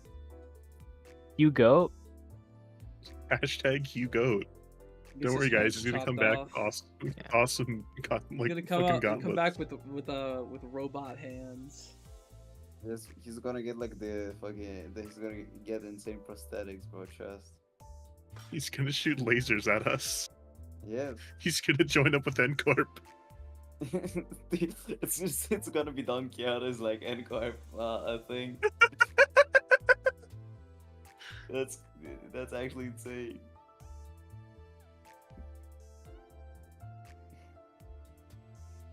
Hugo, yeah, the chat is just full of Hugo. Limbus over Ruina gameplay. I suppose, bro. Dude, we have to let this guy play Yes on 4 with like Solemn Lament. After stacking all the buffs up. I think the only good Abnos are the ones that nuke your sanity or roll struggle or neutral. Dude. Oh, that's I a read hot that. I read that take. earlier. I hate you. That's my opinion on that take. That's actually a hot day. That's actually insane. Force SPJ is just a really annoying mechanic. I think. Yeah. Yeah, I think it's that's poop and like pee. like the least fun mechanic to go up against. I think the boss taking away my agency and consistency is not fun at all, really. It just it's like forces you a- to spam. SP It's healing. like spawn my vision. I hope I'm not getting a migraine soon. That would suck. It's okay, we're gonna wrap up soon anyway.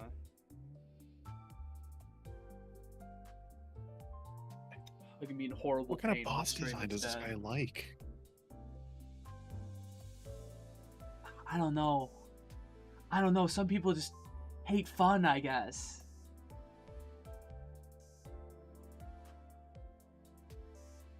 That's right. Kanto 6 needed more places inside of Wuthering Heights.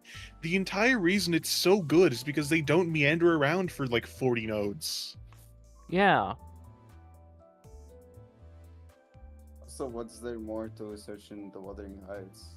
It's just a rich mansion. This is a weird perspective. I don't know. I think people need to like replay it into 6 or something. The way people talk about it is so strange to me.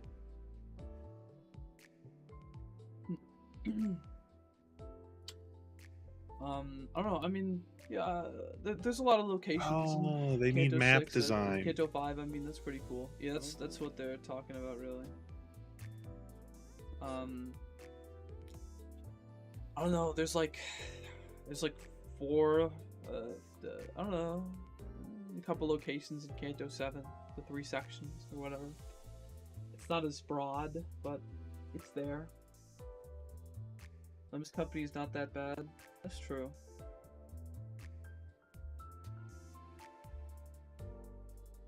Like the current SP system, I want more inconsistency and more damage taken. I can't Cool. just That's cool, man. Sure, I fuck, guess. man. I mean, That's true. Ooh, hold on one second.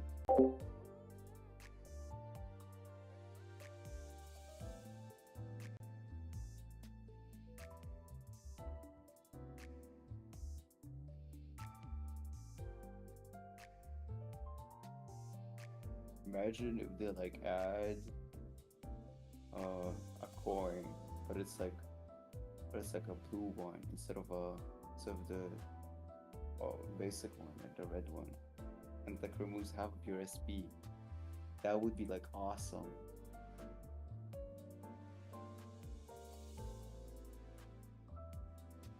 be awesome. Awesome blue coins.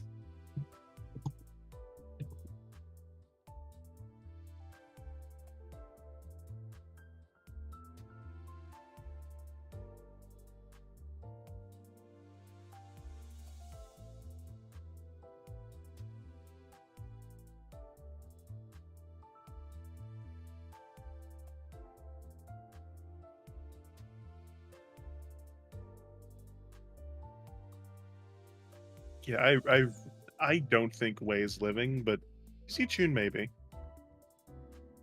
I think she has like a 50% chance of living. That's what I think. 50% chance to live.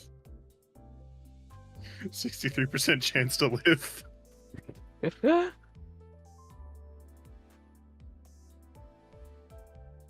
What if they tied uranium to Sinclair and gave him radiation poisoning? I think that would be an overall net positive for his character. Yeah. I think it would be really good development if they gave him radiation poisoning.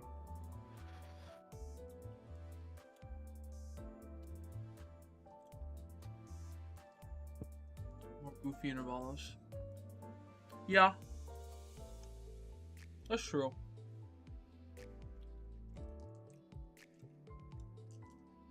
Intervals are a good opportunity for brevity after all. Well, I will say, LCB checkup was more lighthearted, so that was nice. I like LCB Choco. It was a good event. Good interval.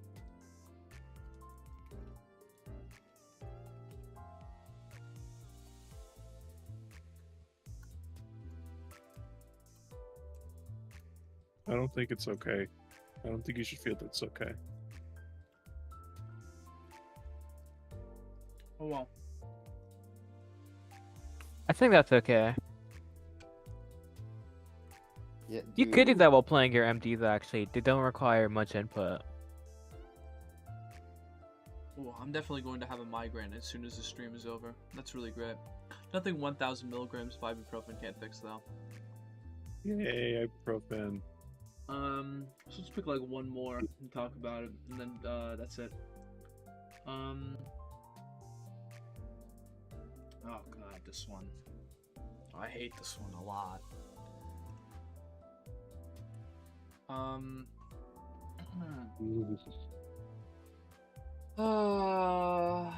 I hate that IDs are made canon via Canto 6.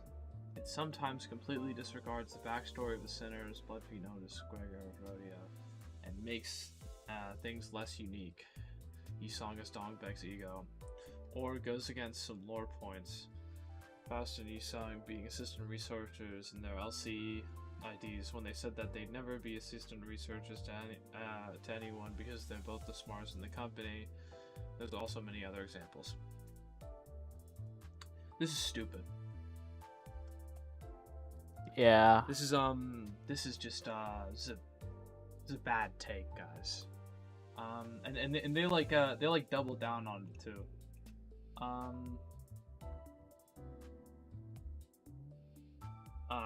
IDs and mirrors interact with the story via Canto 6. Are we just like not paying attention? Are we not reading?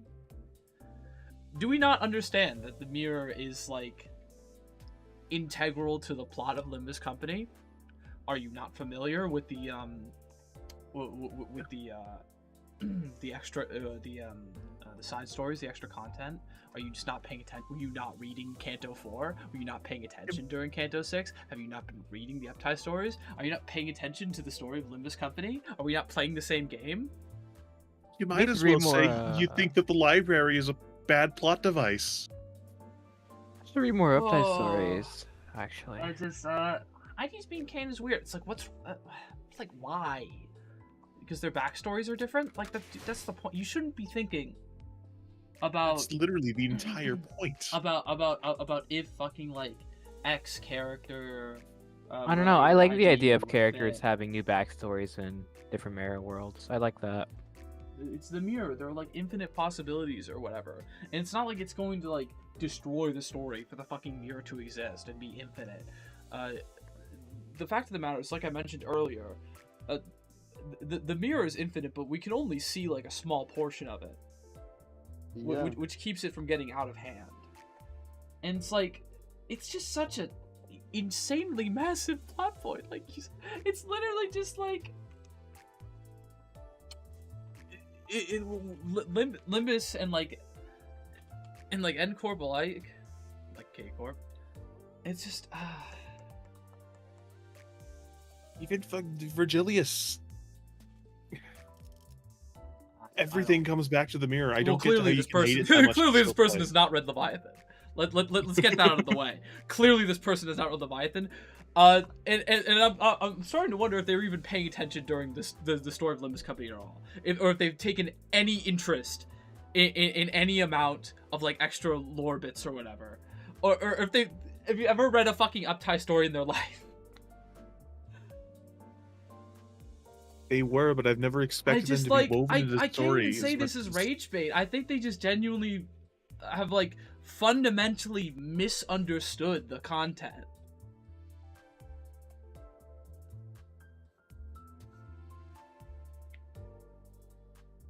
I don't know. It's just like you shouldn't be surprised when fucking Earl King shows up. Well, I mean, you should be. That's kind of the point. But like, it shouldn't come as a shock to you that like the mirror is relevant to the plot just because Earl King showed up in Canto 6. And that shouldn't like detract from the story. If anything, it builds upon it.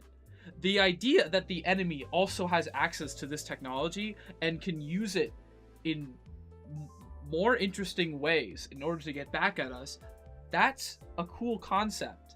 That like expands the possibilities in terms of like what is possible in the story. God, it's fucking... Earl King isn't like some big unique thing that could never have been done with LCB stuff. It's just normal identities, but with less limitations. It's Yeah, just a more also- thorough implanting of the identity. You're Yeah. putting the identity on someone else, and also need to know. It's just like, you know, if that person dies or whatever. I mean, the ID doesn't die. You know, it's just the character dying when the ID dies. It's just like Dante revives them all the time. It's just like it's an expansion on the possibilities with mirror tech, which are like an integral part of the plot of Limbus Company. Is like, this is literally a a driving point in the game. That the sinners are capable of using these IDs in order to fight. It's all diegetic. It has been diegetic the entire time. Was this person pissed when Cromer's like big reveal was that she saw N-Corp Sinclair like in through the mirror? I guess this person was like, but the Blood Fiends don't make any sense. How are they 200 years older in this universe? I don't know. Does that matter? Who cares? Also, they had like a part about Dulcinea having not a lot of screen time. You still can read the Dulcinea's character, and you can see that she like Rodia and Dulcinea have like pretty big ties, like, you know. I'm Not sorry, how- for me, Like For me- Such a personality and shitty wise surface stuff. level observation. This is Rodia's like- rooted in her proletariat way, seeking the revolution of the people. What the fuck did IDs were Dulcinea always do in the canon. story They then? were, but I've never expected them to be woven into the story as much as it did with Kanto 6. There was Angi, and Angi was only ever interacting with Yi-Sang only. Earl King Heathcliff has the story's attention chokehold. What is wrong with that though? Like, I don't understand like where the disconnect is. Where we're concerned about this. Like, why? Why? What? I don't know. It's just like, this is I cited this as like one of the worst hot takes I've seen, because it's like in terms of like story wise, this is a fundamental misunderstanding of the plot in Thebes, and it just really bothers me, and I hope And, like, they can go back and reread and maybe understand why it might be a little stupid to say that. in their point against Dulcinea Rodia is that Rodia is more focused on the revolution. What the fuck did Dulcinea do in the story, man? Can you tell me what she did majorly Oh my along God. with the other Blood Fiends? Man telling me what was As if one of the that main that things wasn't a she joint did? effort. As if the I think- point I of think she listen, killed the sinners with her big umbrella. I think that's what she did. like as if the point of the Uptie stories, like on one hand, it's characterization for the sinner. This is why I love Uptie stories, by the way. should You get also characterization should for the read them. sinner. You get to explore what this how the sinner would act in that role, essentially, and you get more background information on the character that the ID is based on. And that's essentially what the Blood Fiend IDs are doing. They're giving you a lot to go off of in terms of how the how the fucking Blood Fiend revolution came about. Just with with the sinners in those roles. And was it 1-to-1? Probably not. You're still getting it from that. Generally don't understand what this person was talking about. I could never fully understand, because there's just there's such like a disconnect there. Also, there's a lot more. Firefist Gregor giving us a whole new POV about the Firefist thing, bro. Isn't it Yeah, awesome? they also give That's a lot of insight badass. into. I also do really like how they give a lot of insight into the factions. Like, the guy just died in our these are in our world, but in another world he was Gregor. It is really interesting. He's like Bad way mage. fucking cooler in like in the Firefist Yeah. real world. And it's something that Gregor would like probably do if he wasn't like under Herman's control. I don't know, it's kind of fast. He's kind of like He's cool as fuck. that ID story is really cool, because he kind of just like he's like the sole identity of that mirror world, and he kind of acts as like a protagonist, really. Like, He's you could really see cool. you could see this guy really going far. Somehow. Yeah, I don't know. It's they- always the they- fucking crazy people. The guy who fucking buys fucking 50 gallons of kerosene and runs into a Yeah. park.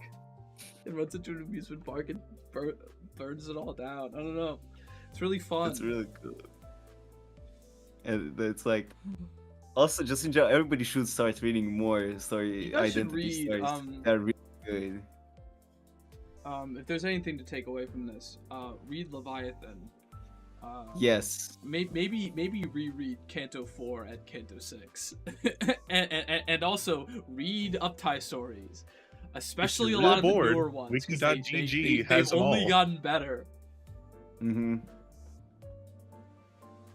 Like the first one, listen, you like for example, Liu Gregor has like such a bad like identity start because it's just fucking it sucks. But the newer characters have really good.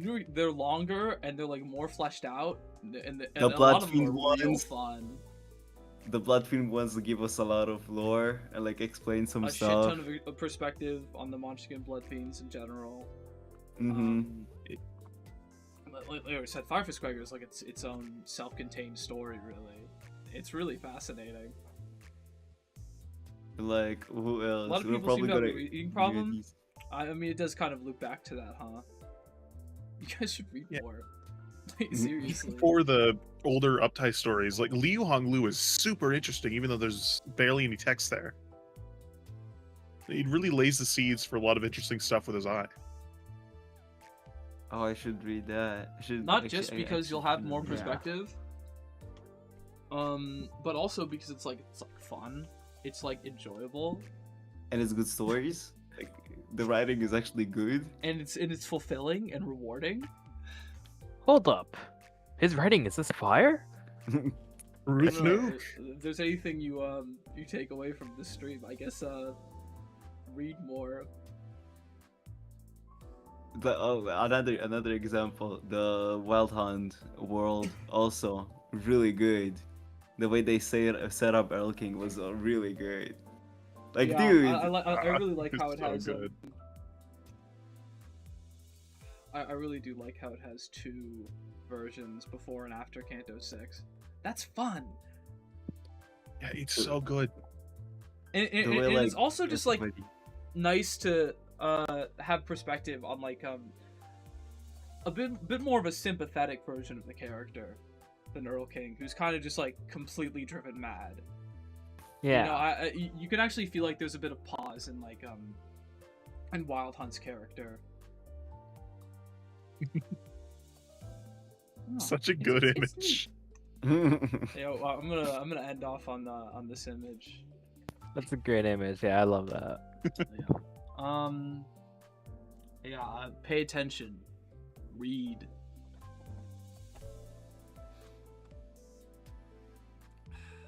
Fucking where's the let me put my usual.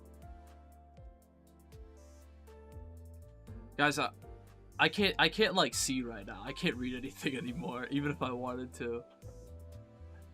Right. So This has been where's fun. but yeah, thanks for coming out. Nice turnout for like a different kind of stream. I'll definitely do more like this because they're fun. I like yapping about Limbus Company. This is a good excuse to just like yap, basically. That was really enjoyable. I do this unprompted, off stream anyway, so you know why not? Yeah. Ooh. Thanks, guys. See you later. Bye bye. Bye. Bye-bye.